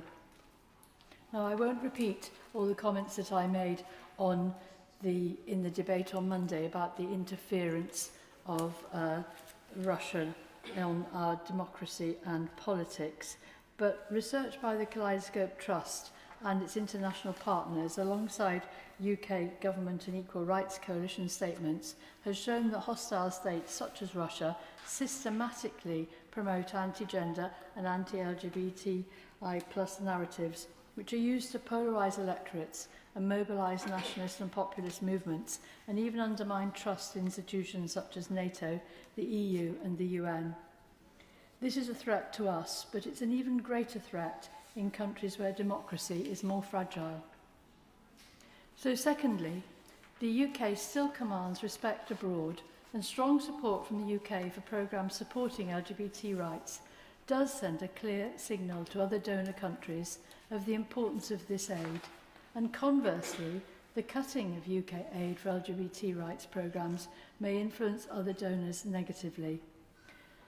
Thirdly, any retreat from supporting LGBT rights is likely to embolden those who weaponise them and exacerbate existing difficulties. Now, I am very pleased to hear that the UK will be hosting the IDAHOC meeting in 2027, but I would really ask the Minister if we could use that both to put our position on the rankings in a better place, but also to support LGBT rights internationally. Thank you. Kate Osborne, are you ready to stand? Kate Osborne. Thank you, Madam Deputy Speaker. It's a huge honour to co-lead this debate with my honourable friend, the member for Nottingham East. We share many things, not least our proud queer identities and a deep commitment to equality. So I'm pleased to have worked together to mark LGBT History Month. After years of progress, it feels to many of us as though we are going backwards on many of the rights that LGBTQ+ people have fought hard for and gained. Rights that were hard won are now being treated as optional. Protections that people fought for, often at great personal cost, are being chipped away, one argument, one dog whistle, one headline at a time. For our trans siblings in particular, this feels like a dark and a dangerous time. That's why LGBT+ History Month matters. Our history shows us the patterns, progress, backlash, progress again, and now we are facing another backlash. That backlash is never without harm. It comes at significant human cost. So whilst we celebrate the trailblazers, yes, give way. Very grateful to my honourable friend for giving way, and can I firstly congratulate her and my honourable friend, the member for Nottingham East, for securing this debate and the work that she has done at the Council of Europe to secure the passing of that report on the trans-inclusive conversion therapy ban, a monumental achievement. Is she, like me, concerned about the rise of the far right across Europe and in the UK and the threat that this poses to our constituents of LGBTQ+ backgrounds? I thank my honourable friend for her intervention, and yes, I share her concerns regarding the far right and indeed others. So whilst we celebrate the trailblazers, the organisers, the artists, the campaigners, the nurses and carers who held hands in hospital wards when families would not visit, the friends who became family, the people who marched when it was dangerous and the people who stood up when they were told to sit down, we also learn from their courage. We remember that our history includes pride marches and community groups, but also trade union solidarity and working class organising, because one of the strongest lessons in our LGBT+ history is this: when working people stand together, we win change that reaches far beyond the workplace. I'll declare an interest as a proud member of Unite the Union, and let's just take the opportunity to mention that as well as LGBT History Month, it is Union Hearts Week. Trade unions are always at the heart of the fight for equality. It's trade unions that push employers to have policies on discrimination at work, and trade unions who decades ago brought about trans-inclusive policies.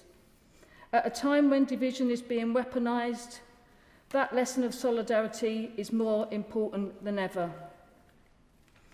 In my own beautiful constituency of Jarrow and Gateshead East, I'm proud of the work being done by Out North East, in particular Drew Dalton and Peter Durrant, and their fantastic work in the community with youth groups, older LGBT people, and just last week, opening the new, bigger premises for the One Centre, which is the first LGBT media and business centre in the UK, and it's in my constituency.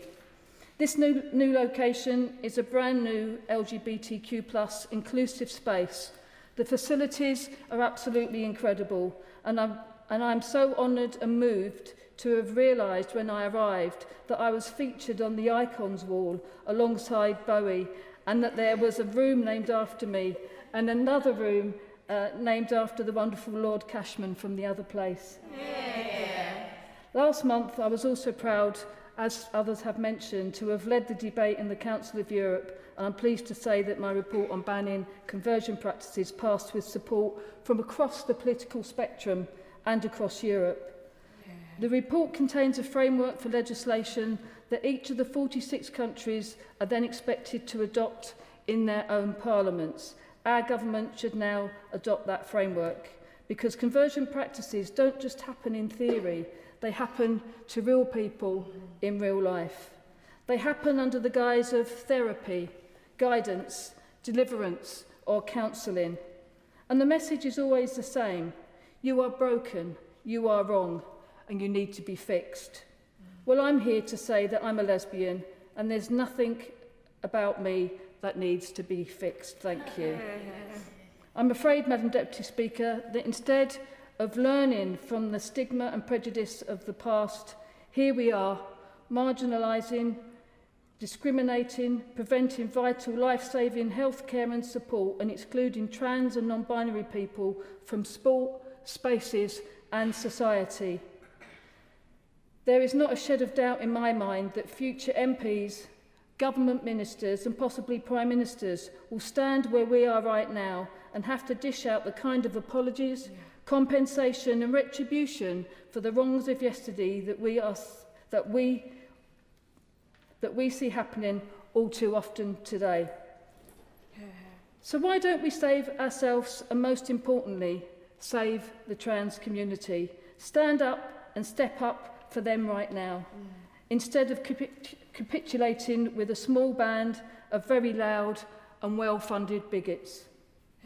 Let's not make today's discrimination tomorrow's new inquiry, public apology and compensation scheme, because that is exactly where we are heading. And I'll finish with a celebration of our history.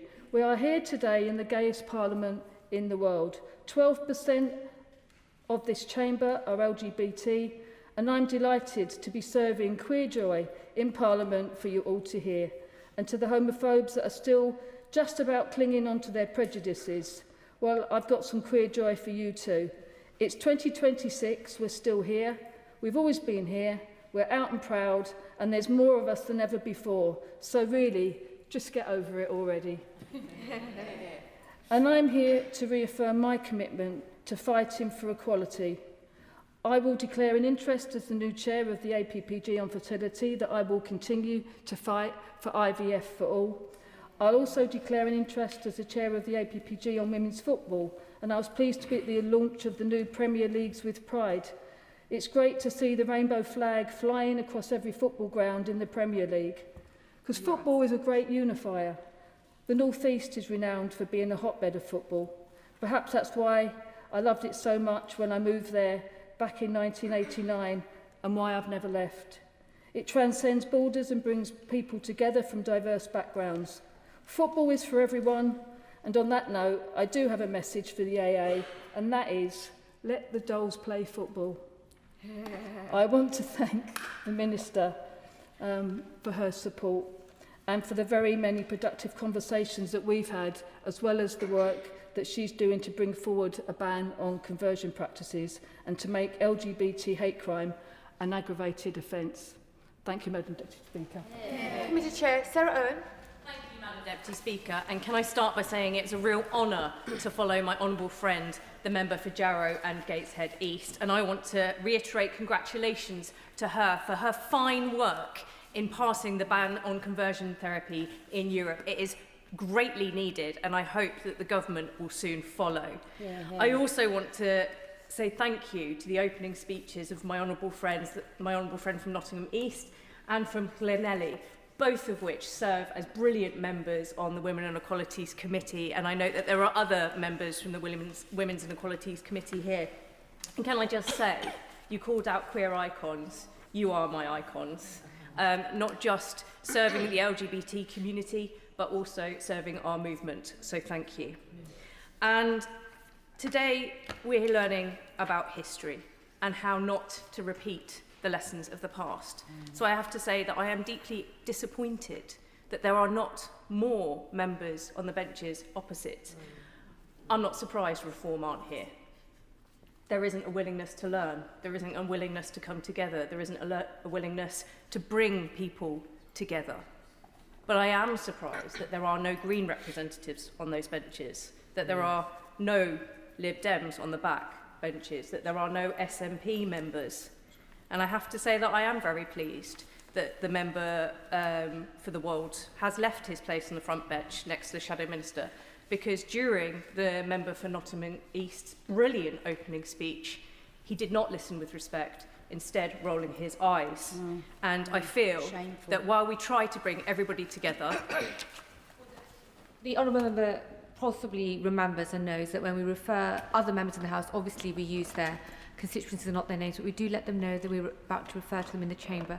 Has she had time to do that? But no doubt she'll be doing it very quickly after she has spoken. Marvellous.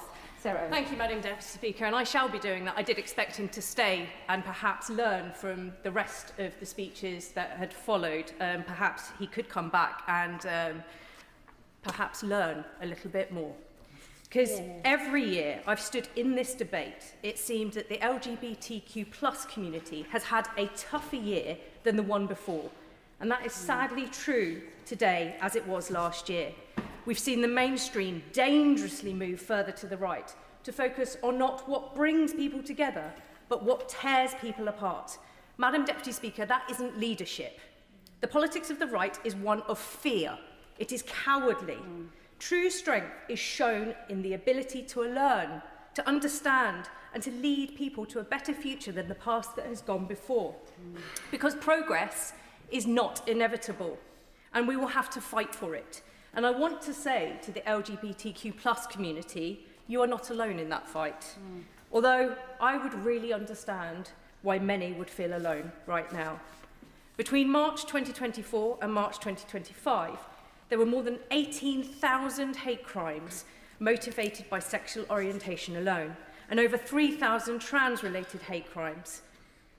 Though there was a welcome slight dip in reported hate crimes in 2024, there has still been a 44% increase over the past 5 years.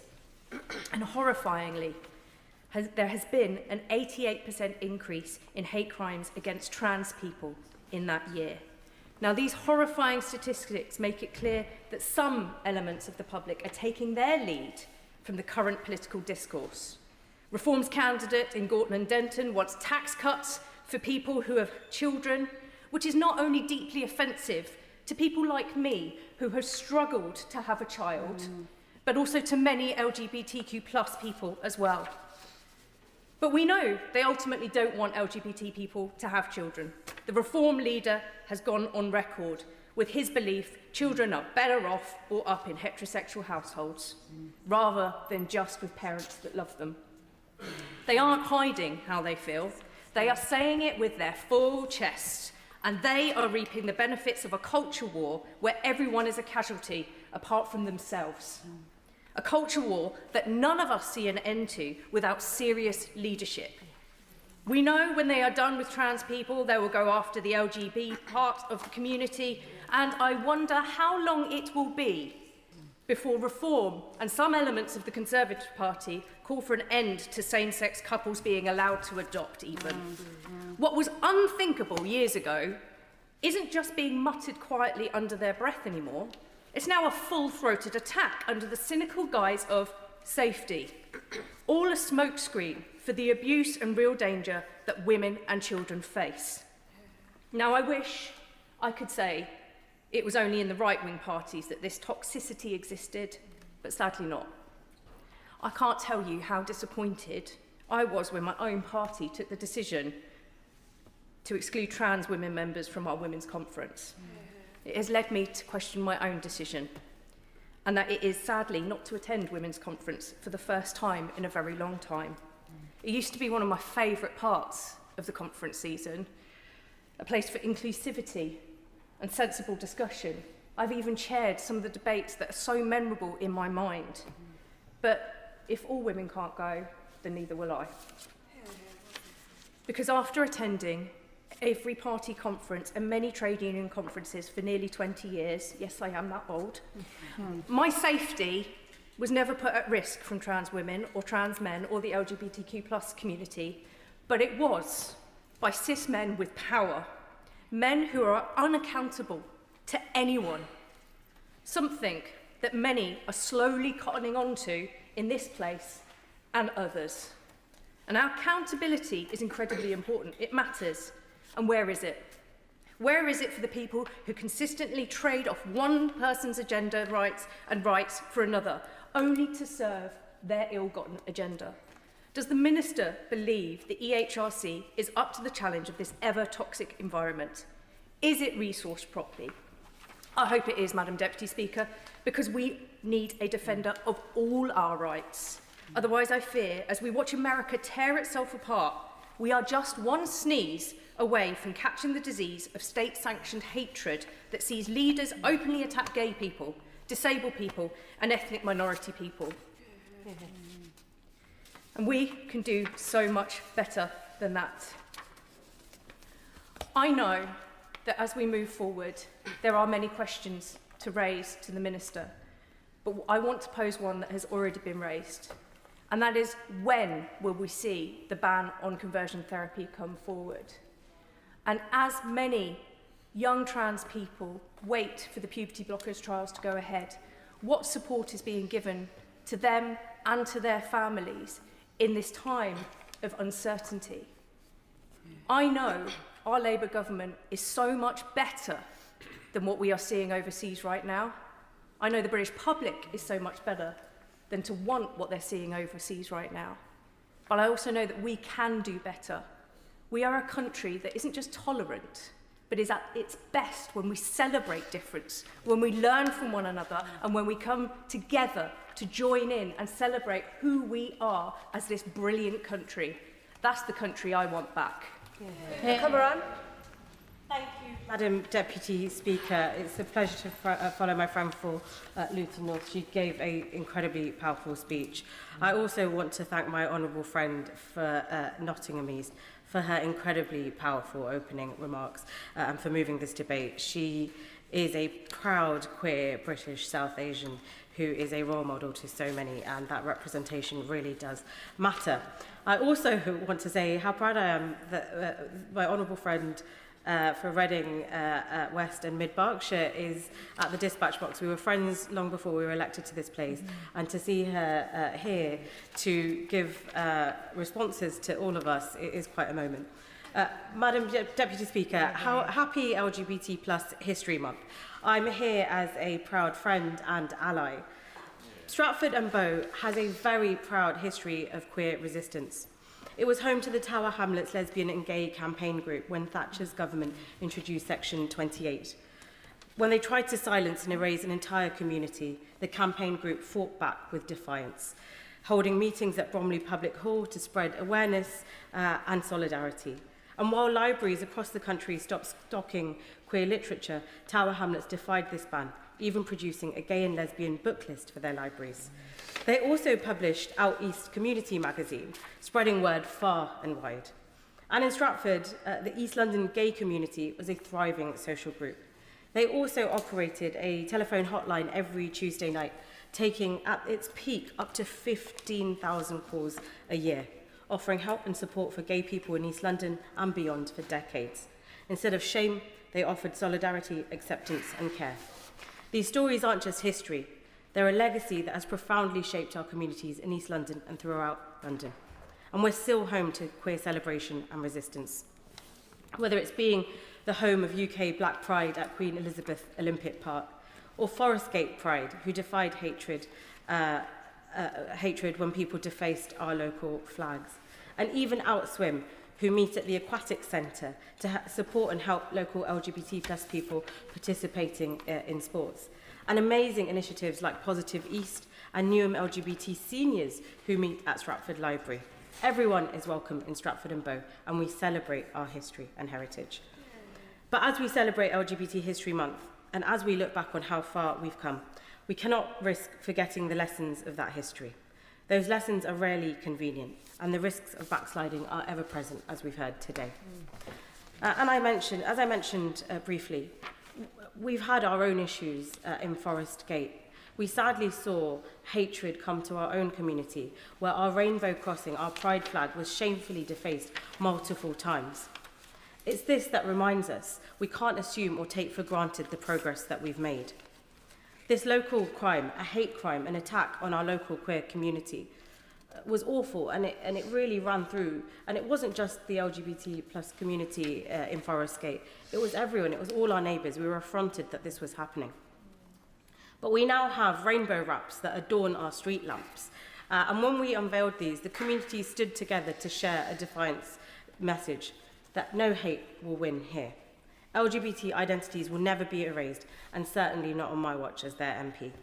But as I said, Madam Deputy Speaker, we cannot risk complacency. Progress is hard fought and hard won. And in the months since the Supreme Court ruling on the Equality Act, hundreds of my constituents have written to me to share their experience and their fears, and the deep impact that the interim guidance issued by the EHRC is having on their daily lives. The lack of clarity also has an impact on organisations across the country too, and on trans people, who increasingly find themselves excluded from this discussion. Just as we demand that women's voices are heard and respected, so too must we listen to trans voices, trans women's voices, who find themselves subject to mockery and abuse as those on the far right stoke culture wars. But these are real people and real lives.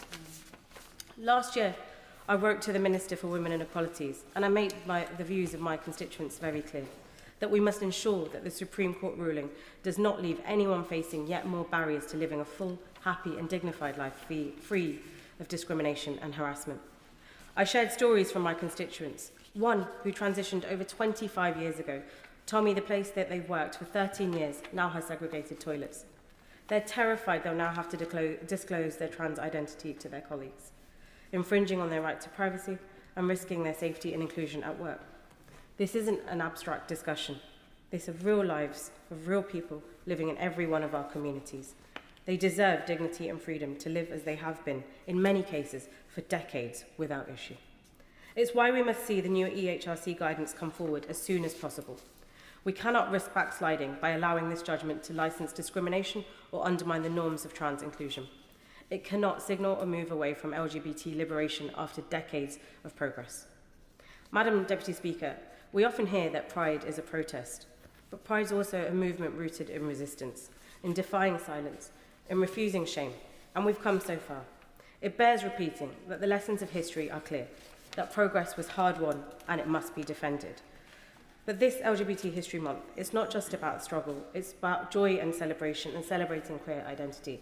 That's why I'm here as a proud ally to celebrate this.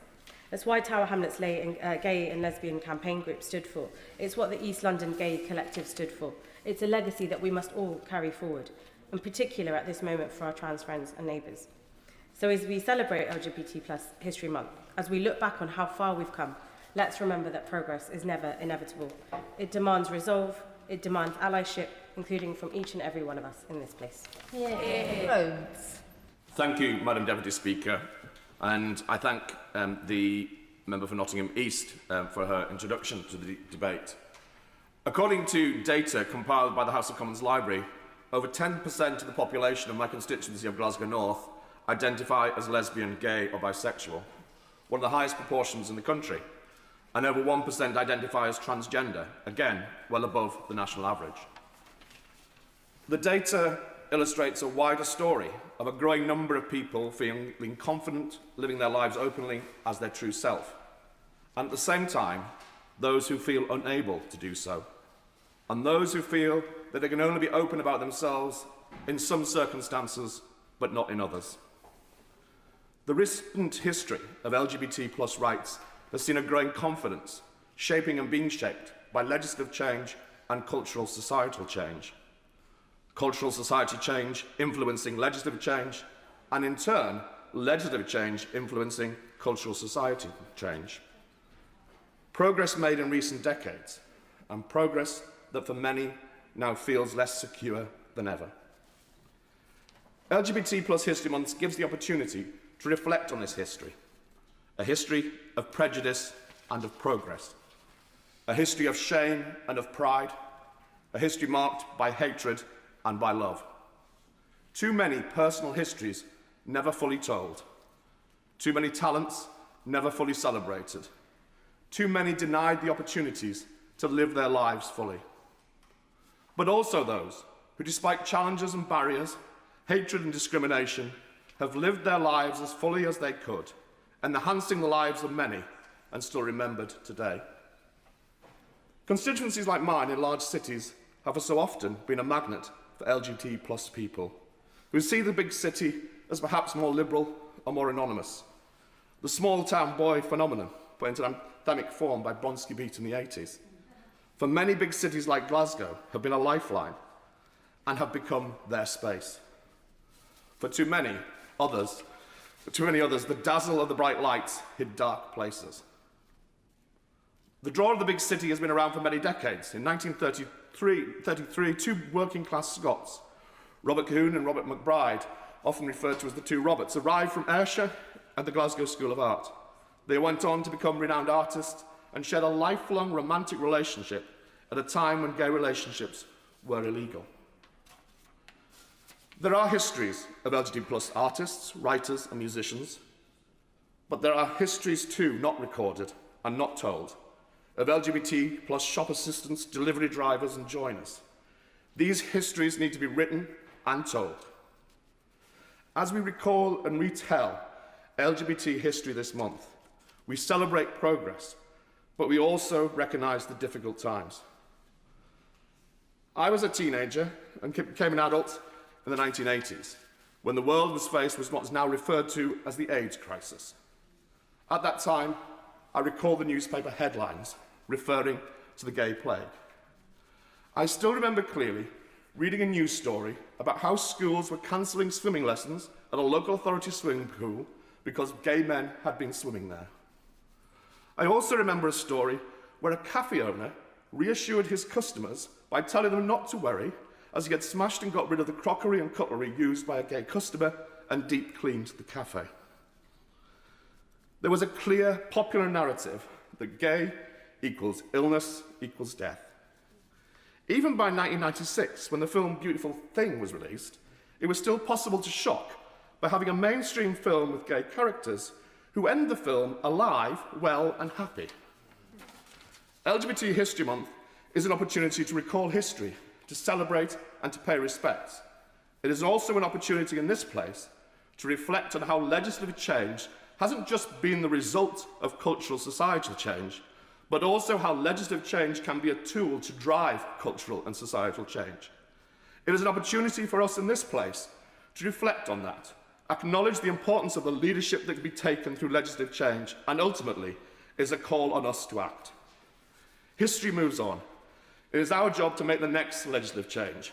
I look forward to hearing from the Minister about the progress that is being made on bringing forward legislation that is comprehensive and inclusive to ban conversion practices outright.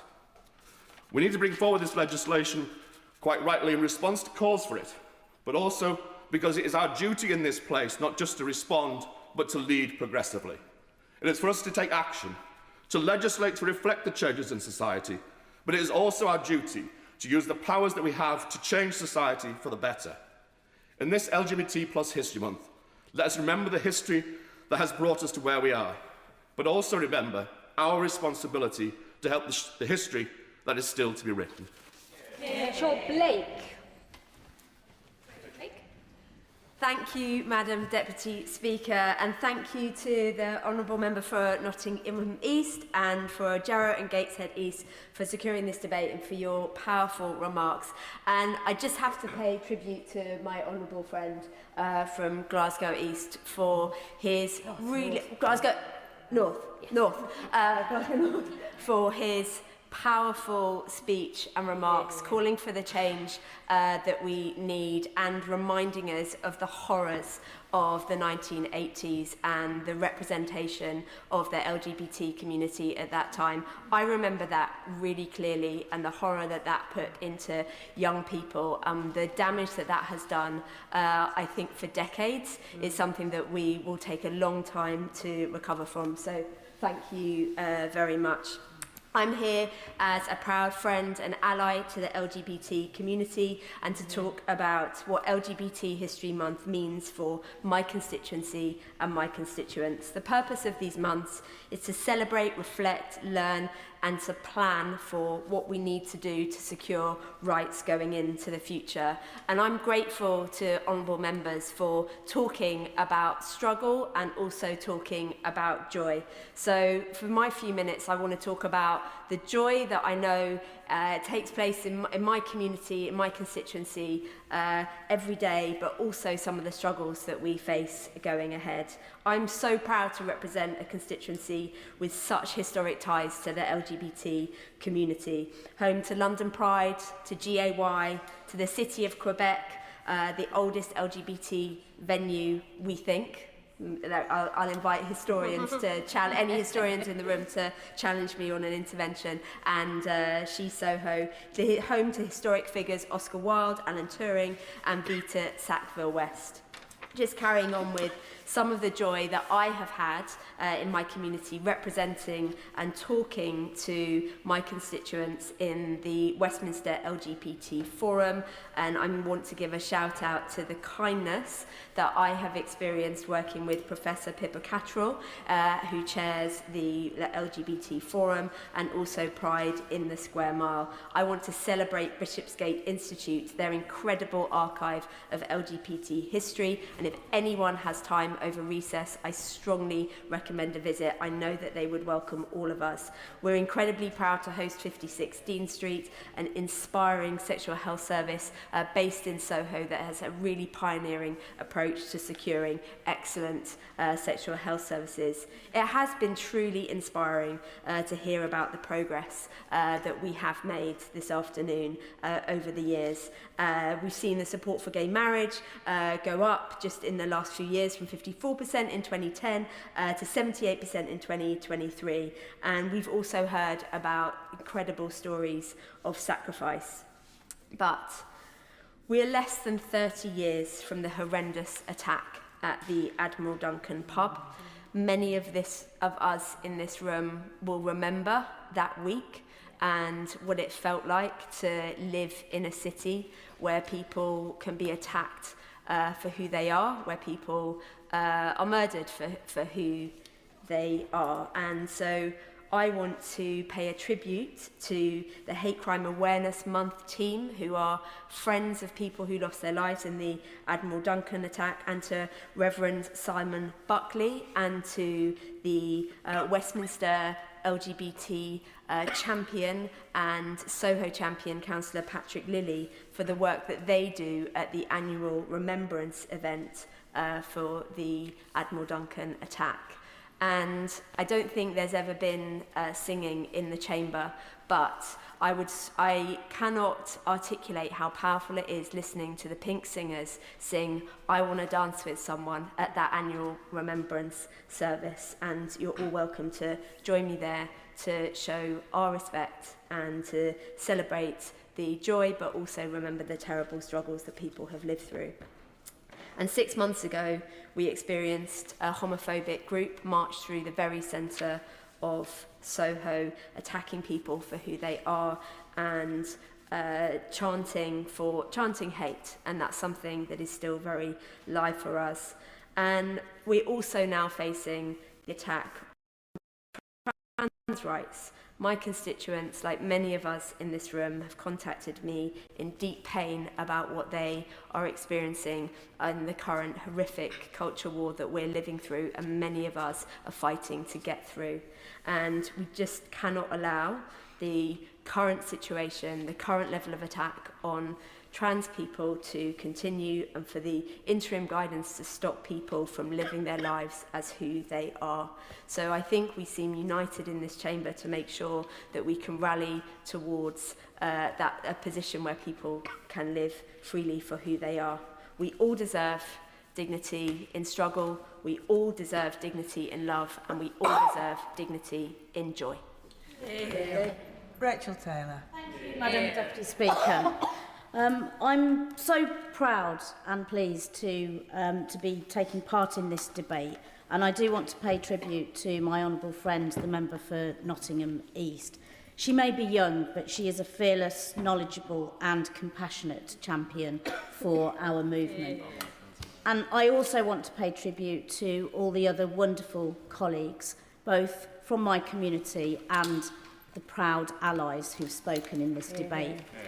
And I was particularly moved by my honourable friend, the member for Glasgow North, who shared the stories that vividly brought back to me what it was like living through the 1980s. So I thank him for that. LGBT history in this country is a history shaped by courage, service, resilience, and far too often injustice.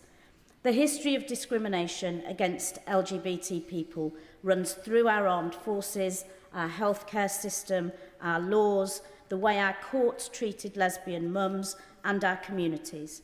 It's a history that reminds us that progress is not inevitable, that if equality is not defended, the progress we have fought for can be destroyed far too easily. I attended my first Pride in 1986, not long after the great work of Mark Ashton and Lesbians and Gays Support the Miners. It was a celebration of how far we'd come and a protest that we still faced injustice. I never could have predicted that Section 28 would be introduced just 2 years later. That year, I attended Pride alongside angry and distraught friends. Section 28 was an attack on the right of people like me to live openly. It stigmatised lesbian, gay and bisexual people. In just 2 years, the progress that I had seen as a student had been ripped away from us. It's a reminder that equality is an ongoing battle, and today I see the same people who supported Section 28 trying to row back on rights for trans people. This is why LGBT History Month matters, because it reminds us that progress can't be taken for granted. This LGBT History Month, I want to remember all the LGBT soldiers and veterans who've served the United Kingdom. Even when the armed forces rejected them, they proudly served our country. Many had their careers ended, their ranks stripped, and the sacrifices and service they made erased simply because of who they were and who they loved. That treatment was a moral stain on our nation. As a Labour MP, I'm proud that it was the Labour government which lifted the ban on LGBT people serving in the military. We can never undo the harm that was done to veterans, but we can take responsibility for it.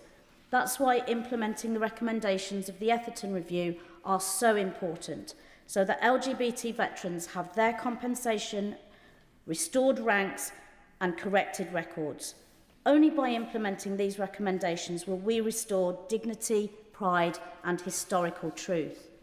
It was truly an honour to see the King unveil the memorial to LGBT military personnel at the National Memorial Arboretum, not too far from my constituency. And I spent a wonderful day on Boxing Day with my partner Dawn, visiting and thinking at that memorial. Turning to the present, in the coming weeks, the amendment that I called for to hate crime laws in this House last year will be introduced in the House of Lords.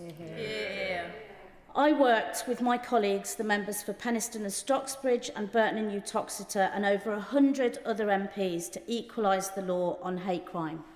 It will make all hate crimes aggravated offences so that disabled and LGBT people receive the same support as victims of other hate crimes and have the same time to report these distressing, vile, degrading and often violent crimes, so that their experiences are treated with the same severity as those suffering hate crime because of their race or religion.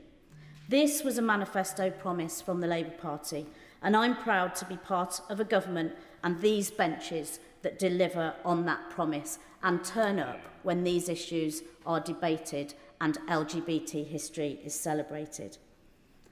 LGBT history is not just about the past, though.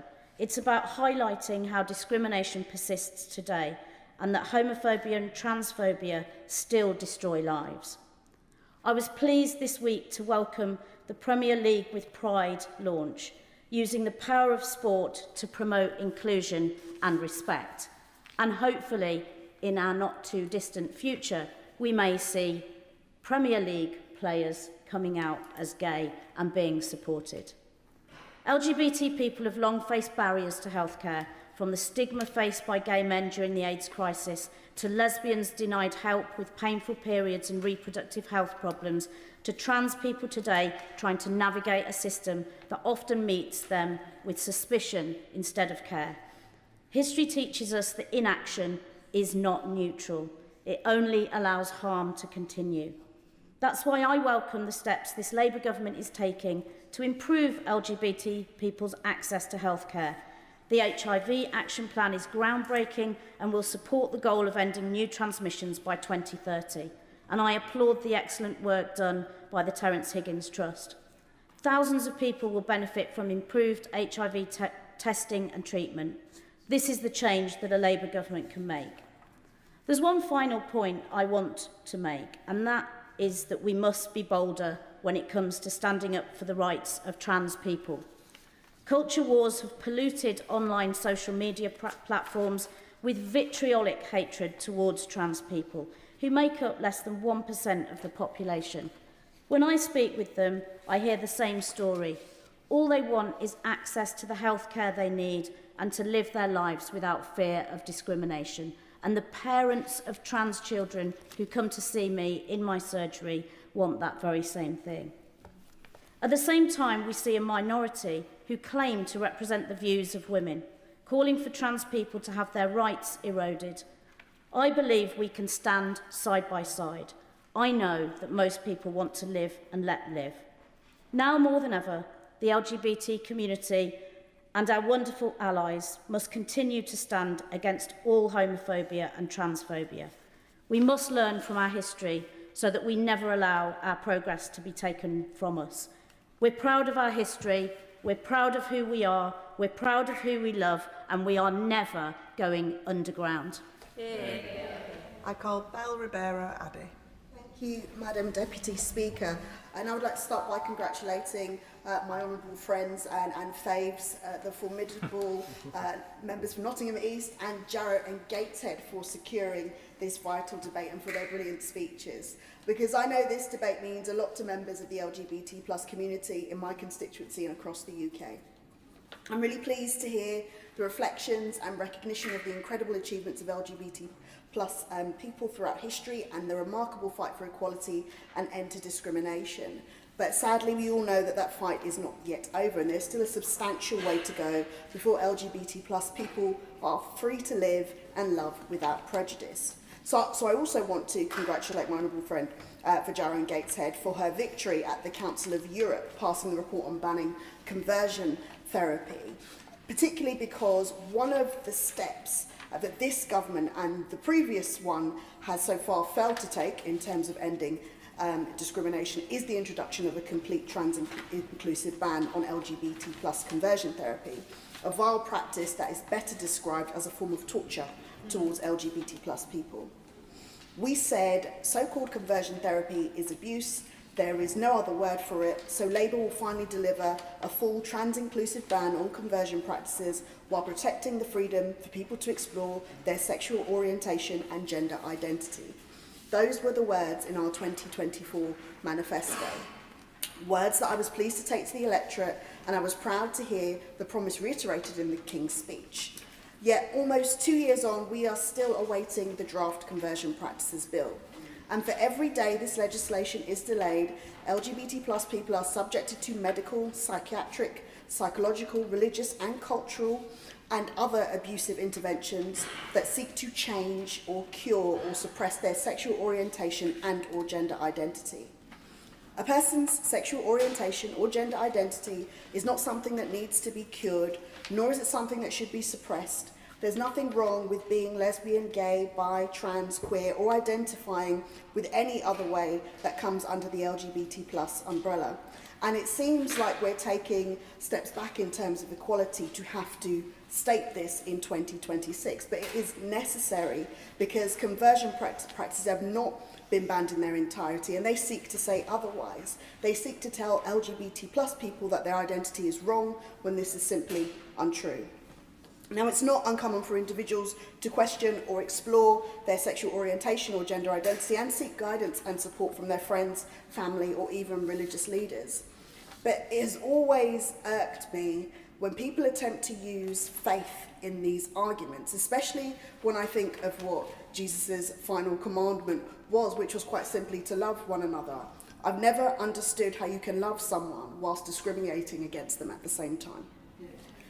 Conversion therapy is not supportive, it is not affirming, it is not therapeutic. It is a one-directional practice that seeks to force LGBT plus people to change their sexual orientation or gender identity through pseudo-scientific counselling sessions, threats, corrective rape, being prayed over as a form of healing, and even exorcisms. These practices do nothing to make a person straight or cisgender. In fact, all they do is cause immense psychological and physical harm. And for every day this legislation is delayed, the practice continues, and LGBT plus people are at risk of these vile conversion practices being offered or forced onto them. Now, the previous government promised to bring in the ban, they delayed and U-turned and ultimately failed to introduce one. Now, I'm sure it's not a spoiler for me to say that I'm sure the government will deliver on its manifesto commitment, and I look forward to the Minister's response, particularly because I know that she is someone who has long campaigned on these issues. But the urgent question that I would like her to answer is when.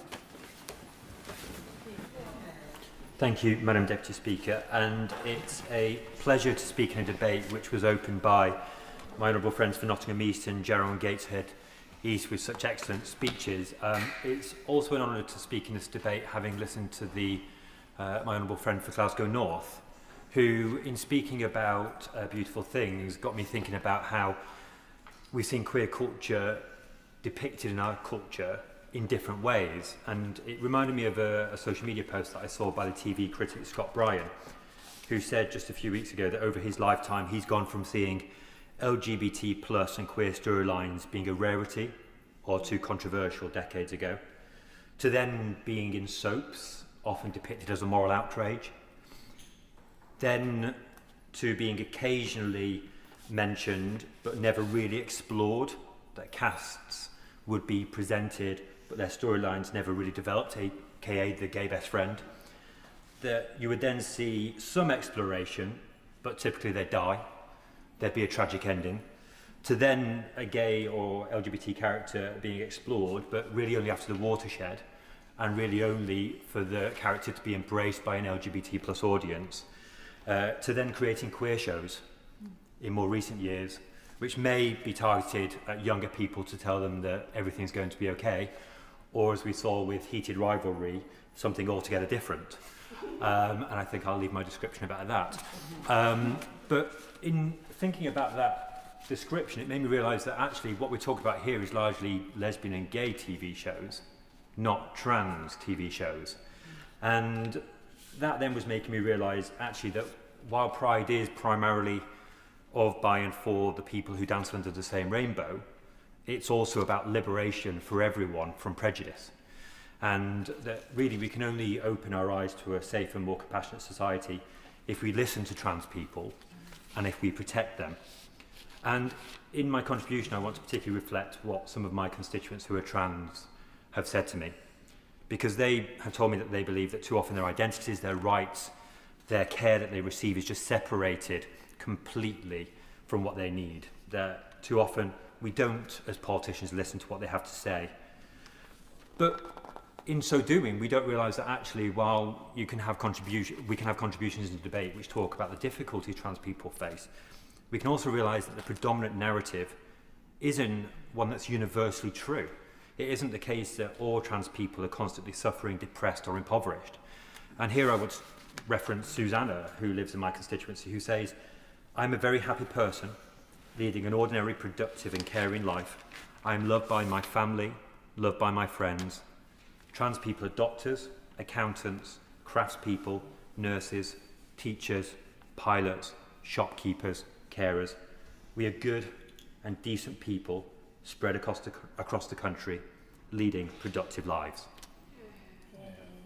And when we tell stories like my constituents, we're telling stories about real people, real families, and we're talking about the harms and the opportunities that society chooses to prevent or to permit.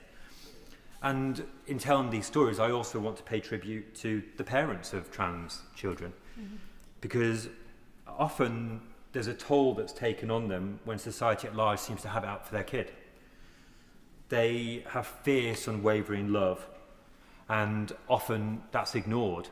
Their concerns go disregarded, and I want them to know as they're watching this that I am listening to their views just as I am listening to the views of their trans children.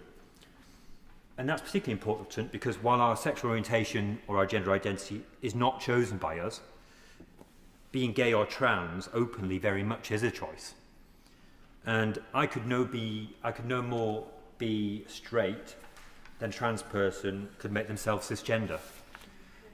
The alternative is to stay in the closet, to feel shame wash over yourself, a shame that can lead to anxiety, to depression, and sometimes even suicide.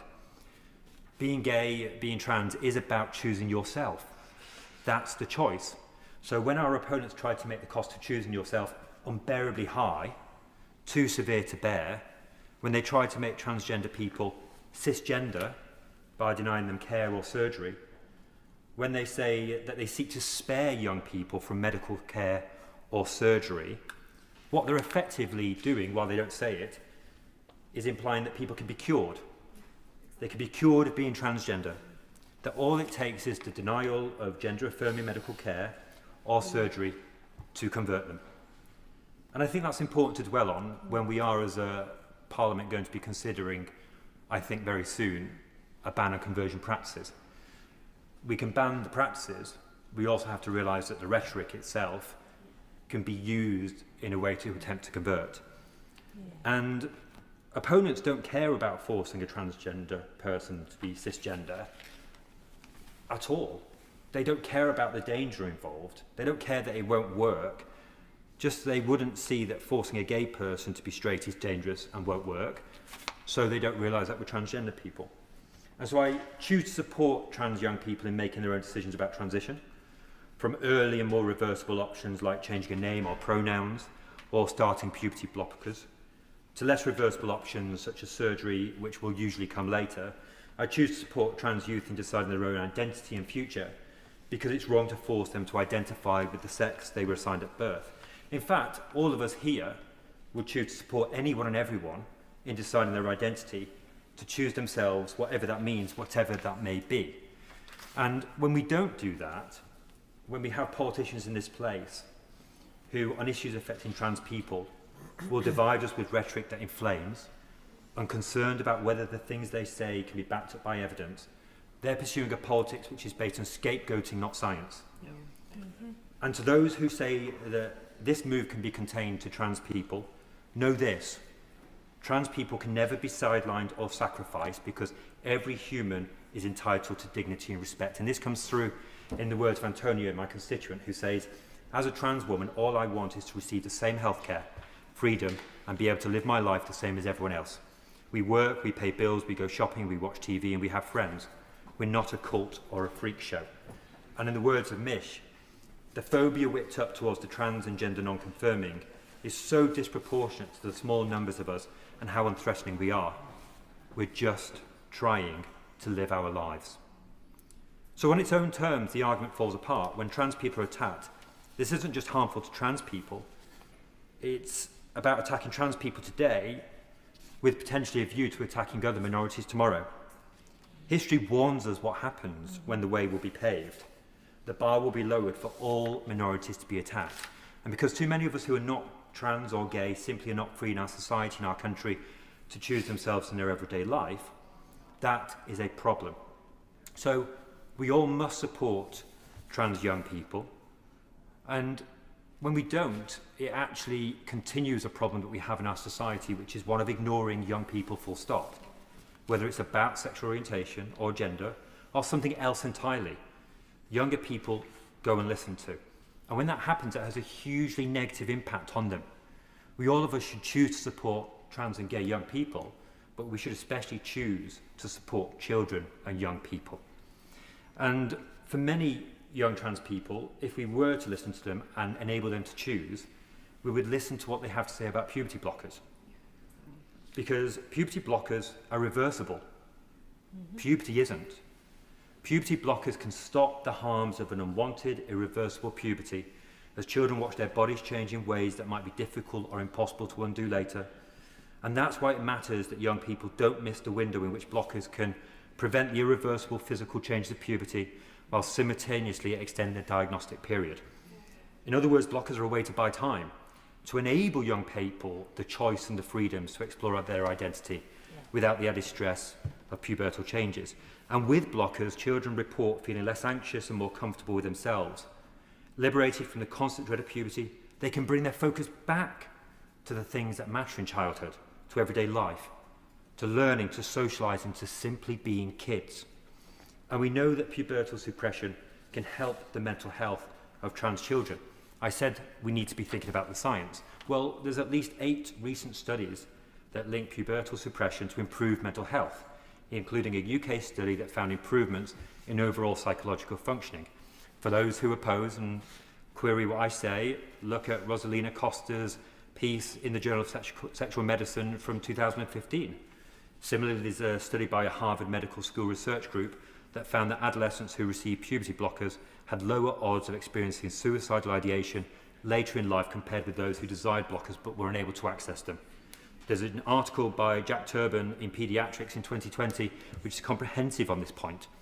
And this goes to the point that we need all policy decisions to be led by the clinical evidence. But we also need to be clear-minded about what that means, because in clinical medicine, it can never be known for sure what an outcome will be for patients. Medicine is always a field of probabilities, not certainties, and this will be true of puberty blockers. And because they are hotly politicised, we have to be careful to hold puberty blockers to the same standards as all other medications. We can't allow the debate to fixate only on the risks and unknowns for medications that are emotionally charged and heavily politicised in our country. And in closing, we need to do that because gender dysphoria is real. It can show up in serious ways, including eating disorder symptoms and other mental health struggles. And when we allow younger people and children to experience those harms, we are doing them a disservice. We are doing our society a disservice. So I hope that all politicians in this place will be led by the science. I hope they'll be led by compassion. And I hope that with this Labour government, we won't just, in the time before the next King's speech, see the conversion practices ban come forward, but that over the course of this first term of a Labour government, we'll see a movement towards a trans person's Civil Rights Act. Thank you, Madam Deputy Speaker, and I want to start by thanking my indefatigable friends, the members for Nottingham East and for Jarrow and Gateshead, for leading this debate so well. I want to start by celebrating how far we have come. I was 14 in 1997 when Labour came to power, and I already knew I was gay. From 1997 onwards, I recognised that politics did have a direct impact on my life. The John Major government had already lowered the age of consent, though not equalised it in 1994, but it took a Labour government to lift the ban on lesbian, gay and bisexual people serving in the military in 2000, to equalise the age of consent in 2001, to repeal Section 28 in 2003, to pass the Civil Partnership Act in 2004, and in the same year to pass the Gender Recognition Act, to equalise adoption rights for same-sex couples in 2005, and to pass the Equality Act in 2010.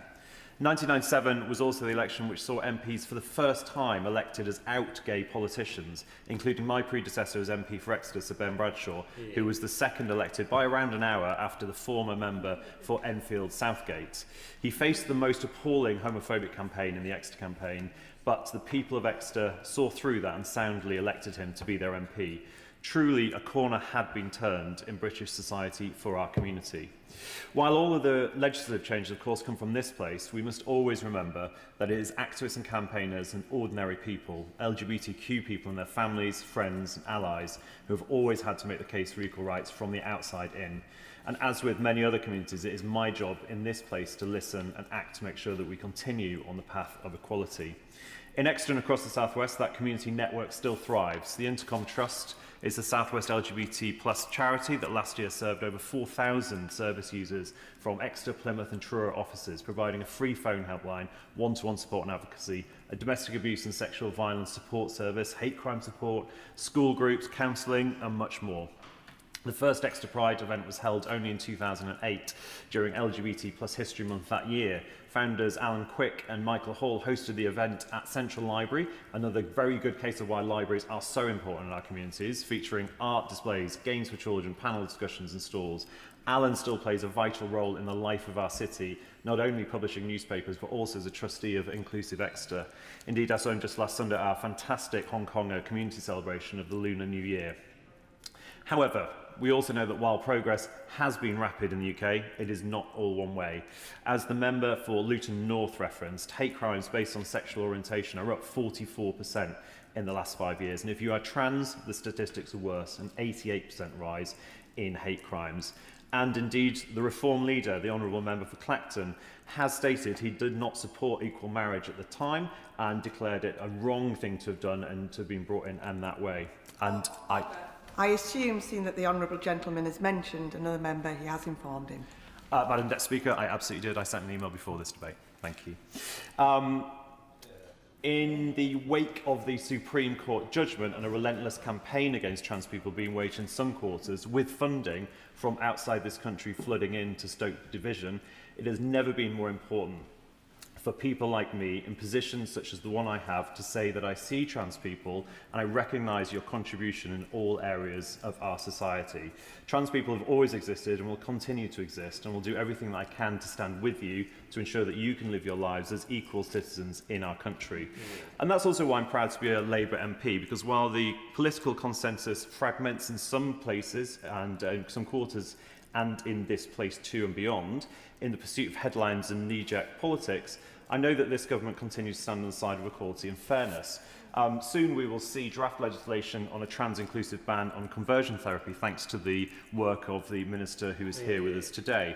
My honourable friend, the member for North Warwickshire and Bedford, has ensured we'll be legislating to make crimes motivated by prejudice against people because they're LGBT or have a disability or because of their gender identity an aggravated hate crime. We're improving the experience of LGBT plus personnel and veterans of the armed forces and delivering financial recognition to LGBT veterans per the Etherton Review. We're tackling HIV transmissions to meet our target of no new HIV transmissions by 2030.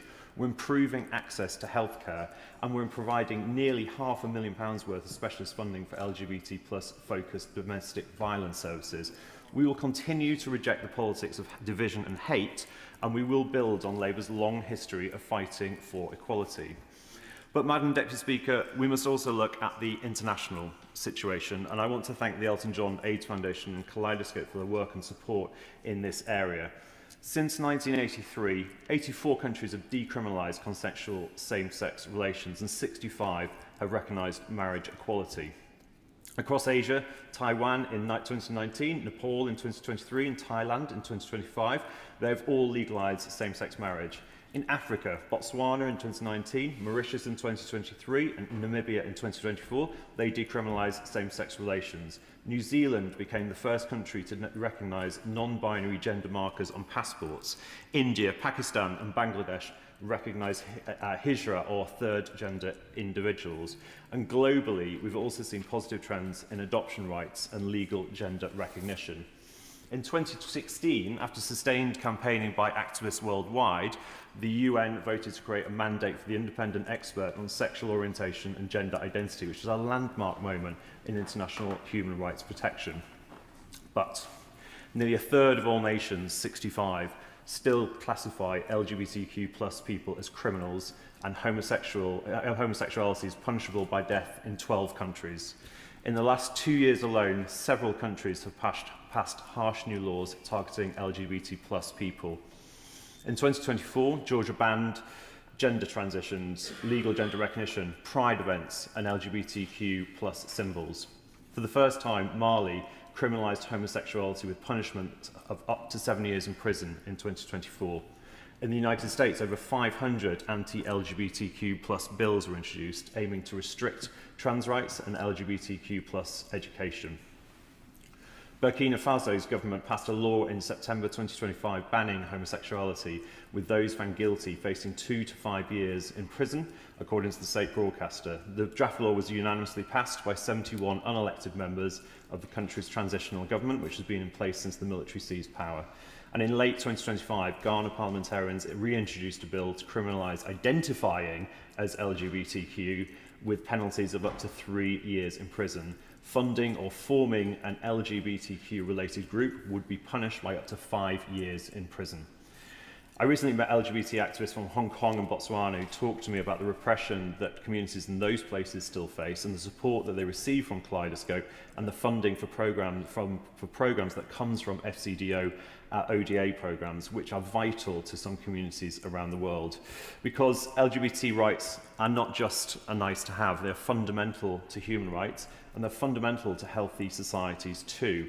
For the first time since UNAIDS began reporting on punitive laws a decade ago, the number of countries criminalising same-sex sexual activity and gender expression has increased. An analysis of data from 10 countries in sub-Saharan Africa found that HIV prevalence among gay and bisexual and other men who have sex with men in countries that criminalise same-sex relations is 5 times higher than in non-criminalised settings. Now, I'm proud that the UK is leaning in yet again and supporting the Global Fund to eradicate HIV and other conditions with an £850 million new pledge to the Global Fund. But, as Elton John and David Furnish pointed out in the recent independent op-ed, the force which enabled AIDS to become a global catastrophe was not immunological, it was fear and apathy. Stigma, homophobia and transphobia play as big a role in health epidemics as the virus and the healthcare system itself. And that's why Pride still matters, is why LGBT History Month still matters, because while we've achieved so much in the UK, we still need to fight to retain our rights here, and because around the world, homophobia and inequality still exists, and it hurts individuals and it hurts communities. The UK has a vital role to play, in part because of our historical context of colonialism, in supporting the progress toward a more equal world, and I'm proud to say that I believe we will continue to do so. Thank you, Madam Speaker. Liberal Democrat spokesperson Marie Goldman. Thank you, Madam Deputy Speaker. I'd like to start by thanking the honourable members for Nottingham East and for Jarrow and Gateshead East for bringing this really, really important debate, and I'd like to thank both of them for their amazing contributions, and in particular, if I may say, the honourable member for Nottingham East for her particularly powerful and passionate opening speech. I'd also like to thank some of the other honourable members who have contributed to this now. I won't speak about all of them, but I wanted to single out, if I may, the honourable member for Luton North, who I felt spoke incredibly passionately, and I can see the empathy and the compassion that she holds for this subject as we've been listening to the whole debate, so I wanted to thank her for that. The member for Glasgow North, he spoke about lived experience and reminding us about history, and also reminding us that history isn't done yet, that we've still got a long way to go and we are creating it every single day. Several members have pointed out that progress is not permanent, and I think what we have seen over recent years completely underlines the importance that we need to carry on fighting and never take anything for granted. And I also wanted to thank the honourable member for Bournemouth East, who reminded us it should be obvious, right? But we cannot change people. People are who they are, and to pretend to do otherwise is harmful and it's cruel, and we must fight against it. As equality and inclusion are being undermined both at home and abroad, it becomes ever more important to reflect on and celebrate the historic achievements of LGBTQ+ individuals, and LGBT+ History Month gives us the chance to do exactly that. And as members have noted with great pride, British history features a remarkable diversity of gender and sexuality. The theme of this year's LGBT+ History Month, Science and Innovation, encourages us to celebrate the many contributions of LGBTQ+ people in shaping the modern world. From the infamous computer scientist Alan Turing, who changed technology literally forever, to John Maynard Keynes's enormous contribution to economic thought, To those closer to home, like Barbara Burford, recognise this LGBT+ History Month for her innovation in public service and healthcare leadership. As a medical researcher, writer and equality champion, her work helped shape the NHS's approach to diversity and inclusion, showing that genuine innovation also emerges through systems, policies and organisational culture. LGBT+ History Month also reminds us of the historical harms inflicted on the community through the medicalisation and pathologisation of their identities. I also want to take the opportunity to highlight that this month coincides with Football versus Homophobia Month, originally established by the Justin Foundation to tackle anti-LGBTQ+ discrimination in football in memory of the UK's first out professional footballer, Justin Fashanu. The month remembers and celebrates those who have been trailblazers in the beautiful game, whilst encouraging fans and clubs to share the football for everyone message and reaffirm their commitment to create safe and welcoming spaces in which LGBTQ+ people can flourish. It is only in the past 30 years, owing to the tireless advocacy of LGBTQ+ individuals and campaign groups, that we have come to recognise and correct these injustices. And it is by acknowledging this history that we can build ethical medical practice and inclusive institutions for the future. I'm proud to say that my party, the Liberal Democrats, have a long legacy of leading the fight for LGBTQ+ equality. It was the Liberal Democrats, for instance, who led the repeal of Section 28, introduced by the Conservatives in 1988, which prohibited the promotion of homosexuality by local authorities and schools and had been stifling LGBTQ+ representation for 15 years. The Liberal Democrats were also instrumental in securing the legislation of same-sex marriage during the coalition government. We designed the Alan Turing Law as part of the 2017 Policing and Crime Act, which granted posthumous pardons for more than 49,000 men convicted of gross indecency. And it is the Liberal Democrats who continue to push, agreed cross-party, for an immediate, full and inclusive ban on conversion therapy, covering both sexual orientation and gender identity without loopholes. We have always been a champion of LGBTQ+ equality, and it's one of the many reasons why I am proud to be in this party.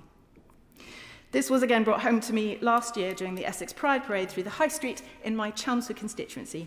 It was an honour, as I had done in previous years, to be at the front of the parade carrying one of the rather large balloon sculptures that formed the words Essex Pride, and to be part of such a joyful celebration of human diversity and of the advances made towards LGBTQ+ inclusion.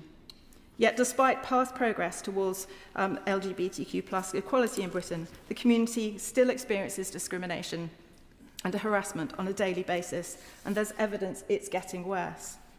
As the member for Nottingham East highlighted, with divisive extremist rhetoric on the rise, we are slipping backwards in this country. In 2025, the UK fell 6 places to 22nd on ILGA Europe's LGBTQ+ rights ranking. To put that into context, we were number 1 in 2015. As referenced by the member for Luton North, hate crimes have nearly doubled in the past 5 years.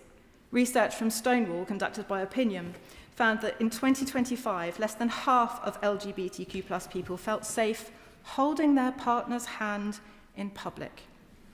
In the workplace, it's a similar story. Research found that almost 40% of LGBTQ+ employees hide their identity at work. Meanwhile, around 2/3 of trans people experience harassment and violence simply because they were identified as trans. That's appalling.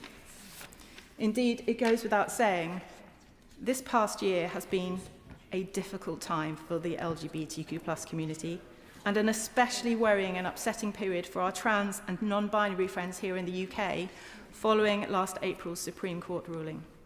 Like many other members, I have received heartbreaking stories from trans and non-binary constituents fearful of even being able to participate in public life.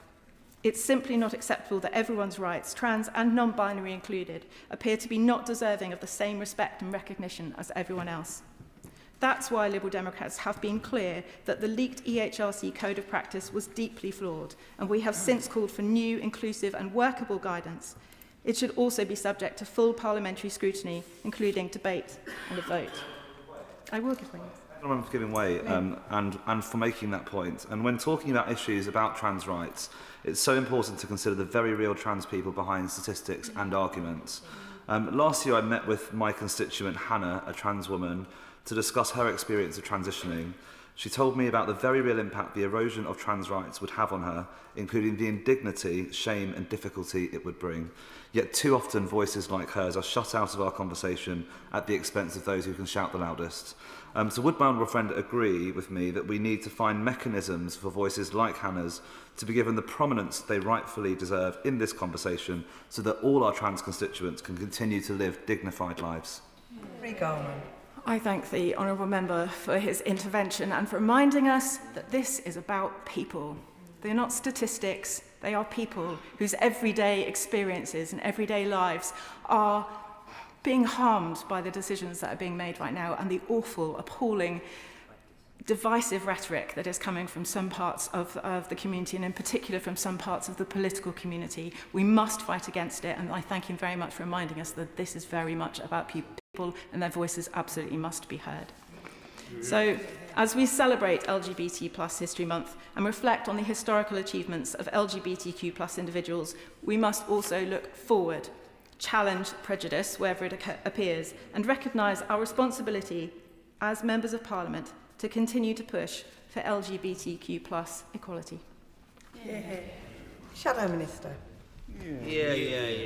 Thank you, Madam Deputy Speaker, and it's always a pleasure to speak on behalf of His Majesty's loyal opposition, and I particularly welcome the debate, with it being LGBT History Month, on this year's important theme, which was highlighted by many people this afternoon, around science and innovation. These sectors are absolutely vital to our economy and all our well-being, from technology to business to our environment and crucially our healthcare.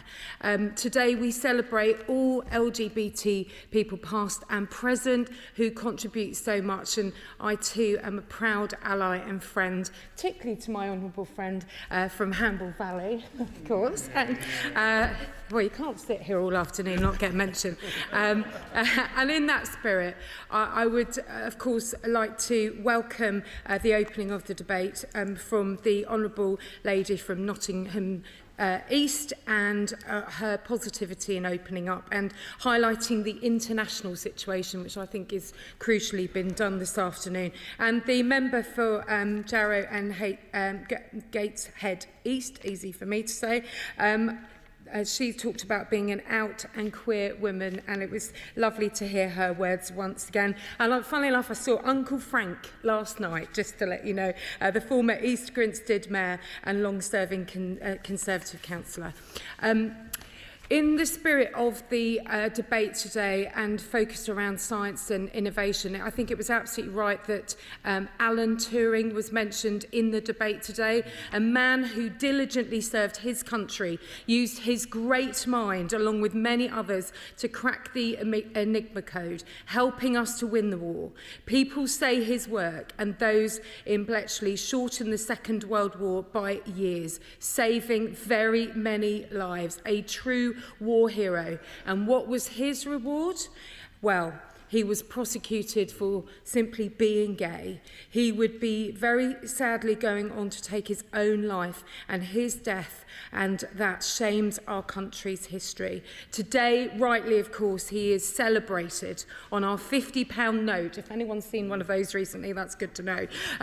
In 2017, under the Conservatives, what of course came forward was the Turing Law, the Alan Turing Law, which pardoned men who were cautioned or convicted under historical legislation that outlawed homosexual acts. And I'm very proud it was the Conservatives who acted and delivered on this important change. And other highlights have been raised this afternoon. Just to the Honourable Lady from Luton North, the Chair of the Select Committee, rightly celebrating queer icons too. And I'd just like to take a moment to mention the member for Bridlington and the Wolds, who she highlighted regarding regarding the debate. I am keen, and he is, to point out that he was in this chamber and realised his diary needs were to be in Westminster Hall. So that was his frustration. I'd like to put it on record that absolutely regarding her previous comments. So compassion is not rightly confined to any party, and nor should it be.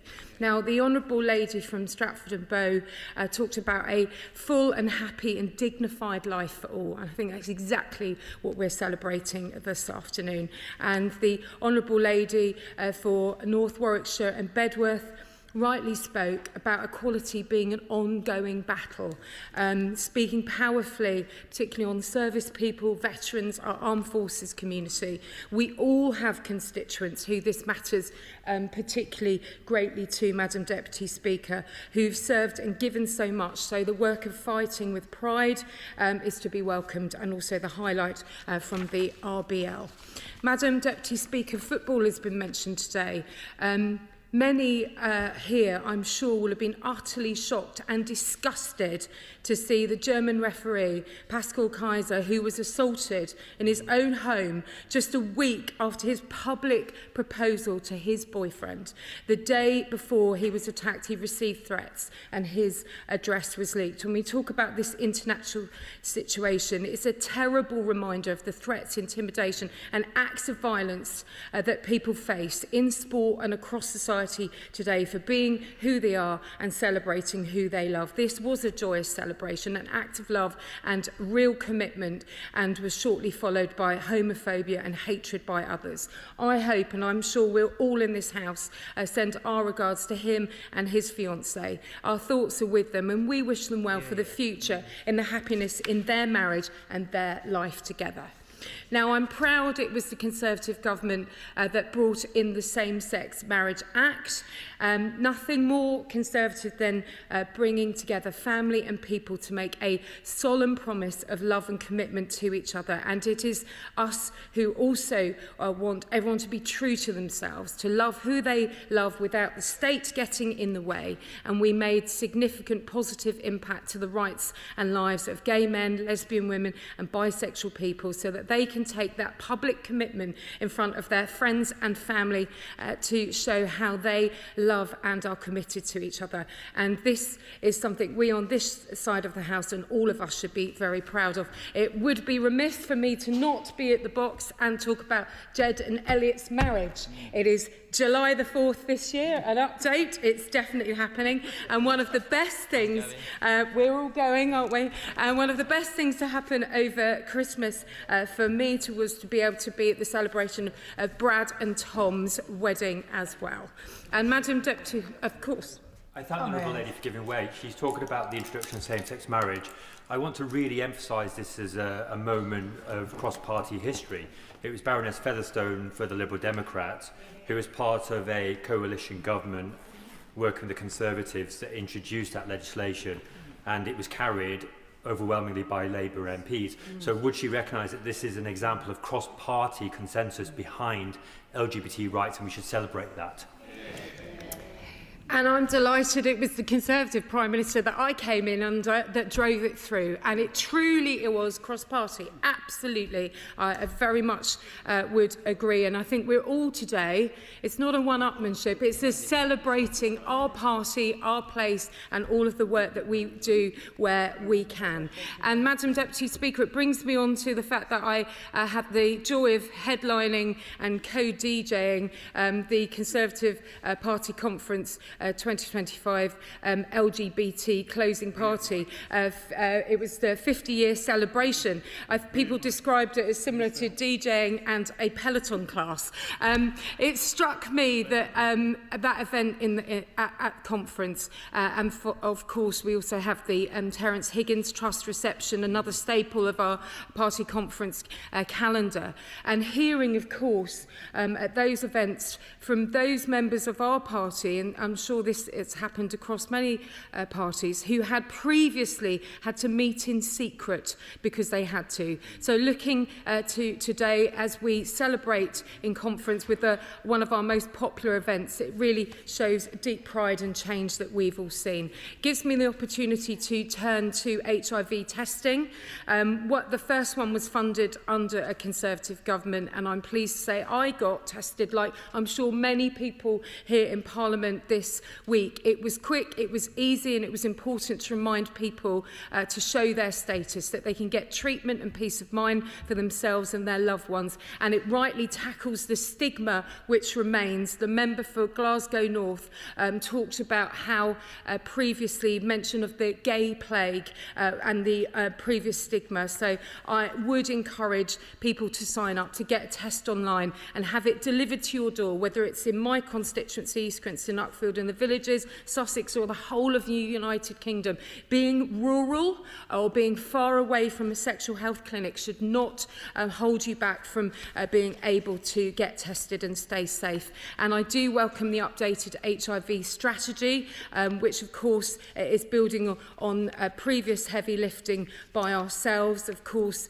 2014 legalised self-testing kits for HIV. It was rolled out in 2015, and then of course the PrEP trial in 2017. It gives me an opportunity to point out that women and older people and ethnic minorities, all groups who are more likely to get diagnosed late, please take the test and look after yourself. And may I thank all the charities, campaigning groups, because we all want to say the same thing. Please, indeed, love who you love and make sure that you take advantages of the opportunities that are out there. And one of the key areas as well is to be more ambitious in terms of PrEP usage, to really get to that goal that we are all committed to of ending new HIV cases.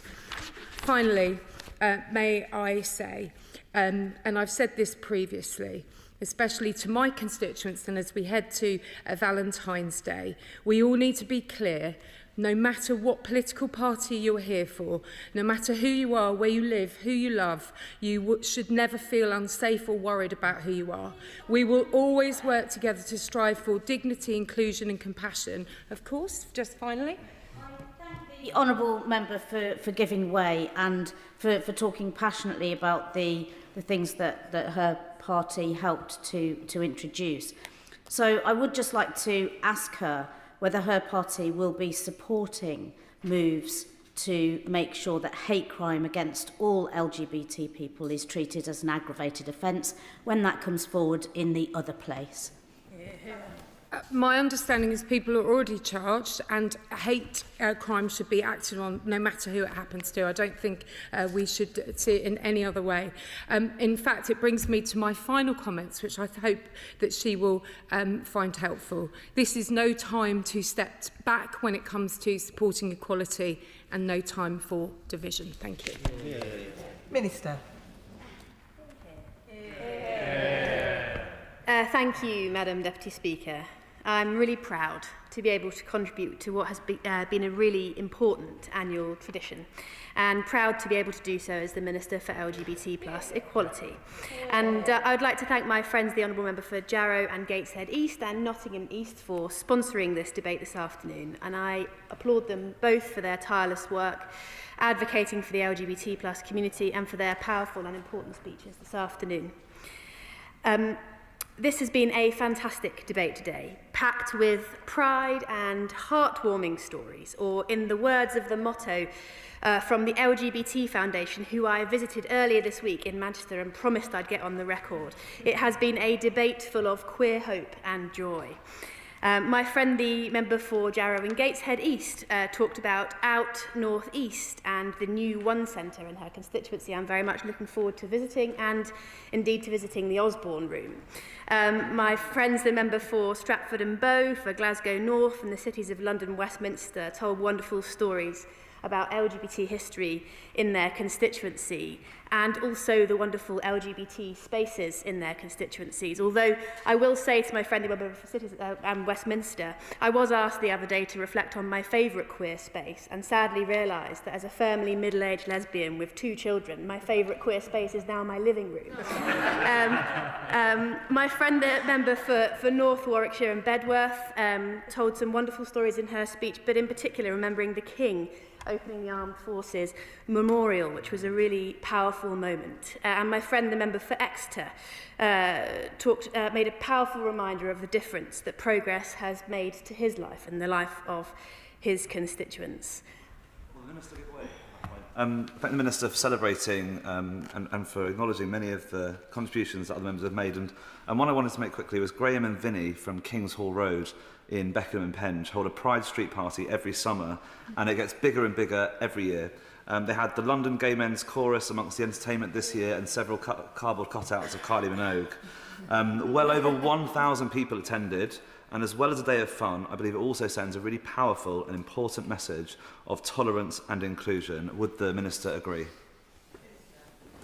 I absolutely would agree. I thank him for sharing that with us, and I congratulate them for all of their work. But, Madam Deputy Speaker, there has also been a consistent theme in the contributions this afternoon, and that's the stories that many members have told of the fear, the shame and the anxiety being felt by many of their LGBT plus constituents, particularly their trans constituents. The member for Bournemouth East made a powerful speech on the cost of being yourself and the importance of listening to trans young people. The member for Luton North made an important speech about the political weaponisation of our identities, and some saying that families like mine are less stable. And, Madam Deputy Speaker, these stories are painful to hear, and I want to say very, very clearly that I recognise the fear and the anxiety that LGBT plus people are feeling at the moment. I feel it, but this government will always stand with LGBT plus people against the politics of division and hate, and we will protect and extend LGBT plus rights. Madam Deputy Speaker, there were a wide range of other contributions in this afternoon's debate. A number of colleagues mentioned the EHRC guidance and asked for updates on timings, and I will just say the government is considering this very carefully and will bring it forward as soon as we're able to do so. On hate crime, the member for North Warwickshire and Bedworth in particular, who herself has been a powerful campaigner on this issue, talked about the government's proud commitment on this, and I am looking forward to the government equalising the hate crime laws in the House of Lords. On conversion practices, a number of members, including the member for Clapham and Brixton Hill, who gave a powerful speech on the damage that conversion practices do, and let me be clear, they are abuse, and this government will ban them. And on the timelines, I'm working on this legislation with the urgency that everybody in this House expects of me, and will bring it forward as soon as possible. I thank the Minister for giving way. I just wondered whether she would take this opportunity to congratulate the member for Jarrow and Gateshead, who 2 weeks ago took a very delicate and sensitive motion report through the Council of Europe and managed to receive support pretty much across the chamber, with the exception of the hard right. I just wondered whether she, on conversion therapy, on the abuse of conversion practices, and she did it with such sensitivity and skill. I just wondered whether it was an opportunity to thank her for doing that. I'm extremely grateful to him for giving me that opportunity, because I have congratulated my honourable friend and congratulate her again on the record for her important work on this vital topic. My friend, the member for Llanelli, did I do okay there, Nia? I've been in trouble with my pronunciations before. I do apologise. But who I would also just like to take the opportunity to thank for her phenomenal work as my predecessor in this role. But she rightly challenged me to make the most of the IDAHOT conference that we will host next year, and I would like to take that challenge from her and say that we will absolutely commit. And I'll say some more in my speech in a moment. Madam Deputy Speaker, on days like today, I am reminded of the consequence of this place. It was honourable members like us in this very chamber, as we've heard, who decriminalised homosexuality, who scrapped Section 28, and who legalised equal marriage. But it was also here in this chamber where those laws were first made. And for me, that is an important reminder of the fragility of our progress, of the importance of our role. And in this place, we must never forget how important it is to make the case for our rights. And honourable members today have done that brilliantly. Madam Deputy Speaker, I am very proud to be a member of the gayest parliament ever, and to be a member of a government that will advance LGBT+ rights. We've righted the historic wrongs committed against LGBT veterans, funded LGBT+ VORG services, and pledged to end HIV transmissions by 2030. And Madam Deputy Speaker, this morning I visited the fantastic 56 Dean Street in my honourable friend's constituency to take an HIV test myself, to mark HIV testing week, and I would like to thank the staff at 56 Dean Street for their fantastic work and encourage all honourable members to encourage their constituents to go online and get a free HIV test this week. Madam Deputy Speaker, whilst I am proud of the things we have done, I am also most proud of the things that we will do, fulfilling our manifesto commitment to equalise hate crime laws, bringing forward our trans-inclusive ban on conversion practices, and supporting LGBT+ rights on the world stage, funding global LGBT+ partnerships, and next year proudly hosting the 2027 European IDHOT Forum, taking our place on the world stage in the fight for LGBT+ equality. And I'm looking forward to doing all of this in partnership with our wonderful LGBT+ sector, who I was delighted to invite into Downing Street to meet the Prime Minister the other week. Madam Deputy Speaker, in LGBT History Month, we are encouraged to remember the iconic trailblazers who fought for our rights, like Mark Ashton, Maureen Colquhoun, Chris Smith, Roberta Carroll, the Tower Hamlets lesbian and gay group, and others that we've heard about today. But I think it's also important that we remember the people who didn't make it into the history books. Because our history is a history of everyday resistance, of courage. People choosing to link hands in the street, people choosing to stand up for their community, people choosing pride over shame. And I think it's important that we remember that everything we do in this place is built on that courage. And that courage is needed now more than ever. Around the world, hostility. For the Minister giving way, she no doubt will want to pay tribute to the late Lord Etherton and the excellent work that Lord Etherton did in his review in 2023. There were 49 recommendations in that review, and I just wonder what progress the government is making on that. But she will know, and I've, Madam Deputy Speaker, got permission from the Right Honourable Lady for Islington South and Finsbury.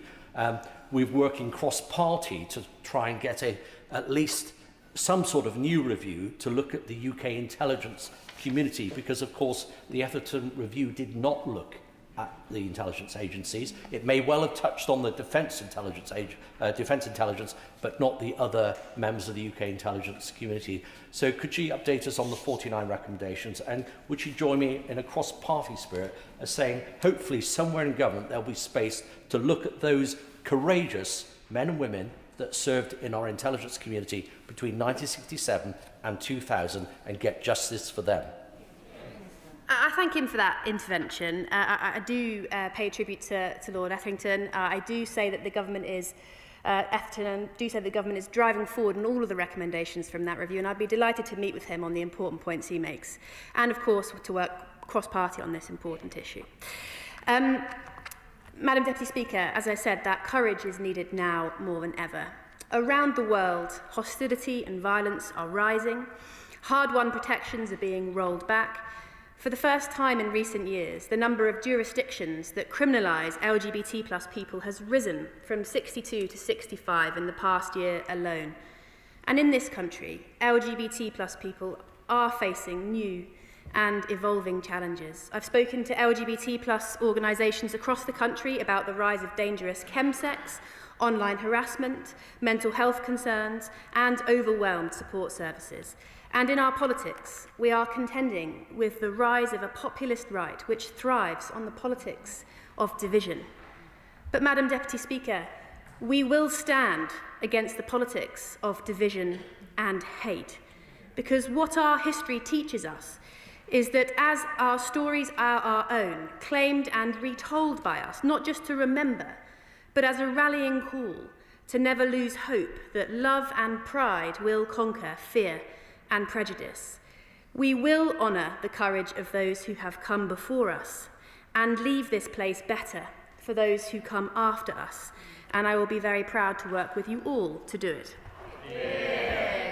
Nadia Whittam to quickly wind up. Thank you, Madam Deputy Speaker. I had no idea that I was expected to wind up, actually. There's no need to wind up if the honourable member doesn't want to. Thank everyone so much for taking part in the debate. Everyone made incredibly powerful contributions, particularly the member for Bournemouth East. And I hope that the government and indeed everyone heeds his words. Thank you. I think members will agree, the best wind-up ever. The question is, as on the order paper, as many as are of that opinion say aye. Of the contrary, no. I think the ayes have it, the ayes have it. And we now come to the next backbench motion, and I'll give the front benches just a few moments to swap over.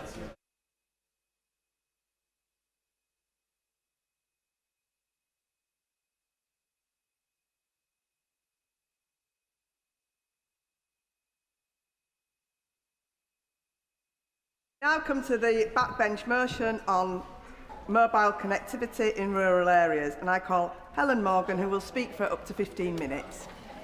Thank you very much, Madam Deputy Speaker. I'd like to make this House has considered mobile connectivity in rural areas, and I'd like to start by thanking the Backbench Business Committee for granting time to hold this vital debate, and also for granting a second opportunity because it had to be postponed earlier in this since Christmas because of overrunning government business. And I also need to declare my interest as chair of the all-party parliamentary group on digital communities. Now, as an MP and resident in one of the most rural constituencies in England, I know from first-hand experience just how frustrating it is when you're trying to call your office or your family from a mobile phone. Whether you are at home, whether you're travelling around by car, outside in the countryside, or more rarely, I have to say, by travelling by train or bus, there is always a significant chance that you won't be able to make a phone call or connect to the internet. And this has a very real impact on my constituents' lives. Stories of people being forced to sit in the loft or standing in the one spot with signal in the garden, regardless of the weather, would sometimes be verging on comical if they weren't so serious.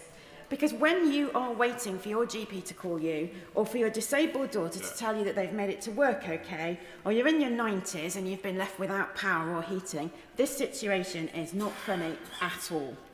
In the words of Terence, a disabled 80-year-old veteran, he said, "What is really annoying is that I'm paying the same amount for my unreliable mobile service that someone in an area with good mobile signal pays." This week, I asked people to share their experiences of mobile signal with a single Facebook post. Within a day, 400 people had commented to share how awful it is in their area. Whether you're in St Martin's or Salatin, in Welshhampton or War, it's the same incredibly frustrating story. Another constituent said, "Finding 4G is like striking gold." And it's not just North Shropshire where reliable signal is such a rare commodity, it's the same in rural areas up and down the country. Elderly residents in sheltered accommodation are forced into digital isolation, out of contact with their families. Others have forked out for the privilege of playing provider bingo, as another constituent explains. Our adult daughter has a disability and learning issues, so having a good signal is imperative to us. Because of this, all three of us are on different networks, EE, O2 and Vodafone, so that we can work the system and find the best signal available at additional cost to us. This might have been acceptable 20 years ago when mobile phones were a novel piece of technology and you could rely on letters and landlines. But in 2026, when your landline has been switched to digital and Royal Mail reach you once a week or even once a fortnight, this isn't simply good enough. Mobile phones are an essential part of daily life, yet huge swathes of the country are being forced to cope with a substandard service. Not only do people have to put up with awful coverage, they have to put up with being gaslighted by the companies who tell them that their signal is just fine. One of the biggest issues that comes up time and time again, both as the MP for North Shropshire and chair of the APPG on digital communities, is the often false mapping data provided by the industry to Ofcom. Yeah. In July, the River Severn Partnership Advanced Wireless Innovation Region, which is funded by DCIT, conducted the UK's largest independent survey of mobile coverage in partnership with Streetwave and supported by over 30 councils through the use of their bin lorry routes.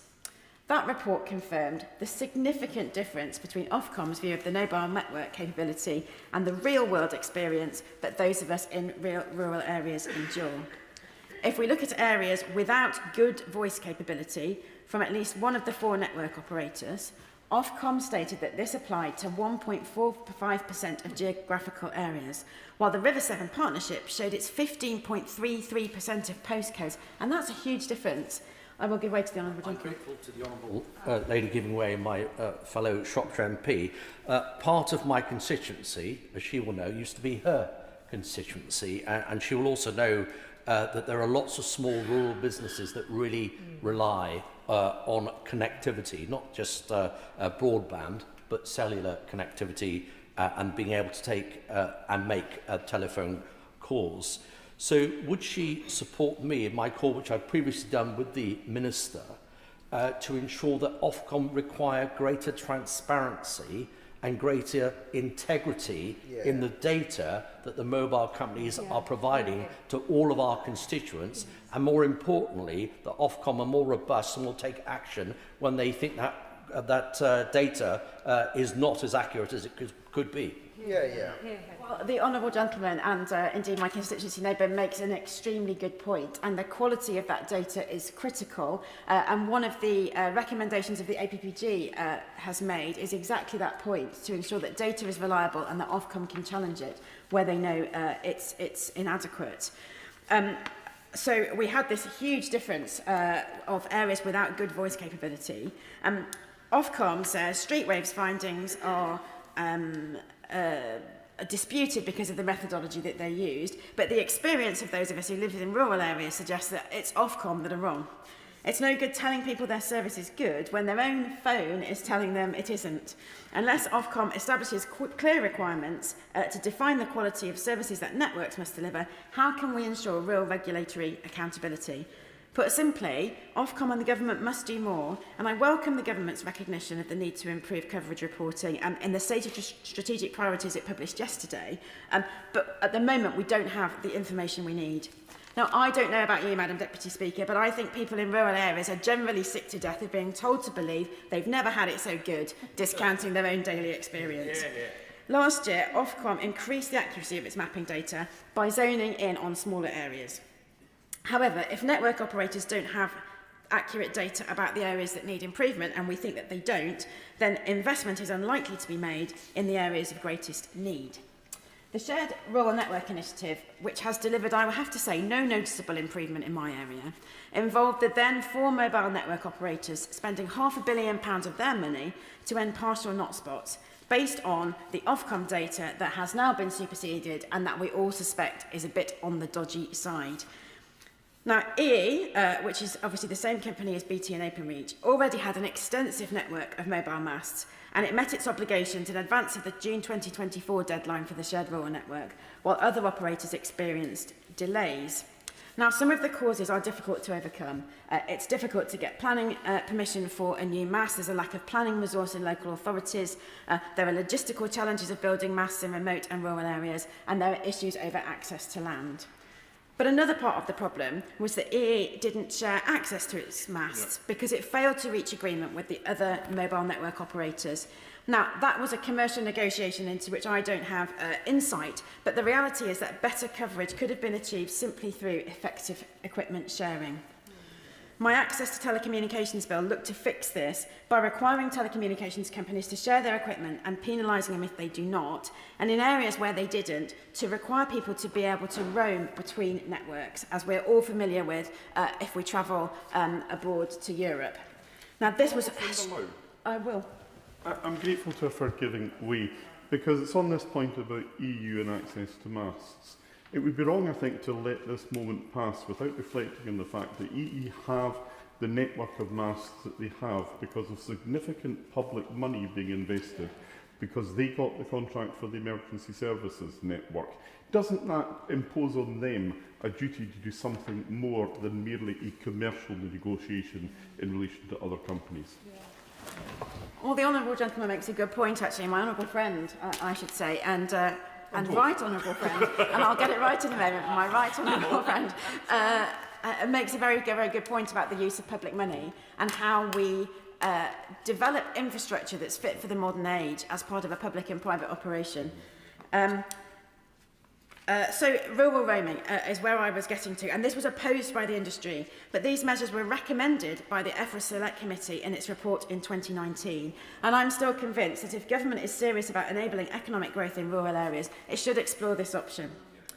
My constituent, Rob Paul, a consultant with vast experience of rural telecoms projects, suggests that robustly enforced financial penalties are the only things that operators will respond to, and after years of being let down, I would disagree with him.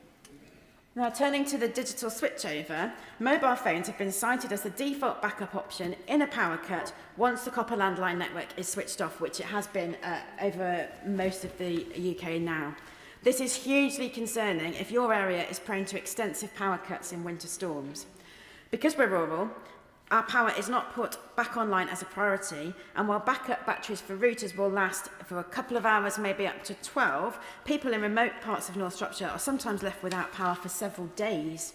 Now, if you're at home on your own in the dark and frightened, you might want to be able to call someone other than the emergency services in the event of a power cut. So it's crucial that people can access their mobile phone and have a reliable signal, whoever they are, when the power is down. One 90-year-old constituent told me that she purchased a phone due to concern about the digital switchover and wanted to ensure that she was still able to make calls in the event of a power cut. But the mobile connection in her village of Knockin is so bad that she was never once able to use the phone, and when she asked the EE to end the contract, they required £293 to release her. And it's not just power cuts either. Hundreds of people in Kinnerley and Ellesmere have been left without any service at all when their broadband cabinet has been taken out by other factors like a fire or a car accident. Peter, who lives in Whittington, has a terminal lung disease. Last weekend, his internet went down for 12 hours. This also meant that his landline was down and there was no mobile signal at his home. If Peter had had an emergency, he would have had no one to turn to.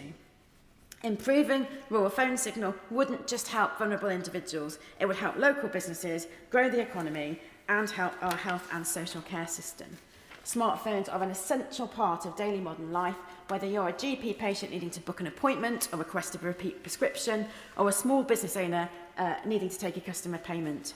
I've spoken to countless elderly people who struggle to access key services and heard from farmers, landscape gardeners, taxi drivers and dog groomers whose businesses all suffer due to signal problems. One livestock and arable farmer told me, "I cannot express strongly enough how frustrating it is farming in the modern world. It is depressing the amount of time wasted walking around the yard trying to get a small signal to answer the phone. If someone gets injured, there's no way of contacting the emergency services or for other help, and vast sums have to be spent to help tractor GPS systems navigate the inconsistent signal." I will. I'm grateful to the Honourable Lady, and I congratulate her on moving this very important debate. So I represent a rural area like hers in Lincolnshire, and it's really appalling in some wold villages in deep valleys. There's no mobile connection, and of course all the red telephone boxes are being closed, and it's a tremendous struggle to persuade BT to keep them open. So I wonder whether we could do more work with councils like West Lindsey on their voucher scheme and Project Gigabyte to try and really get into those last hard to reach areas, and can we encourage the government through this debate to put resources into helping district councils like West Lindsey? Well, the honourable gentleman makes a really, really good point, and we could have had another 3-hour debate, I think, on Project Gigabit and its shortcomings. I am going to mention it, but I wholly agree with him that you can't really consider mobile coverage and broadband separately. They are two parts of the same thing, and the areas that have the worst broadband signal tend to have the worst mobile signal as well. So it's a very difficult problem to resolve. Where was I saying? Oh, yeah, so modern farming requires modern technology, and if the signal is inadequate, it doesn't work for them. Being able to rely on broadband would help those who work in an office, but just 50% of rural commercial buildings in North Shropshire have access to full fibre. The announcement of Project Gigabit gave us real hope. But after 2 years, the contract was handed back with just 3.5 of the planned 12,000 properties connected. The word, Madam Deputy Speaker, I would use to describe Project Gigabit is a shambles. My other adjectives of choice are unsuitable for the chamber. We're still waiting for details of when the rest will be delivered, but meanwhile we continue to pay exorbitant prices for mediocre broadband because Openreach and other companies neglect to invest in our area. Across the House, members are calling for a change in direction for rural digital infrastructure. I'm just conscious of time, so I'm going to just speed up slightly. Essentially, gaps in mobile and broadband coverage threaten to undermine national ambitions, and my report from the APPG on digital communities highlights how coordinated action to address these challenges and unlock the full potential of the UK's digital infrastructure is crucial for rural areas, but it's also crucial for growth in the rest of the UK as well. Successive governments have failed to grasp it. Just look at the emergency services network, which should have been introduced in 2017, and nearly a decade on, we're still waiting for it to be properly rolled out. The government's ambition is to have high-quality 5G in all populated areas by 2030, yet we rank 30th out of 39 developed economies, according to the Social Market Foundation. We know we're lagging miles behind, and we're still trying to make up the ground, and in Shropshire, we'd be grateful for consistent 4G. People who live in rural areas pay the same or even higher fees than people in towns in return for a second-rate service. We must be given the connections we need to reliably access modern life. But successive governments have treated rural places with disdain, telling us that everything is great when we can see for ourselves that it's not. It will bring far more money into the Treasury and unlock the huge potential of the rural economy if the government will finally see sense. So I hope that the Minister will address the abject failure of the shared rural network and gigabit projects and outline a sensible strategy for delivering rural infrastructure in the future. Thank you. The question is as on the order paper, and if members can limit the remarks to around 5 minutes, and then we should be able to get everybody in. Leanne. Thank you, Madam Speaker. And I thank the Honourable Member for North Shropshire for bringing forward this important debate. Mobile connectivity remains a real concern for many in rural communities, especially in my constituency of Stafford, Eccleshall and the villages. It affects how people run their businesses, how they keep in touch with family, and how they keep safe, as my honourable friend referred to, particularly on isolated roads and farms. But I do want to begin by acknowledging the great progress that has already been made in this area. My experience of the shared rural network and its extended coverage to around 280,000 homes and businesses after 500 million of investment has been positive. Particularly that investment, recognising the importance of that investment, has made such a difference to Staffordshire. My constituency is about 40% rural, about 60% of people living in towns, and there's such a marked difference of their experience of connectivity. But the gap is still quite stark, so nearly half of rural deprived areas are not classed as 5G hotspots, compared with just 2.7% of urban deprived communities. And in rural areas, only 20% of mobile masts have 5G deployed, compared with 48% in urban areas. So those figures show that while coverage may look strong on national averages, rural communities are feeling that gap and feeling left behind. The issue is raised with me and my team regularly. So residents in Mare, in Whitmore, in Acton Village have all contacted me about unreliable mobile access. And that leads to dropped calls, weak indoor signal and stretches of road with no coverage at all. And that's just part of their daily lives living in rural areas. Would the member give way on that point? Yes, of course. I thank the member for giving way and for the excellent speech that she's making. Similarly, in my constituency, also with a number of villages, such as Eddingale and Clifton Campville or Harleston, I surveyed them to ask how bad this was, and I had results that 49% say that their mobile connectivity was so bad that they weren't able to work from home or even run their business. So does she agree that this really has to be a priority so that our villages are not left behind? I thank my honourable friend for intervening. As a fellow Staffordshire MP, I think probably broadly the issues we're experiencing are very similar, but it echoes exactly what I hear in my constituency, particularly the points actually about working from home. Many people have said that to me. And for farming businesses particularly, which I've got many in my constituency, the impact is even more clear. So the NFU's most recent survey found that only 22% of respondents report reliable mobile signal across their entire farm. Nearly 1 in 10 have no 4G or 5G access at all. And at the same time, 98% say mobile signal is really important for their business. So here in this House, we're regularly asking farmers to access schemes online, communicate digitally with our agencies and adopt new technology, yet many are operating with poor or really patchy connectivity, and the gap between need versus access is stark. So in the village of Church Eaton, residents had endured years of really poor mobile coverage, at times unable to make 999 calls or receive NHS alerts, despite a mast having already been built under the shared rural network. The infrastructure was actually there, but it had never been switched on, which left the village in limbo, but also residents, let's be honest, really, really annoyed. But working closely with the determined residents, and I pay tribute to them, and the parish council who've campaigned on this for many years, I raised the issue in here, and directly Vodafone 3's leadership got in contact to help get that site back into the company's investment plan. And I'm really pleased that following that joint effort and constructive engagement, the mast has been running since September, bringing reliable 4G coverage into the village for the first time.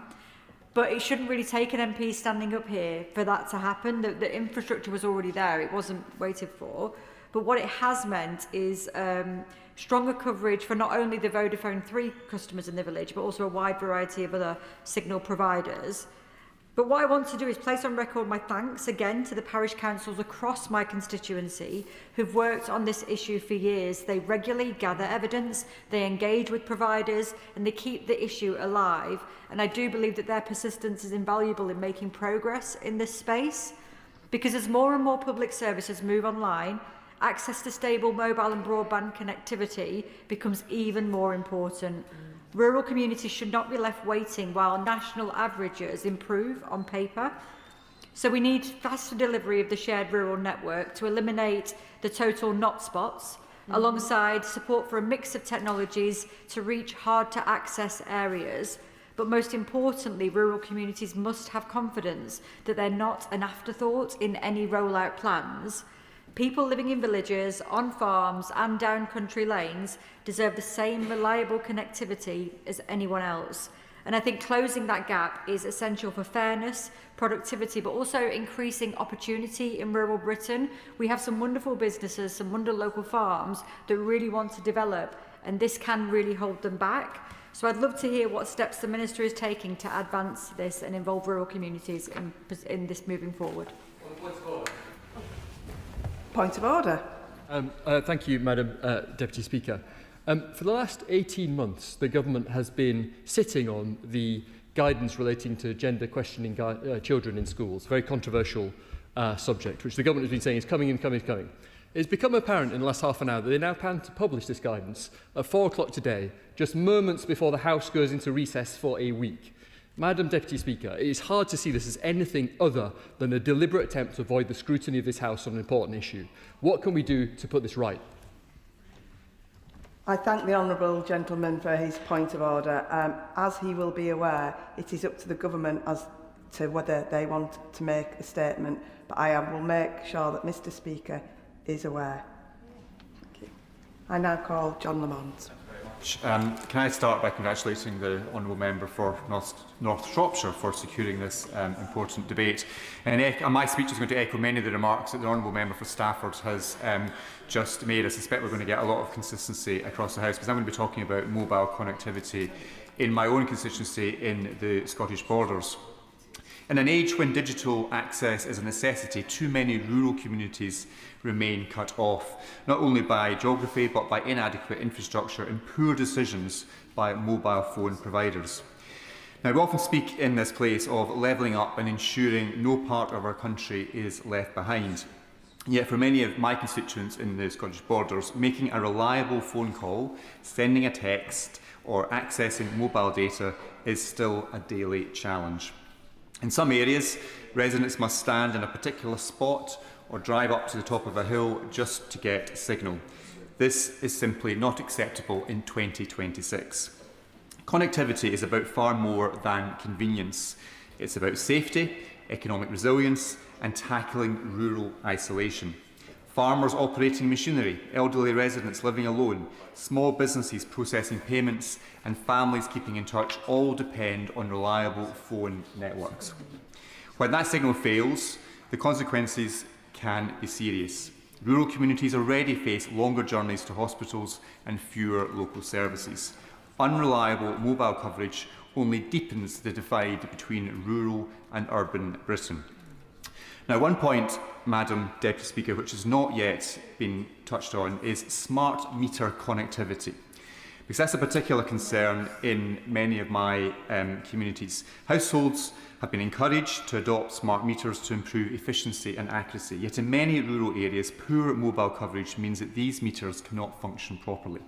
Constituents are left with devices that cannot transmit readings automatically, undermining confidence in both the technology and the wider energy transition. In rural households, if rural households are asked to modernise, the supporting infrastructure must be fit for purpose. I'm also deeply concerned by the decision by many mobile phone providers to switch off its 2G and 3G network signals. Whilst modernisation is undoubtedly necessary in many rural areas, these networks remain the only reliable option. Turning them off before a robust 4G or 5G alternative has been fully in place risks leaving residents with worse service than what they had before. Now, this decision affects not only phones, but telecare devices, alarm systems, payment terminals and agricultural equipment. Vulnerable individuals relying on telecare linked to legacy networks could face serious risks if signals are withdrawn prematurely. Now, I know from my own experience just driving around my constituency in the Scottish Borders and have spoken to my neighbour, the Right Honourable Member for Dumfriesshire, Clydesdale and Tweeddale, we are finding it increasingly difficult to do our work as MPs as we travel around our constituencies, because in the past we had relatively good mobile phone signal, but because of the decision of the network providers to drop the service, the ability to use your phone is lost. And when you raise it with the phone providers, they say it's all fine. This is a point that the Honourable Member for North Shropshire made in respect of the Ofcom data. They, I believe, look at the phone, they say the e-signal, and for them that is sufficient. But to make a phone call or to access your emails or to do any basic functions on your phone, the e-signal is just simply not sufficient. Similarly, when I do my weekly commute from Berwick-upon-Tweed station down to King's Cross along the East Coast Main Line, in the past I used to have a very good signal for the duration of the journey. Now I only get usable signal, which I think is a key point, usable signal, not the signal which appears in your phone, which seems to satisfy Ofcom. I can only get usable signal when I'm in the centre of Newcastle station, the centre of York station, or as I approach London. Everywhere else in between, unless I can get LNER Wi-Fi, I cannot use my phone effectively. So to conclude, telecom companies have commercial interests, but they also have responsibilities to our constituents. So I urge the Government to engage closely with providers to ensure no community is left without reliable service as networks evolve. The shared rural network is welcome, but delivery must be accelerated in the Scottish Borders, across Scotland and in all parts of rural Britain. Rural Britain does not seek special treatment, only fair treatment. Reliable connectivity is essential to economic growth, public services and community life.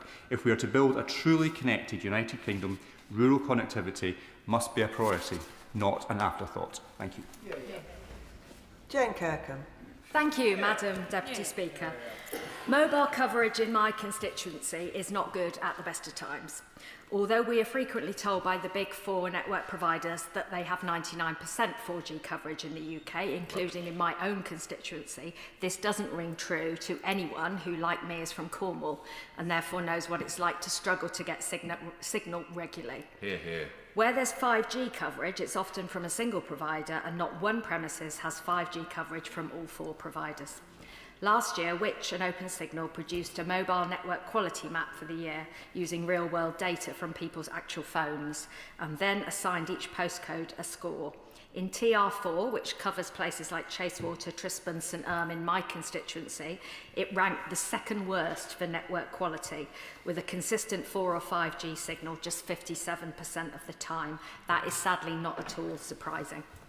As a rural part of the world, we've often struggled with connectivity. This impacts rural businesses in particular, as the member for Stafford pointed out, including farms who still experience poor mobile and broadband service. The NFU showed just 33% of farming businesses have access to fibre, while only 22% report reliable mobile signal across their farm. This is despite the fact that now access to support schemes like sustainable farming incentives and communication with the Rural Payments Agency is increasingly online, so digital is even more important to farmers than ever before. Mobile coverage in my constituency failed spectacularly last month when Storm Goretti struck Cornwall, triggering a rare Met Office red warning with gusts of about 100 miles an hour. The storm caused widespread power outages and brought down over 1,000 trees, leaving many people completely cut off with no internet and poor mobile phone signal. The new digital landlines that replaced the old copper networks did not work without power, and Ofcom's rules require only 1 hour of battery backup for vulnerable customers, which is completely inadequate. Yeah. This meant that for days, and in some cases weeks, large parts of Cornwall were disconnected from the outside world, with no means of accessing information or getting assistance. For many, this was very frightening and showed how in some circumstances, mobile connectivity really could be life or death. Yeah. The loss of telecommunications and poor signal made it harder for responders to identify and support vulnerable residents. Unlike the National Grid, Openreach relied on people contacting their service provider to say they were offline, which wasn't sufficient in a context where many residents had no internet or phone signal, and this wasn't helped by the fact that the providers generally display quite minimal customer service, and it was possible to get through to human beings in many cases. There was then another layer of delay while the provider reported to Openreach, who had no map of which areas were offline. Will my honourable friend give way? I will. Just on that point.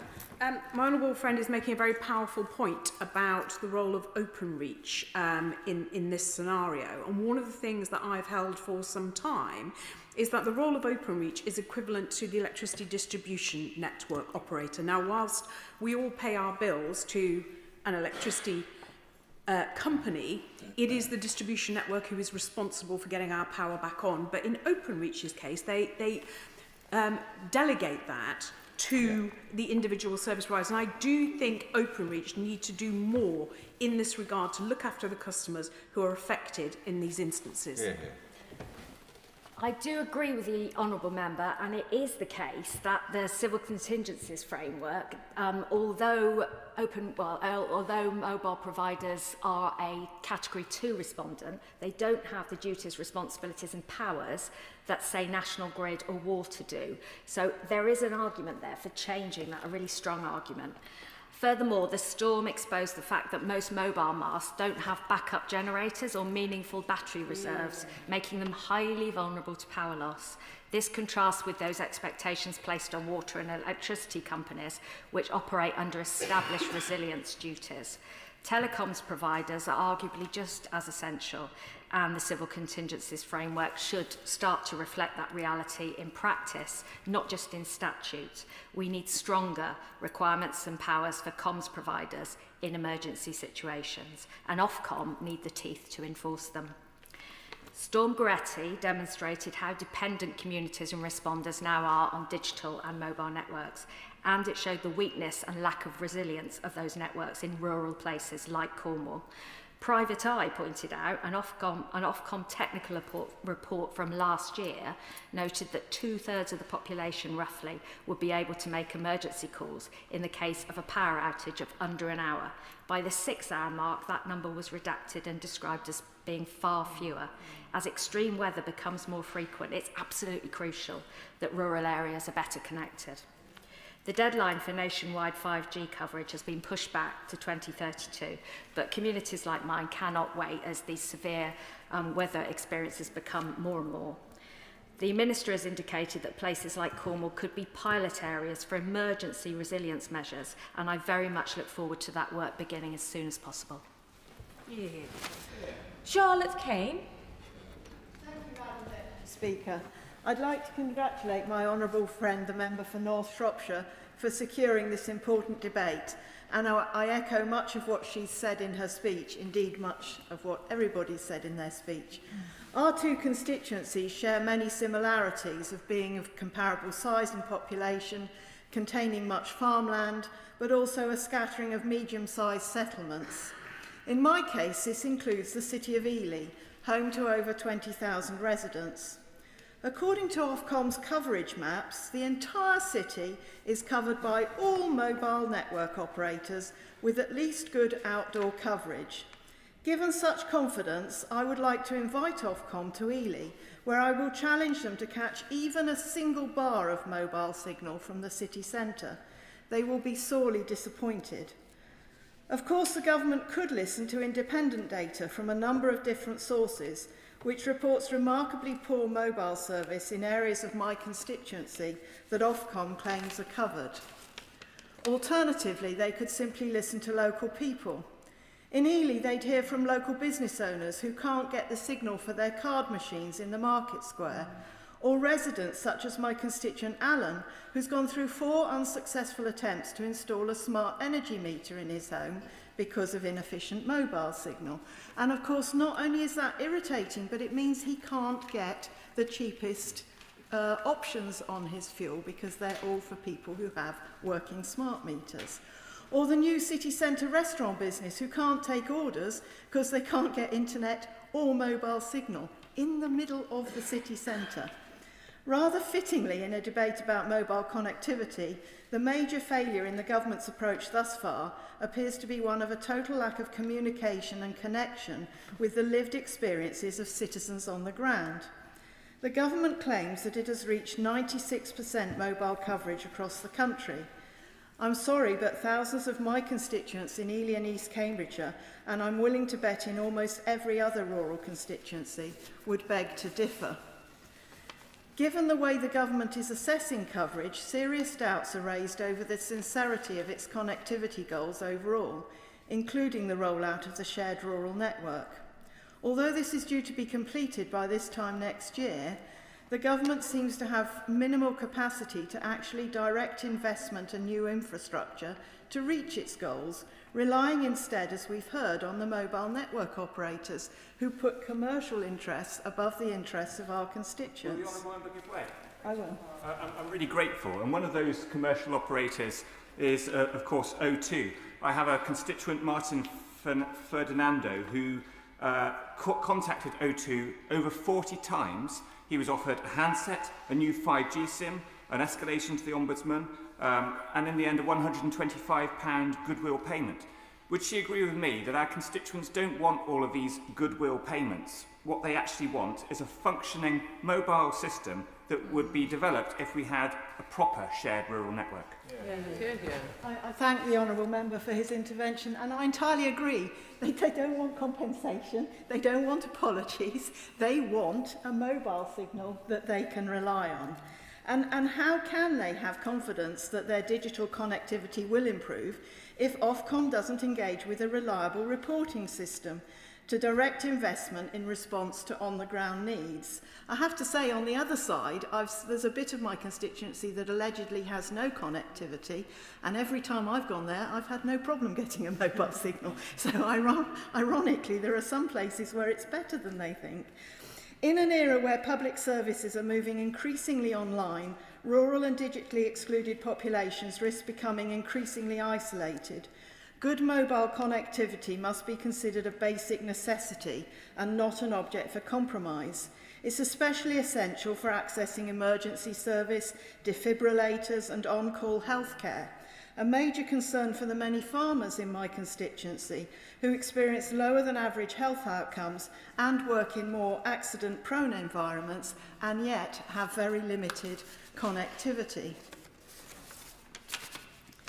Madam Deputy Speaker, I think the Government would agree with me that we should move towards greater access to healthcare in the community, foster social connection and ensure safely policed neighbourhoods. But key to each is guaranteeing the rights of all, including those in rural areas, to swift and ready access to mobile signals. More than this, it also means a reliable process of reporting and mapping real-term coverage and capacity of mobile networks. Fundamentally, improving rural mobile connectivity must start with genuine two-way communication.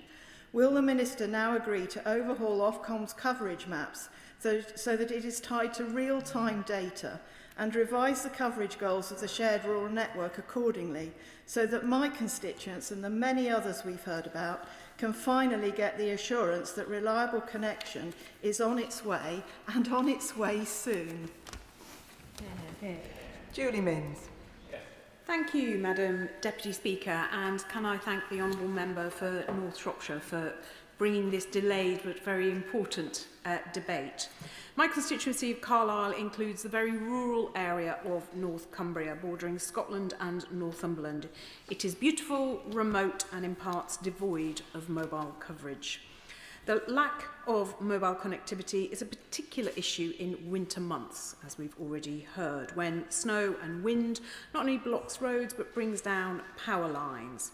And as has been said, the shutdown of the public service telephone network means that a loss of power to landlines, coupled with a paucity of mobile coverage, now leaves many of my constituents not only without telephony, but without any means of letting their electricity network distribution network know that they have no power at all. It is a year since Ofcom published the findings of its consultation on mobile RAN power resilience, and I will forgive members if they have not read it as I have. Now, currently the regulator suggests a minimum backup duration of just 4 hours for mobile RAN sites, that's a mast, and a minimum duration of, as we've heard, 1 hour for battery backup units for fixed line phones. However, last year, a power cut that affected the village of Kershipfoot, which sits on the border of my constituency and that of the Honourable Member for Berwickshire, Roxburgh and Selkirk, lasted for 5 days. Now, I think a sensible and proportionate solution to this problem would be for Ofcom to require mobile networks to maintain a small fleet of electricity generators that could be used to power masts until the electricity grid can be repaired. And I would welcome the Minister's thoughts on this point and an assurance that he will press Ofcom to go further on the issue of RAN resilience. I'd now like to turn to the factors that determine the ability of mobile network operators to improve and maintain coverage. The first is network investment, the second is planning policy, and the third is spectrum availability. Now, the first is principally a matter for shareholders. However, the government clearly has a role in creating the right conditions for investment, safeguarding competition, and removing the policy barriers that exist to network expansion. Which brings me to the second factor, planning policy. And I would strongly urge the Minister to engage constructively with Mobile UK on reform of both permitted development rights and the notice to quit regime, which can see mobile operators forced from sites before a new site can be built. And that just leaves me with the third factor, spectrum. A subject I take an unusual interest in, having witnessed firsthand the contrasting approaches and consequences of that of the Blair and Cameron governments. The UK's 3G spectrum auction in 2000 was designed not only to inject competition into the mobile market by reserving a licence for a new entrant, but to create a level playing field by preventing the incumbent networks from using their existing spectrum for 3G services. The effect was to create a level playing field and a competitive market for 3G services, the result being that the UK became the first country in the world to deploy a commercial 3G network, prices fell, innovation grew, and new services were spawned. Now, as take-up grew, more spectrum had to become available for 3G and 4G services. However, simply allowing the 4 networks who had legacy spectrum to reuse it for 3G services would not only give them a competitive advantage over the newer entrant, it would also distort competition between the incumbent networks who held different spectrum frequencies. And different frequencies mean different capabilities. In particular, lower frequency spectrum is essential to getting coverage in rural areas. The then Labour government solution was to direct the regulator to take back the legacy spectrum and reallocate it so as to maintain a level playing field and maximise competition. Yeah. Unfortunately, the 2010 election intervened before the legislation to direct Ofcom could pass, and in January 2011, the Cameron government allowed the incumbent networks to use their 2G spectrum, creating, in the words of the new entrant, a competitive distortion, one that has, I would argue, driven the consolidation we have seen in the market over the last decade, weakened competitive pressure on the networks to expand their coverage, particularly in rural areas, and left the taxpayer to pick up the tab for a market failure that was entirely avoidable. I would therefore, in conclusion, urge the Minister, in matters of spectrum, to be more Blair and less Cameron, and ensure that this government has a spectrum policy that supports the competitive mobile market that benefits every corner and field of our country. Nims Davies. Thank you, Madam Deputy Speaker. And may I thank you and Mr Speaker for allowing me to contribute in this important debate which affects so many of my constituents. And may I also thank the member for North Shropshire for the opening of the debate and re-securing this backbench business committee debate which matters so much to us all. May I echo many of the sentiments from the honourable member for my friend from Berwickshire, Roxburgh and Selkirk. I felt like he was reading my speech, but the bit that I thought was particularly interesting was that my constituency is between 30 and 60 miles away from Westminster, which sums up, I think, some of the challenges that we all feel in this area. Of course, my area, East Grinstead, Uckfield and the Villages, has many very rural areas, parts of Hayward Heath and parts of Burgess Hill as well. And mobile connectivity is a major issue that people write to me about and raise with me in person in and around the constituency. And it gives me a very sad moment to tell you that since my boundary changes, I have had to leave one of my longest relationships I've ever had, very sadly, before Valentine's Day, and that was with Vodafone, because it was failing. Yes, I walked out because I'm afraid connectivity, particularly where there has been new housing, has been absolutely dire. I've said to my family, friends and colleagues, don't bother to call, you won't get through.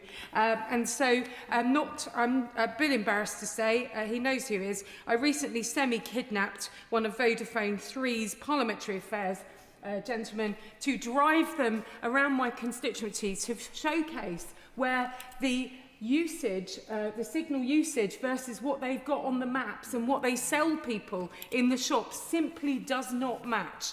Now, throughout 2025, Madam Deputy Speaker, I met with mobile providers, ran a constituent survey, and I'm very grateful for all who contributed. Around 90% said that when they completed the survey, they had a complete lack of service. And some people saying, 132 in numbers, said they rarely and never have a signal.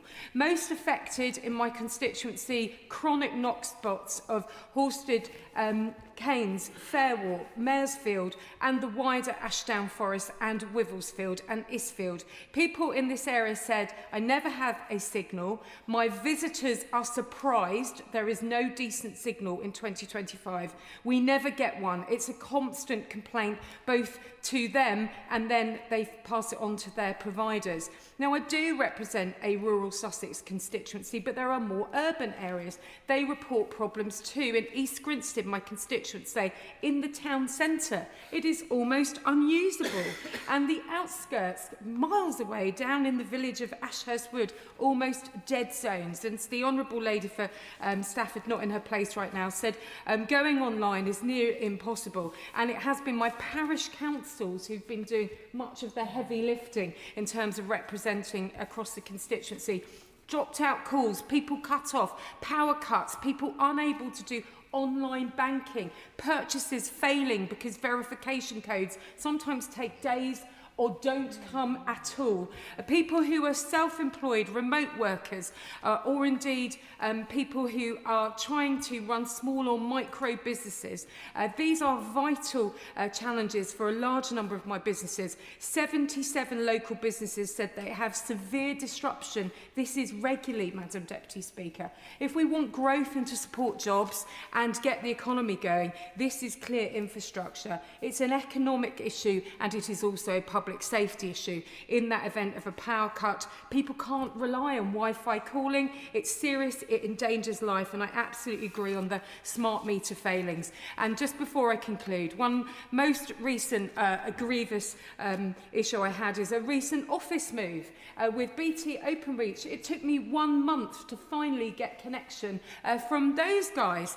That's a month with my constituency office with no broadband. So I would love the Minister to meet with me and many of us, because we're universally connected in the fact that we have no connectivity.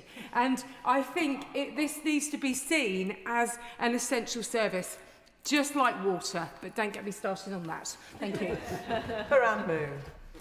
Moraz, Madam Deputy Speaker, and I'd like to also thank the member for North Shropshire for securing this debate for the second time. In rural areas like my constituency in Camborne, Redruth and Hale, the challenges of infrastructure and connectivity differ substantially from those in urban settings. And decision makers too often hold outdated assumptions or misunderstandings about the differences between rurality and remote coastal areas like Cornwall. Policy reform is urgently needed, and if you can fix it in Cornwall, you can fix it anywhere. Substandard critical infrastructure that normally attracts little attention from policymakers only becomes visible to them when it fails.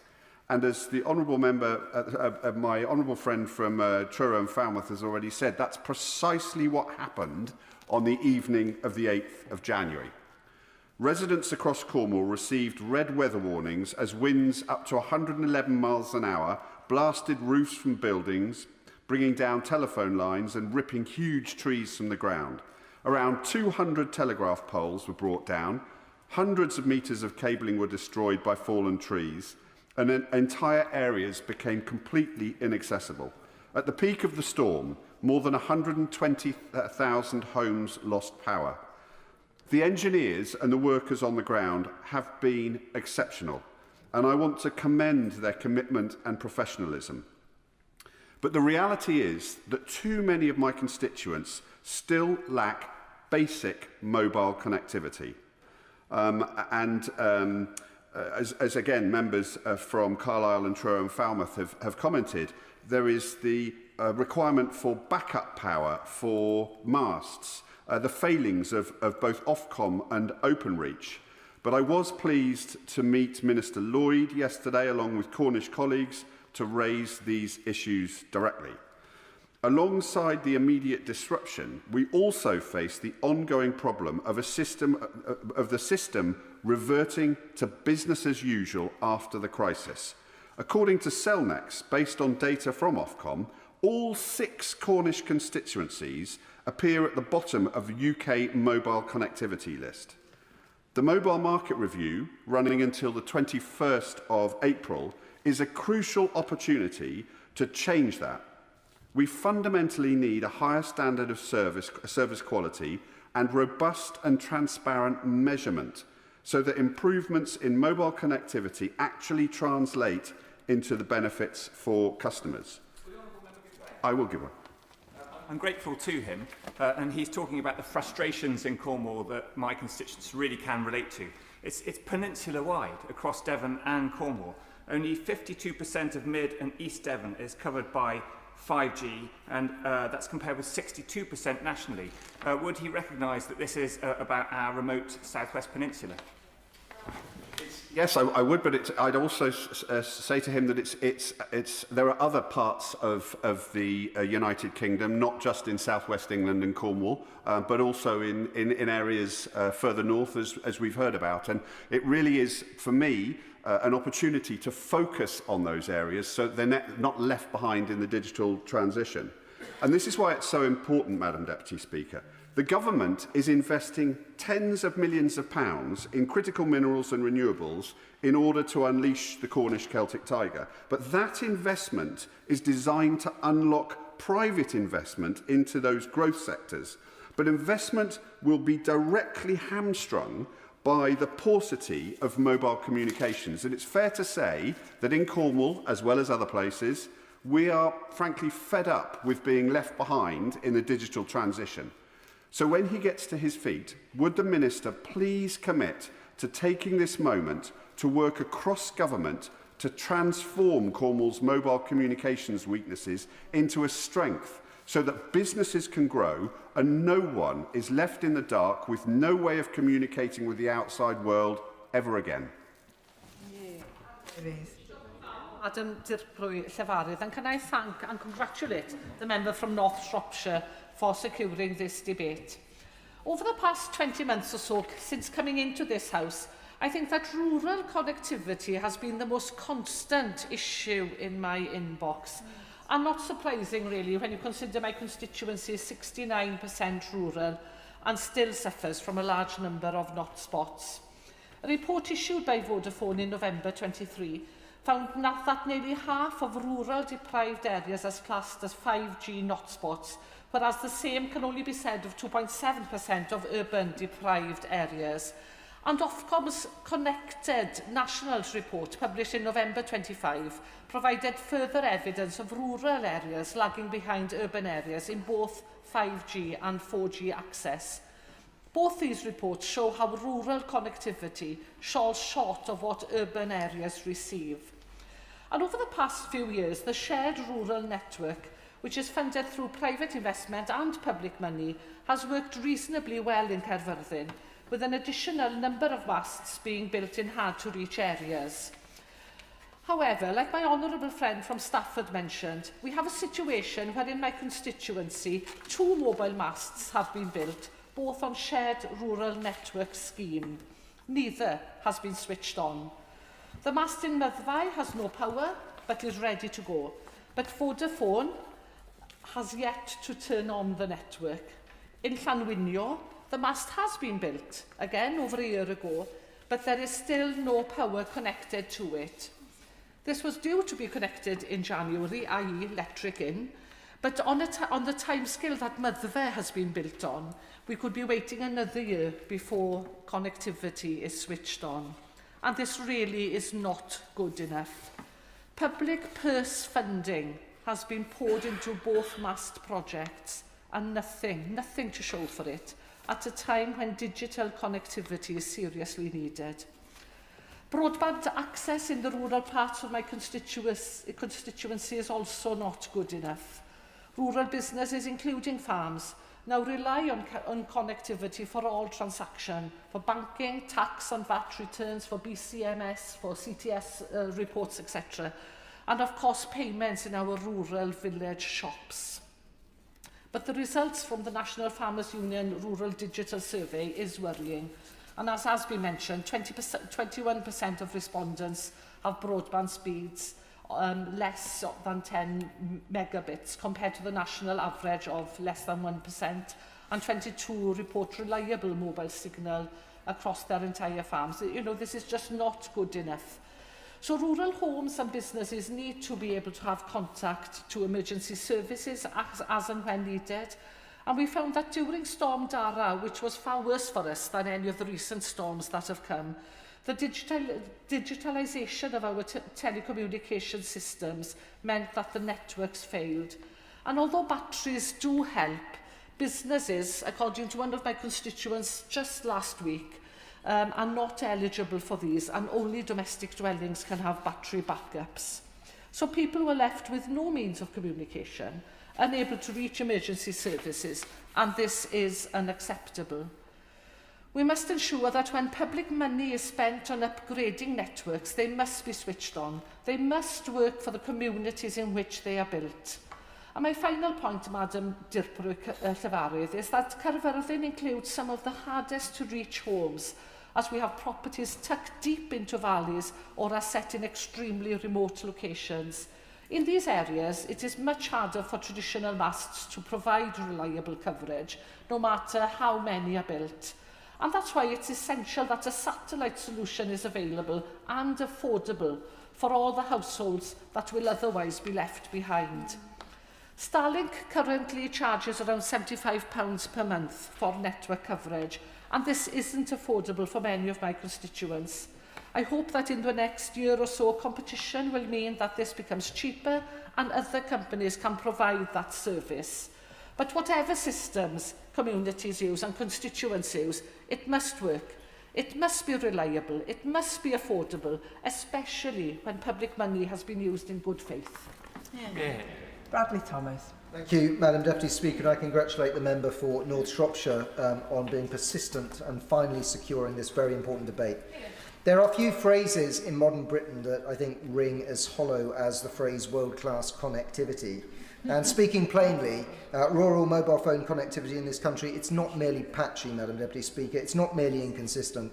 In some places it's so poor that the advertised service literally bears no resemblance to reality. And there are areas where actual service levels are hundreds of times worse than advertised. Hundreds. That is not a rounding error. That is not the result of momentary network congestion. That's the difference between promise and performance, which is so vast that it would be comic if it wasn't so economically corrosive. So take Worcestershire, for example. It's a rural county, lots of villages, small towns, industrious small businesses, farms, villages, where the coverage map glows reassuringly in bright corporate colours, but the lived reality is far too often just a single bar if you stand at the upstairs window, facing north, holding your phone aloft like some kind of digital divining rod. And we've heard already about the River Severn partnership in Worcestershire was a beneficiary of this, where quite innovatively local councils stuck these gadgets on the bin lorries that went up and down every single road, particularly the rural roads, and realised probably what we all suspect, how terrible this service is. There are parts of Worcestershire where the mobile phone signal is around 900 times worse than what the mobile phone operators claim it to be. Now, we could forgive the odd dropped call. After all, rural topography presents challenges. Hills exist. Trees are inconveniently organic. What cannot be forgiven, though, is the persistent gulf between what is claimed and what's delivered. And it's the same with broadband. We hear broadband providers advertise speeds of up to 80 megabits per second, but the reality of what many of my constituents experience is very different. They are, these advertised figures are very much the realm of fiction. And this is not just anecdotal grumbling from the shires. The National Farmers Union, their survey has painted a sobering picture. 21% of respondents report that broadband speeds under 10 megabits per second, that's under 10 in 2026. And this is at a time when a single video could devour bandwidth instantly. What my constituents want is the ability to consume data and to be able to make voice calls at the same time. I cannot stress how sick and tired I am of hearing from mobile phone companies that everyone's just consuming data. Constituents living in rural areas in particular are increasingly reliant, as the traditional telephone service is switched off, on the ability to make voice calls, Madam Deputy Speaker. And the lived reality of what this means, well, it means that a business in rural Worcestershire that's attempting to submit, might be mandatory forms online to a regulator or placing an order, they have to drive to the nearest town to do so. It means that businesses can't reliably place orders, they can't process card payments. Online banking, as banks are closing in our towns and villages and people are shifting or being pushed towards more online digital services, it's crucial that we have the mobile connectivity to back this up. And if I can say so, there is a little bit of cultural condescension at work as well. Rural Britain is far too frequently romanticised as being just a place of bucolic tranquility. It is that, but rural Britain demands parity with urban Britain at the same time. What does that mean? It means we just want a reliable mobile phone signal where we can drive down the road without it cutting out on a very short journey, or the ability to have certainty that if you need to receive a call from a loved one or a relative, or perhaps a GP, that call will come through. What do we see? Coverage maps. They've been drawn with a particularly optimistic crayon. And the problem with advertised speeds being hundreds of times better than reality is not merely technical, because it does erode trust. Quite often these conditions are laboratory conditions. They don't bear any semblance on reality. So I invite the mobile phone companies to come and do a very thorough inspection across Bromsgrove and the villages, and I'll be very happy to follow the example. I will give way. I thank my honourable friend for giving way, and I concur with every word he is saying, particularly around challenges around national parks as well, where connectivity could be more difficult.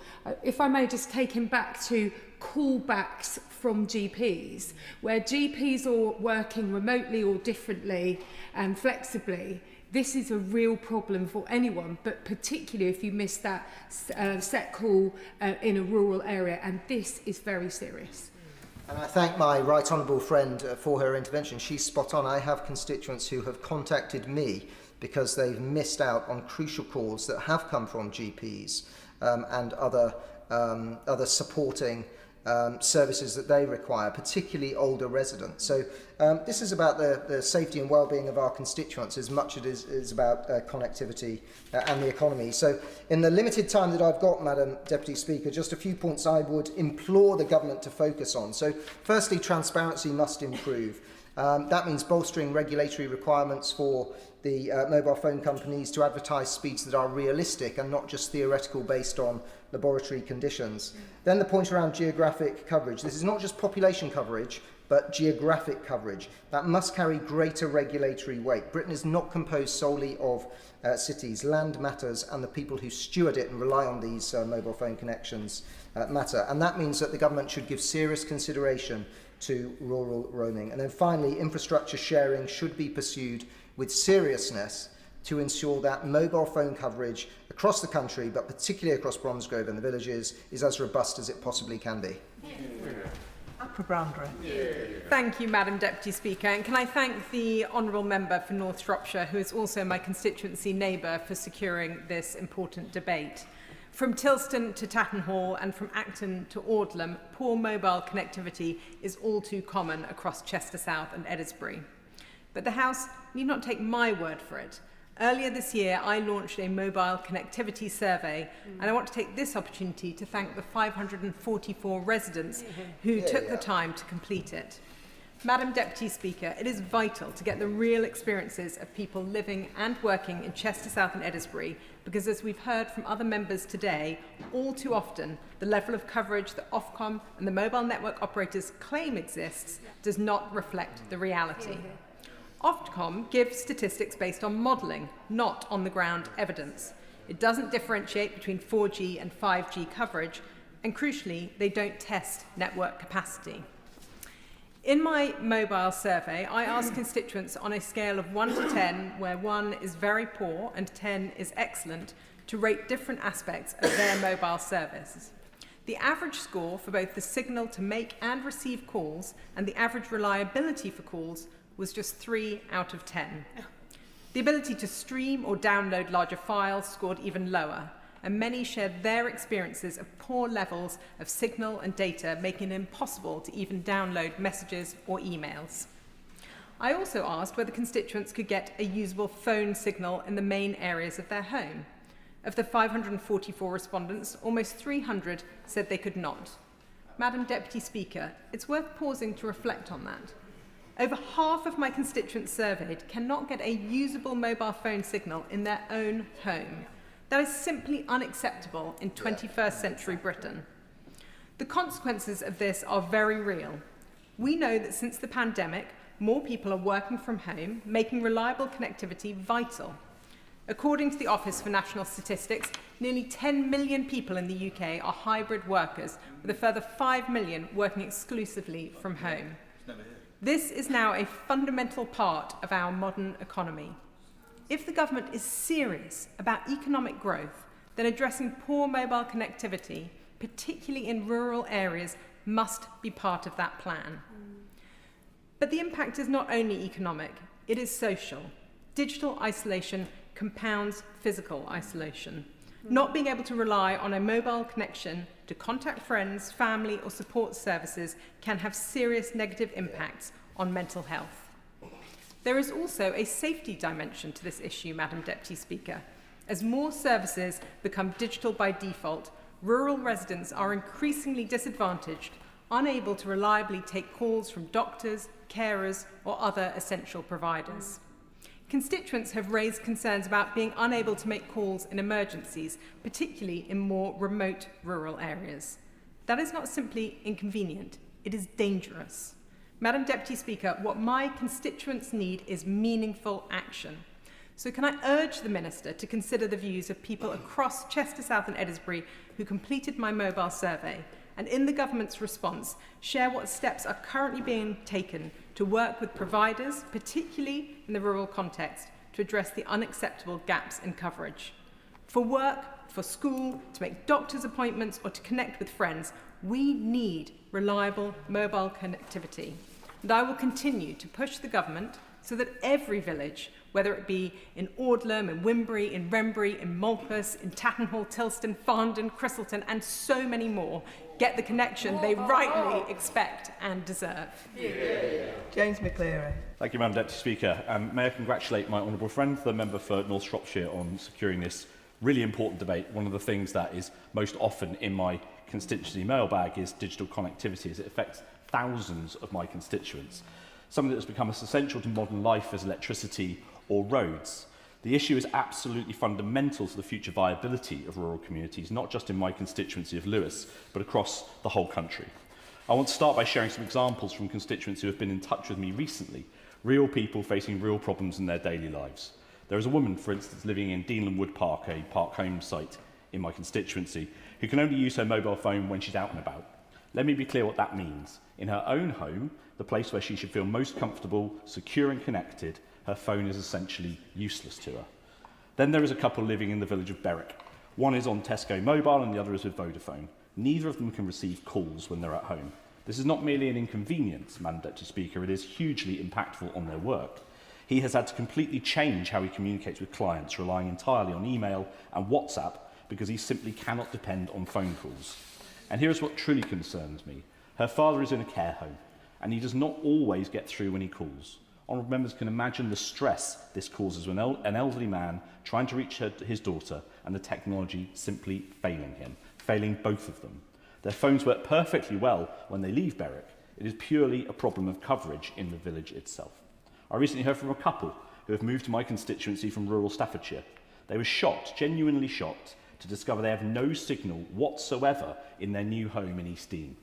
They had moved from one rural area to another, and somehow our connectivity is even worse than what they had left behind. At one of my recent advice surgeries, I spoke with a farmer from the same village who was dealing with the same problem. And this is where it becomes really serious. What happens if someone on his farm needs to call the emergency services? What if there is an accident, a medical emergency or a fire? Every second counts in those situations. And it's not just emergencies. Try doing online banking, try running a business, try doing any of the things that we're all expected to do online these days, and those of us in towns and cities can take largely for granted. A gentleman in the village of Upper Dicker who has to regularly drive to his son's house just to use his phone because his signal at home is so poor. Every time a website needs to text him a verification code, something that happens more and more these days, he is stuck. He cannot access his bank account, he cannot log into government services. He cannot do any of the things we are increasingly required to do online. According to research published last year, the UK has the worst average 5G download speeds of all G7 countries. We're not slightly behind, Madam Deputy Speaker, we are dead last. And when one looks at rural coverage specifically, the picture is even more concerning. Only 69% of rural areas in the UK receive 4G coverage, or at least alleged to receive 4G coverage from the 4 major mobile network providers. Not 5G, 4G, technology that is already years old, and we're at just 69%. So much of what we are told is 3G, 4G or 5G is actually also mislabelled. The signal bars on your phone can be deeply misleading. You might see full bars and assume everything is fine, but try to make a call or load a web page and suddenly realise those bars do not mean what you thought they meant. In rural areas, poor connectivity is fundamentally undermining the viability of our communities. It's not just annoying, it is existential. Young families cannot move to rural areas or stay there because they can't work from home. Businesses can't operate effectively, elderly residents can't stay in touch with family or access online health services. Farmers can't use modern agricultural technology. Students can't do their homework. The digital divide is no longer just about cities versus countryside. It is about whether rural communities can survive and thrive in the 21st century. The inequality of provision as the 5G network is rolled out is deeply concerning. It is simply wrong that people should be disadvantaged because of where they live. Your postcode should not determine whether you can fully participate in a modern society. We must ensure that improving broadband and mobile connectivity starts with the hardest to reach areas first. Not as an afterthought, not eventually, first. I've recently met with Vodafone, who are responsible for the rollout in our part of Sussex, to press this point. The government must prioritise major investment in broadband as well for underserved communities, because here is the economic argument. Investment in these areas will help unlock vast potential of our rural communities. Research has demonstrated that ubiquitous 5G could add £159 billion to the UK economy by 2035. That is not just money for telecoms companies, that is businesses in our rural communities operating more effectively. I'm asking on behalf of my constituents for the government to live up to its promises, to invest properly in rural connectivity, to ensure that companies like Openreach and Vodafone communicate clearly with residents and meet their commitments. Because the woman I mentioned in Deanland Wood Park deserves to use her phone in her own home. The couple in Berwick deserve to do their jobs and stay in touch with their elderly parents without constant stress. The farmer in East Dean deserves to know that if there's an emergency, he can call for help. The gentleman in Upper Dicker deserves to log into his bank account without driving across my constituency. My constituents deserve better, and rural constituencies across the country deserve better too, Madam Deputy Speaker.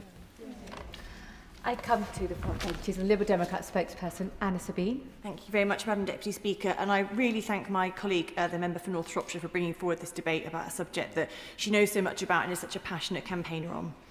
Rural areas are too often the last in the queue when it comes to decent mobile internet connectivity. I certainly receive many emails, although not as many as I probably would if they were better connected, calls and letters from constituents who tell me how woeful mobile connectivity is in parts of Froome and East Somerset.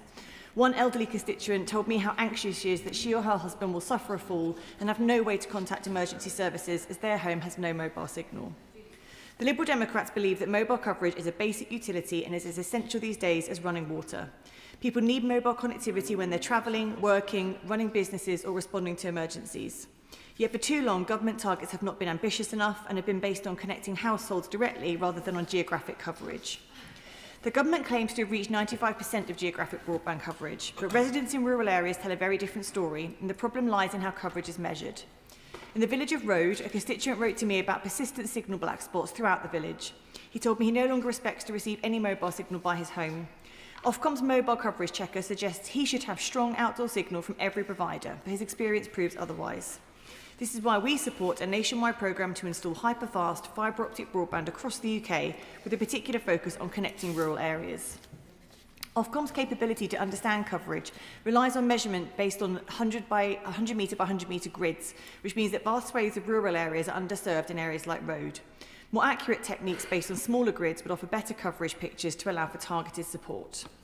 Rural businesses are crying out for better connectivity.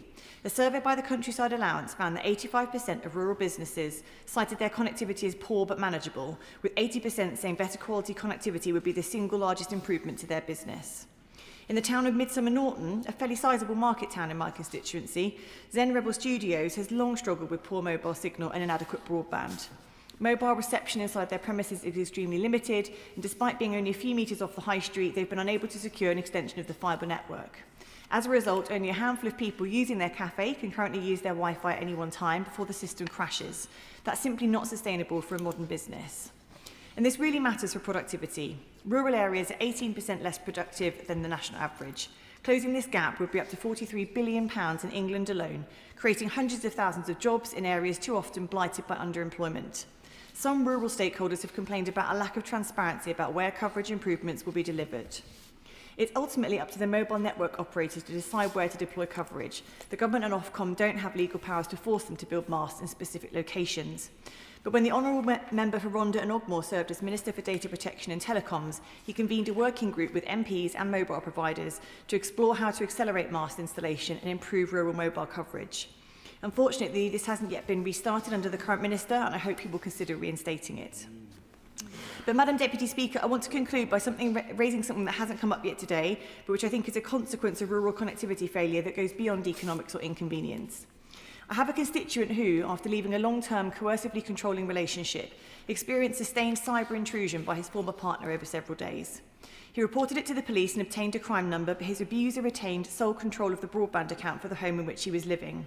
Because the coercive controller was the named bill payer, my constituent couldn't take over the account. His former partner explicitly refused to release it, even when requested during separation proceedings. And here's where the absence of mobile coverage becomes critical.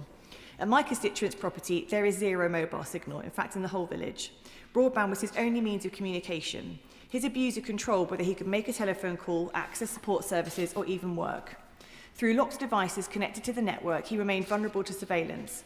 A private security sweep costing £5,000 discovered his TV soundbar had been configured as a listening device. He had to live with his Wi-Fi turned off, only activating it when absolutely necessary, leaving him feeling desperately vulnerable and unable to call for help during the moments when it was on. He contacted his broadband provider 4 times, and while staff were compassionate and escalated the situation, there was no safeguarding protocol available to them and no mechanism to transfer control. His former partner continued controlling his internet access and which devices could connect. Currently, broadband is regulated as a consumer contract, not as essential infrastructure, whereas an energy supplier would have had to recognise domestic abuse and allow account transfers. Telecommunications providers face no such duty. When reviewing rural connectivity policy, will the Minister also consider requiring telecoms providers to have such safeguarding mechanisms? Will they ensure that where police evidence documents abuse, broadband control can be transferred to the person at risk? I'm sure the Minister hears similar frustrations from his own constituents, as we've heard today, and I hope he recognises how urgently these issues need addressing. If we're serious about protecting people, supporting rural communities and enabling economic growth, then we must treat digital access as the essential service it has become. Thank you. Shadow Minister Peter Fortune. Thank you, Madam Deputy Speaker, and I congratulate the member for North Shropshire for securing this debate and the Backbench Business Committee for granting it. I would also like to thank all members for their valuable contributions. The previous Conservative government understood how important UK-wide mobile and broadband coverage is to the public and to our economy. That is why it put in place ambitious plans to ensure that people across the United Kingdom have access to this essential infrastructure regardless of their location. The shared rural network, announced in 2020, secured significant investment of around £500 million from the largest mobile network operators. Under the SRN, private investment is complemented by government funding for the construction of masts in the most underserved locations, with additional coverage provided by the Emergency Services Network programme. For 4G, the Conservative government set a target of 95% geographic coverage from at least one mobile network operator by the end of 2025. By January 2025, 30 government-funded mast upgrades went live, enhancing local connectivity without erecting new masts. And according to Ofcom, as of July 2025, 96% of the UK landmass had 4G coverage from at least one operator, exceeding the previous government's target. I'm proud of the last Conservative government's record of delivery under the SRN. and I welcome that the current government maintains the coverage commitments made under the scheme. However, despite the progress made up to this point, there are still some acute challenges, as we have heard from members today. If I go to my honourable friend from Berkshire, who talked about the reality of living in rural areas with poor coverage, which was echoed by the member for Stafford, and the impact it has, especially on farmers. And I think it was an important point about the switch from 2G to 3G and not rushing that process. The member for Ely in East Cambridgeshire, she will let us know if Ofcom take up her very generous offer to come and visit. And knowing how beautiful Ely is, they would be mad not to. My honourable friend for East Grinstead and Uckfield, I was very sad to hear that she'd split up with Vodafone. Yeah, but sad. It is sad, but with Valentine's Day just around the corner, perhaps there is the opportunity to reconnect. Yeah, and it's my first time. And it was also good to hear from the member from Kevavin, who's having similar issues with Vodafone. Could I suggest she takes a leaf out of my honourable friend's book and kidnaps one of their government relations people and maybe gets her way that way? My friend from Chester South and Eddersbury was, as ever, on the front foot, serving her constituents with her mobile survey and highlighting the issue of digital isolation and the impact that can have on mental health. And my honourable friend from Bromsgrove talked about the impact on online banking. With the closure of front counters, we need that connectivity in order to keep these services alive, as was echoed by the member from Lewis, who talked about the impact on real people. I was sad to hear that for my honourable friend to take a text message, he had to run upstairs and hang out of a window to get some reception. Now I know that. I will give way. I thank him for giving way. For avoidance of doubt, I did not have to do that, but I know many people who do. Thank you for that clarification. It saves me a bit of time, as I was going to spend all weekend texting him.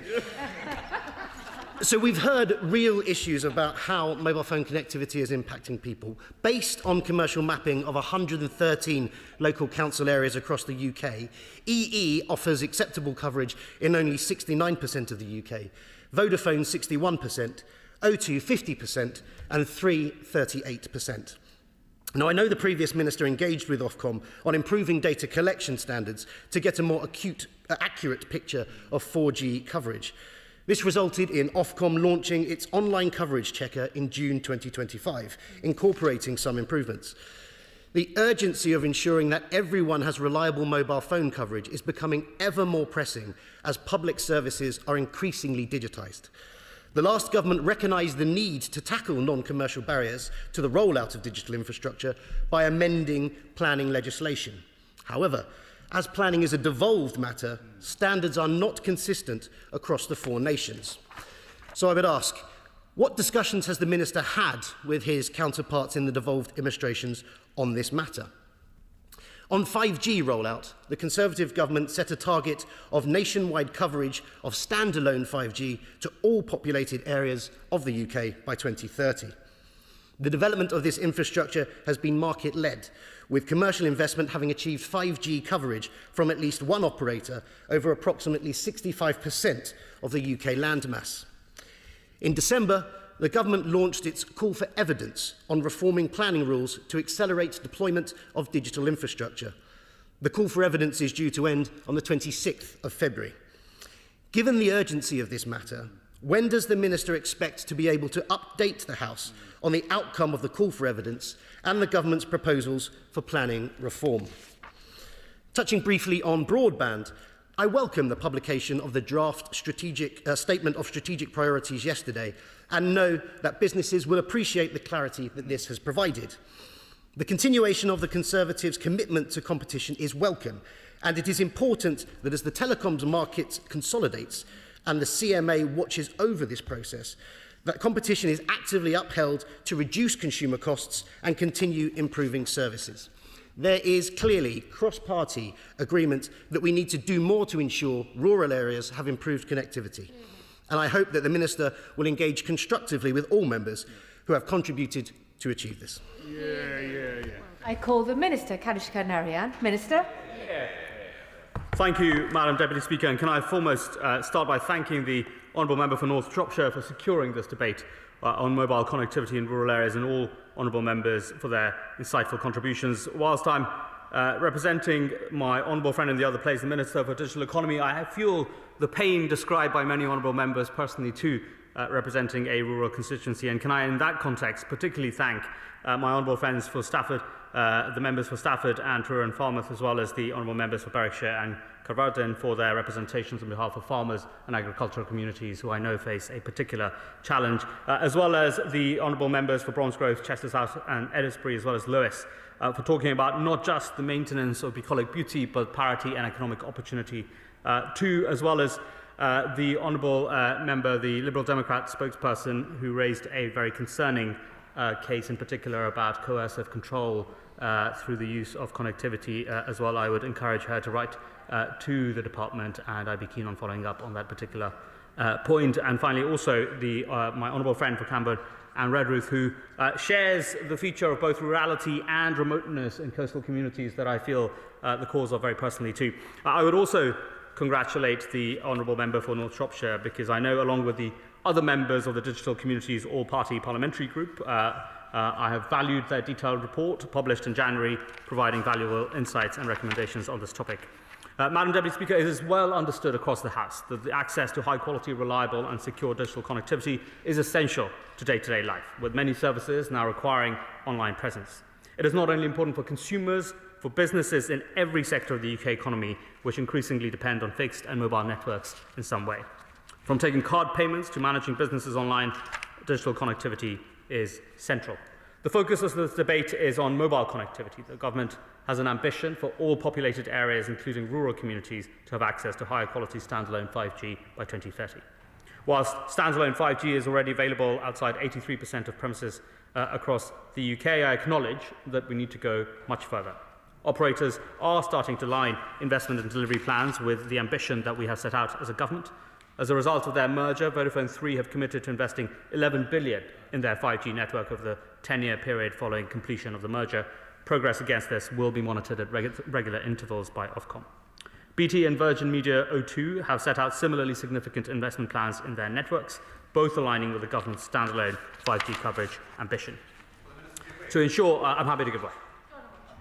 To the Minister. Does the Minister acknowledge there are issues with the data that's being provided by both the telecom companies and Ofcom? Because I think we've all shared experiences in the Chamber today where we are produced with maps from Vodafone or EE or whoever, which apparently have demonstrate good coverage within our respective constituencies, but on the ground that coverage just isn't there. So is the Minister challenging the providers on their data? I thank the honourable member for raising the point, and I will absolutely come to that question because I recognise the gap between the aggregate picture and the felt experience on the ground very much. Returning to the question of aggregate investment, Madam Deputy Speaker, to ensure that investment delivers coverage improvements for communities right across the UK, including in rural areas, we continue to work to identify and address barriers to deployment where it is practical to do so. In that context, can I firstly respond to my honourable friend, the member for Carlisle, who brings very significant depth of experience on this particular question. I share not her expertise and experience, but certainly her enthusiasm on the question of spectrum. As a undergraduate student, the global example of the last Labour government and auction design on the question of 3G spectrum was very much part of my curriculum, and in that spirit I hope very much to take her advice and continue the spirit of Labour, not that of both the last Conservative government and the Liberal Democrats who were complicit in the auction challenges of that government. The focus on investment includes implementing the remaining provisions of the Product Security and Telecommunications Infrastructure Act 2022. And again, to my honourable friend, the member for Carlisle, I confirm that we are, as a government, considering where planning rules can be relaxed to support the deployment of mobile infrastructure. The Shadow Minister mentioned the call for evidence due to close on the 26th of February, and in the usual spirit, I confirm to him a prompt statement in the House, but I'm afraid not a specific date on this occasion. On the subject of the reporting of mobile coverage, members across the House are totally right to highlight issues with accuracy in some cases. I feel the depth of their frustration very personally on this question too, and whilst I could not condone the honourable member for East Grinstead's semi-kidnapping experience, she has my particular sympathies for her pre-Valentine's breakup with Vodafone. Accurate coverage data, Madam Deputy Speaker, is essential for consumers. It allows the conduct of more informed decisions on which operators provide the best level of service for life, work and travel. I'm very happy to give way. Very kind and generous. Ofcom.org.uk is the way to report poor signal in your area. Enter a postcode, select a provider, and then provide coverage and feedback if you can get signal. And that is the irony of many of us driving around rural areas to try and give that feedback. Hence, very kindly Parliamentary Affairs from Vodafone being actively kidnapped to drive around to find the experience versus the reality. Just put that firmly on the record with the Minister. And the police. I confirm to the honourable member there's no sense of judgment on this side as to the conduct of her particular cause. Government, Madam Deputy Speaker, continues to work with Ofcom to improve the accuracy of reported mobile coverage, building on the launch of their Map Your Mobile tool in June of last year. I was glad to see honourable members recognise that this is reflected in the draft statement of strategic priorities for telecoms, spectrum and post, which government laid in Parliament yesterday. It will remain a firm priority for the government, and I will make sure to represent the concerns raised today with my honourable friend, the Minister for Digital Economy.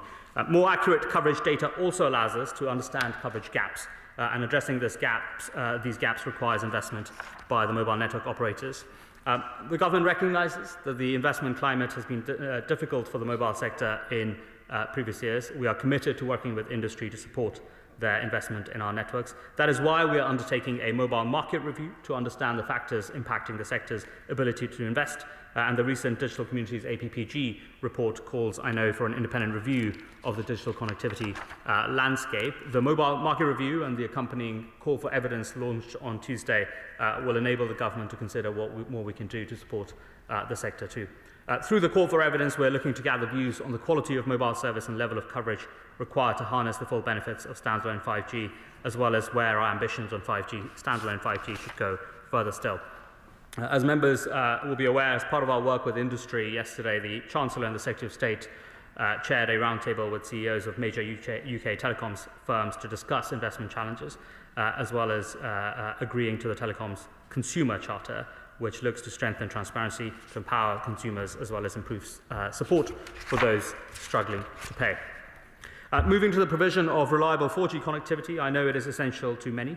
At the spending review in 2025, the government committed to continue delivering 4G coverage in areas with little or no coverage. The shared rural network has helped to deliver 4G mobile coverage to 96% of the UK landmass from at least one operator and 81% from all four. The publicly funded elements of the shared rural network will continue to deliver improved coverage up to January 2027, with over 100 masts already delivered, delivering new coverage across the UK. Where there is no mobile coverage, we are starting to see some positive developments in the satellite direct-to-device market, and to the point made by the Honourable Member for Caerphilly, I would also share her enthusiasm and hope for cost reductions as we have greater competition in that market. The UK is taking a very pioneering step in enabling direct-to-device connectivity, moving ahead of European counterparts to unlock connectivity as well as growth across remote parts of the UK.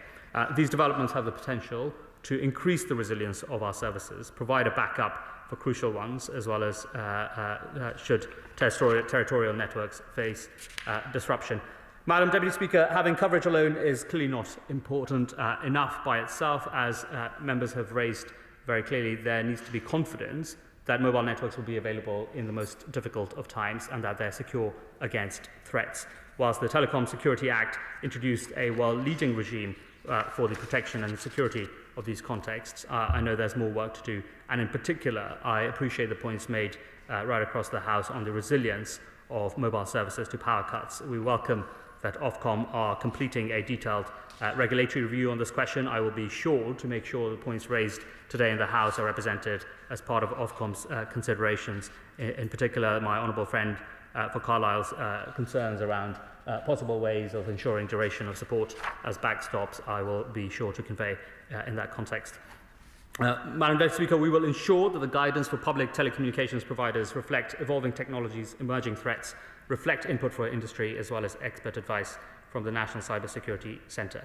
And before I finish, just to address specific points raised by members, to the Honourable Member for East Grinstead, I'd be very happy to make sure that the Minister for Digital Economy meets with her as part of her recurring surgeries. To my honourable friend from Camberwell and Redruth, I know he's a strong cross-government champion for Cornwall on all questions, and I will continue to make sure that we play our part in supporting his strength of advocacy. To the honourable member for Caerphilly, I would say that there are 3 Home Office masts in her patch, 2 of them already activated as part of the shared rural network, and so on the particular concern she raised on Home Office mast, I'd be very happy to engage with her through correspondence should she wish to raise that question. To the honourable member for Berwickshire, who raised the point, as well as my honourable friend for Carlisle, on 2G, 3G switch off, whilst the expectation is that operators will provide broadly equivalent levels of coverage after switching off 2G, I have heard the concerns that he has made and will make sure that both the Minister and, as a consequence, the regulator are very focused on the complete delivery of that aspiration. And finally, I am conscious that the honourable member for Berwickshire also raised the question around smart meters, as well as the honourable member for East Grinstead. The data communications company is obligated under the conditions of its licence to provide smart meter network coverage to at least 99.25% of premises across Great Britain. One solution where those who don't currently have smart meter wider area network coverage, which the DCC and government have decided to focus on, involves harnessing customers' broadband connections to also carry out smart metering communications. And so we are looking at how we can use modified smart meter communications hubs as well as additional devices to be able to plug the gap. That is not to say that we won't continue to focus on how we can ensure mobile connectivity plays its part in that context as well. Madam Deputy Speaker, I'm sure you wish for me to come to a prompt conclusion, so can I first and foremost just thank the Honourable Member for North Shropshire, all Honourable Members for their contributions. I will continue with them to continue champion mobile connectivity across our rural communities. Yeah. Helen Morgan to wind up. Thank you very much, Madam Deputy Speaker. I just wanted to thank all honourable and right honourable members who've contributed to this debate. I'm very conscious that it's the final Thursday afternoon before a recess, and it just shows how important this is to our constituents, that so many people have come along and made good points. And I will be very brief, bearing that in mind. I have sort of done a lot of work in this over the last year because of the activities of the all-party group, and it's testament to the value of a backbench debate that I've learnt quite a lot this afternoon as well.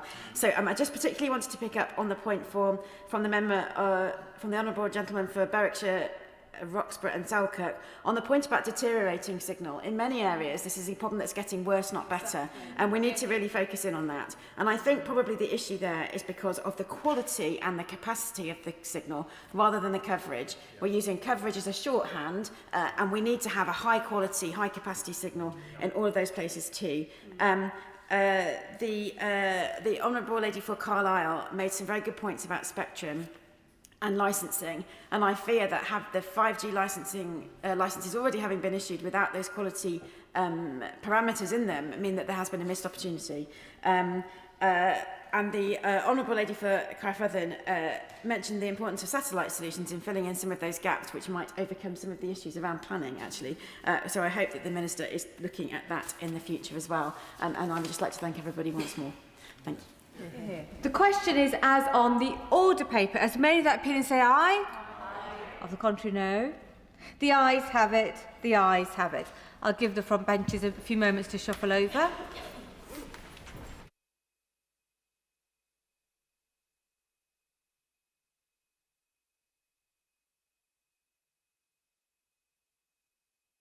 I beg to move that this House do now adjourn. The question is that this House do now adjourn, and I call Sarah Edwards on school minibus safety. Sarah Edwards. Thank you, Madam Deputy Speaker. It is good to see so many honourable and right honourable members present here this evening to take part in this important debate on school minibus safety. No family should ever have to question whether their child will return home safely from a school activity. For my constituents, Liz and Steve Fitzgerald, that unthinkable fear became a devastating reality. In November of 1993, a minibus carrying 14 children was involved in a catastrophic crash on the M40 near Hagley. 12 children and their teacher lost their lives, and among them was Liz and Steve's beloved daughter, Claire. I first met Liz and Steve while campaigning in my by-election in 2023. They bravely shared their story with me and invited me to support their ongoing campaign to make school minibuses safer, so that no child would ever be put at risk whilst travelling to or from school activity. Since then, I have stood with them in their tireless efforts to improve safety, not just for children who travel in these vehicles, but also for the teachers and the staff who are asked to drive them. More than 30 years have now passed since that tragedy. And whilst important improvements have been made in areas such as seatbelt provision and vehicle construction standards, the underlying regulatory framework that allows teachers to drive minibuses without full professional training remains largely unchanged. Children's safety should not be up for debate. This is about reducing the risks that we already know can be prevented. And it's about asking whether the legal framework that governs the transport of pupils to and from school activities truly matches the weight of that responsibility. Every time a child steps onto a school minibus, parents are placing their trust in the system that stands behind it. That system must be strong, consistent, and above all, capable of keeping every child safe. At the moment, many of us believe that that falls short. Madam Deputy Speaker, the system that governs school minibuses is built around what are known as Section 19 permits, introduced under the Transport Act of 1985. These permits allow not-for-profit organisations, including schools, to run minibuses without holding a full public service vehicle operator's licence. Under this system, drivers must meet certain basic licensing conditions. However, they are not required to hold a full passenger-carrying vehicle licence, nor are they required by law to undertake accredited professional training. The official guidance, dated from 2013, states that drivers must be suitably trained and correctly licensed. It even recognises that driving of a minibus requires additional skills, and it's simply not the same as driving a large car. But this is guidance, it is advisory, and there are no checks by the DfE or Ofsted on its implementation or use. Schools are encouraged to consider specialist training, but they're not required to do so. And at the moment, guidance is not strong enough to guarantee children's safety. That is why, alongside Liz and Steve Fitzgerald and the NASUWT Union, I have been calling for stronger, clearer regulations to make sure that every child can travel safely, and that teachers and staff are properly trained and supported to carry out this responsibility. It is also important to understand how and why this framework came about. Section 19 and 22 did not emerge from a careful review of child passenger safety. They were shaped largely by European market rules designed to regulate competition. In other words, the system we rely on today was driven more by economic considerations than by the safety of school children. That historical origin has left us with a framework that is fragmented and confusing. Private schools that are not charities are treated as commercial operators, and they must hold a full operator's licence, meet strict financial and safety requirements, and appoint a qualified transport manager. They must employ fully licensed professional trained drivers with regulated hours, and this is a comprehensive legal framework designed to protect children and ensure accountability. By contrast, many state schools transport children daily under the Section 19 permits without those same safeguards. They operate largely on guidance rather than on law, with no mandatory training or oversight. In practice, teachers may drive minibuses at the end of a full teaching day without the protections required of commercial drivers. This raises a simple but troubling question. Why should a child's safety depend on the type of school that they attend? Why should children in private schools travel under a full safety regime, while children in state schools rely on discretion and goodwill? I do not criticise independent schools. They are complying with the law. The problem is a two-tier system that affords different levels of protection to children, and that is unfair and unacceptable. The inconsistency goes further. Across the UK, standards vary by nation. And in Northern Ireland, for example, driving a school minibus without a full D1 licence can be a disciplinary offence. Children's safety should not depend on a postcode, a school type, or geography. Every child deserves the same standards and the same protections, and the same assurance that those responsible for their transport are properly trained and accountable. Madam Deputy Speaker, the government recently stated in a Transport Select Committee that it does not wish to relax D1 licence requirements for community minibus drivers, citing road safety concerns. Around 1 in 5 candidates fail the D1 test, even after extensive training. And that failure rate is a clear indication of the level of skill and competence required to operate these vehicles safely. Will my honourable friend give way on that point? I will give way.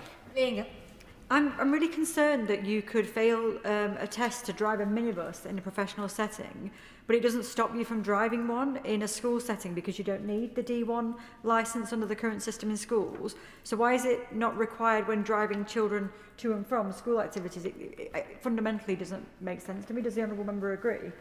Edwards. I thank the member for her intervention, and that is precisely my concern. It does not really make any sense at all, given that what's been cited is the inability to drive something. So if we've got children, we should surely have the same standards as a minimum or even higher. So under that current system, just to her point, a teacher over the age of 21 with just 2 years driving experience and holding only a standard Category B car licence can legally drive a minibus carrying children without holding a full passenger carrying vehicle licence and without undertaking any mandatory accredited training. So too could the individual that has failed their D1 test previously. They can still drive a minibus full of children. So this creates a stark and troubling inconsistency in the government's own stated aims. In every other context, professional passenger transport is treated as high risk and with rigorous training, testing and regulation to protect passengers. But when it comes to school children, the most vulnerable passengers, some might argue, the law allows them to be transported under a system that relies on guidance rather than statutory safeguards. So we must ask ourselves, if the government recognises the dangers and the skill to drive a minibus in every other setting, why does it not apply the same standards to those entrusted with the lives of children? The safety of our school pupils should not be left to chance or goodwill. Now, current guidance recognises the dangers of driver fatigue and advises against long journeys after a day of work, but these are only recommendations, and in practice, teachers are often expected to drive minibuses at the end of long teaching days. They're responsible for driving larger, more complex vehicles, whilst also supervising pupils at the same time, and in some cases, they are the only adult on board. That presents serious risk in the event of a breakdown, an emergency, or a behavioural incident. And this is not about blaming teachers. They are dedicated professionals, but the system places an enormous responsibility on them without the professional safeguards that exist in other areas of professional passenger transport. It is no surprise that growing numbers of teachers are choosing not to drive minibuses, citing stress and concerns around personal liability. There is also clear confusion and inconsistency in the system. Guidance on the Section 19 permits has been interpreted in different ways, and some local authorities and academy trusts apply their own requirements that differ from the national guidance. That certainly doesn't make children safer. The NASUWT Teaching Union has described the current regime as not fit for purpose, and a 2024 survey found inconsistent compliance with legal requirements and guidance across many schools. In some cases, management is aware of the shortcomings. In others, problems arise because guidance was unclear and the training was lacking. Vehicle faults and poor maintenance have been identified, leaving teachers unknowingly responsible for the roadworthiness of the vehicle. The same survey found that 24% of teachers felt pressured to drive a minibus despite feeling unqualified to do so. And also, the NASUT guidance that is available to teachers, the union ultimately advises that staff are not to drive minibuses at all due to the legal, safety and personal liability risks involved. Now, concerns have also been raised about the use of lightweight minibuses, which are basically converted vans fitted with seats. Many of these vehicles weigh less than 3.5 tonnes, and it allows schools to bypass the training and licensing requirements that would otherwise apply to those who obtained their Category B car licence after 1997. In effect, these vehicles have become a cheaper workaround for schools, but that cost saving comes with significant safety compromises. These lightweight minibuses often lack essential features such as side impact protection or full airbag coverage, leaving children and staff more vulnerable in the event of a collision. In practice, gross vehicle weight limits are not always routinely checked before journeys begin. And many teachers are unaware that once they take a vehicle onto the road, they are legally responsible not only for the driving, but also ensuring that the vehicle is roadworthy and compliant with regulations. This combination of under-equipped vehicles, insufficient oversight, and limited professional training creates a serious safety risk. Teachers can find themselves responsible for dozens of children in a vehicle that is not designed to carry them safely, with no backup if something goes wrong. And this risk is not theoretical. It is a real and present danger that must be addressed. We should not accept a system where cost, convenience, or outdated loopholes determine the level of protection that children receive. Every child in every school should be transported in a vehicle that meets robust safety standards and is driven by somebody that is properly trained and supported by a clear and enforceable legal framework. The so-called short-distance exemption further complicates matters. The Section 19 permit assumes that journeys will normally take place within a 10-mile radius, except in rural areas. But many schools, including church schools and large academy trusts, are operating across several counties. They may well regularly travel beyond that distance for sports fixtures and other activities. When what is meant to be exceptional becomes routine, it is reasonable to ask whether the legal framework is still fit for purpose. At the same time, parents are often unaware of the regulatory distinctions that underpin school transport. Traditional written consent forms once gave parents a clearer understanding of arrangements. Increasing reliance on digital systems means that many parents simply assume that a robust, uniform standard is already in place. But how many parents have been informed prior to a trip and asked if they were happy for their child to be driven in a minibus by a teacher or staff member that could not demonstrate the level of training required for professional minibus operators? Madam Deputy Speaker, after everything that we have heard and considered today, it is clear that the current system is failing both children and staff. We are allowing a two-tier approach to safety where the protection of a child receives depends on the type of school that they attend, and that cannot continue. And I have met with ministers from the Department of Transport in May of 2025 and more recently with the Department of Education, but we're yet to see some of these changes. This issue... Order. I beg to move that this House do now adjourn. The question is that this House do now adjourn. Sarah Edwards, continue. Thank you, Madam Deputy Speaker. Right, there we go. Right, my apologies. This issue was not mentioned in the government's road safety strategy, and I've already raised that concern with the Minister, and that is why I'm raising it here in the House today to provide the detail and substance behind those concerns for the official record. The road safety strategy set out excellent ambition for the protection of road users and cites issues around appropriate licences, which I applaud, and a piece of work that I know the Minister is rightly proud of. And I raise the issue of the use of continued permits for school minibus driving precisely because it cuts across the sentiment of that strategy. And I'm disappointed that terms like community transport or school minibuses don't appear in the document at present, despite these inconsistencies being known to departments. So I ask the Minister to take action, and these are our suggestions. All schools, whether state-funded or independent, must be held to the same safety standards, with best practice and absolute minimum.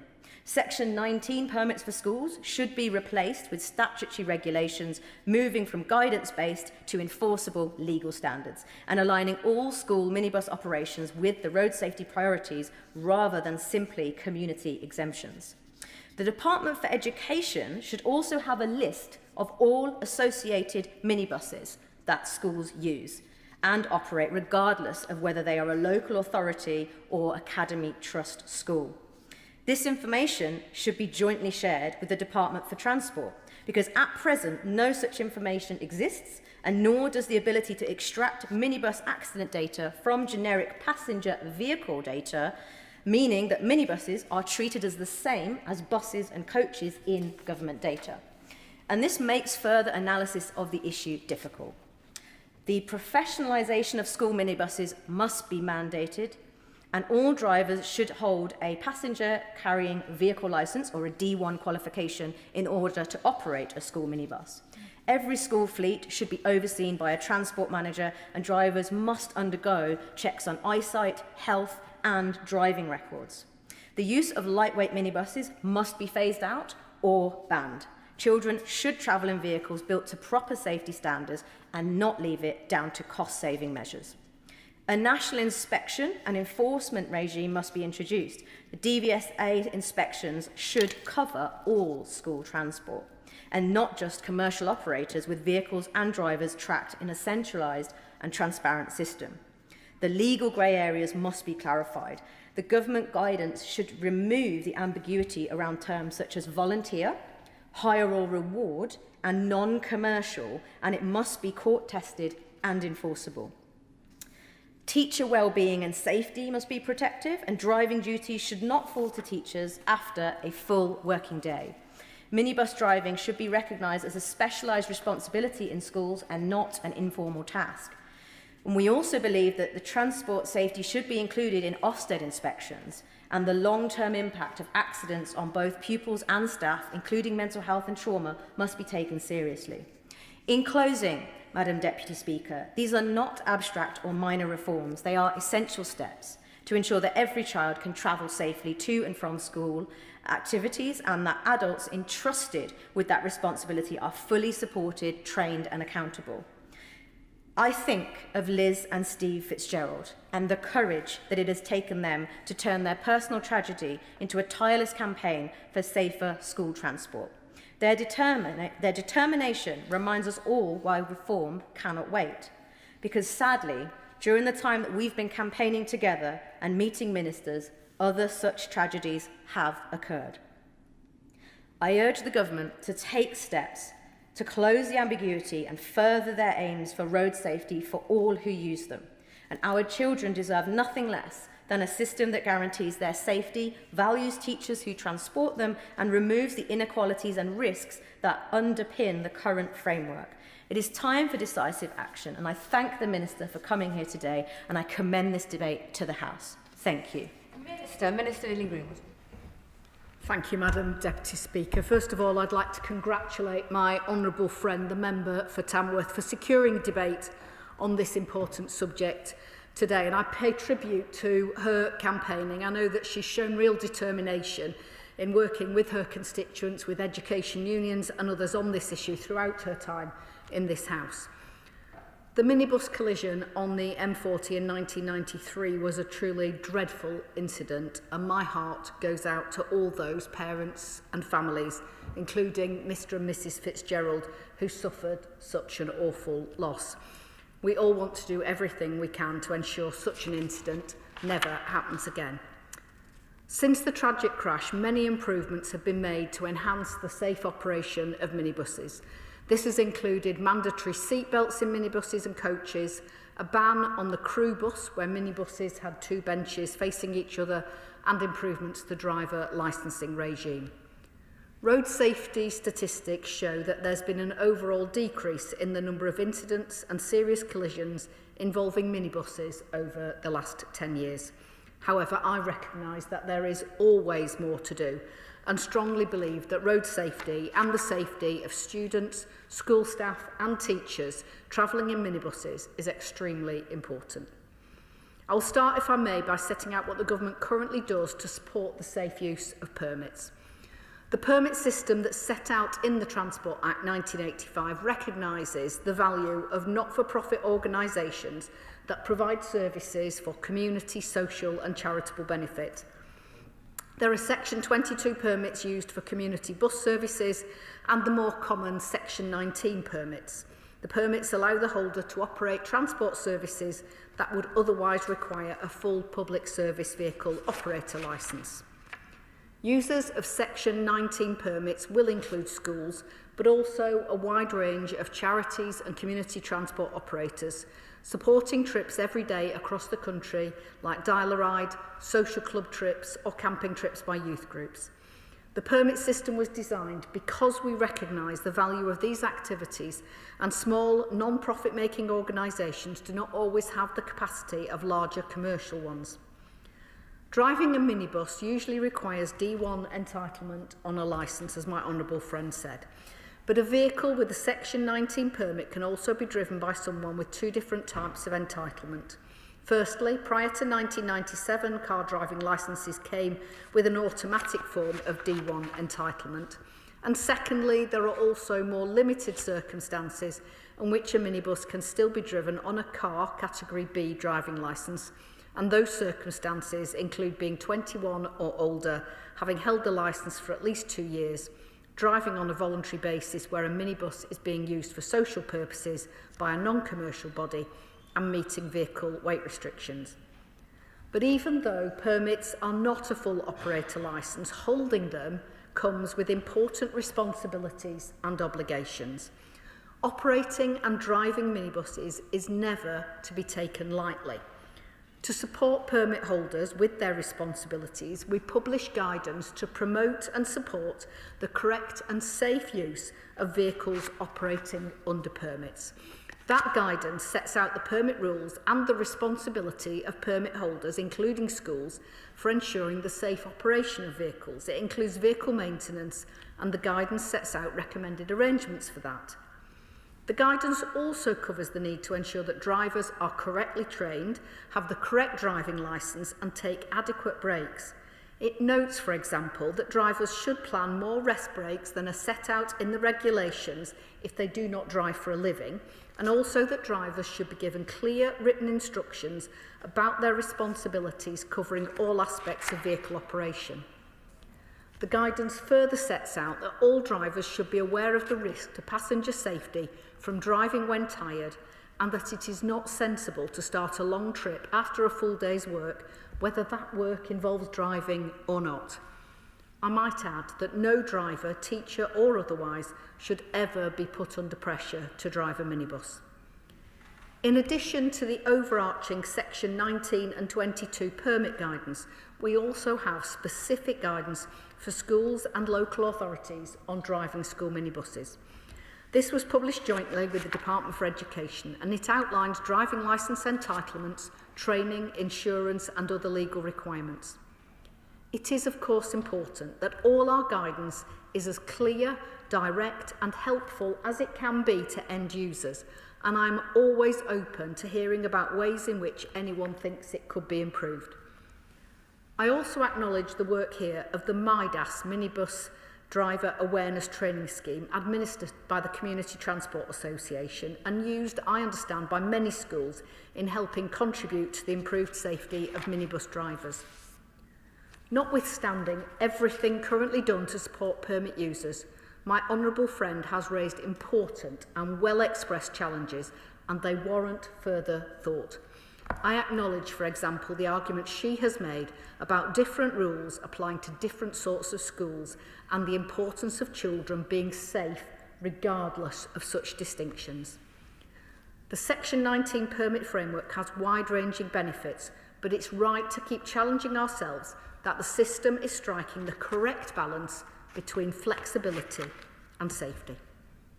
I know that my honourable friend has recently met the Minister for School Standards, and I can commit that ministers in both departments will meet to discuss the subject further. I welcome her suggestions, and I'm sure that they will form the basis of part of that meeting. This government takes road safety very seriously, as she recognised in the publication of our road safety strategy last month. The strategy sets out a clear and ambitious path to improved road safety in Great Britain, and its targets include a 70% reduction in the number of children under 16 killed or seriously injured on roads in Great Britain by 2035. As you will know, the strategy also includes measures around safe road users and safe vehicles, and proposes further action in relation to those who drive for work. We plan to develop and launch the National Work-Related Road Safety Charter later this year, and I will raise with my officials the point that she raises in relation to schools.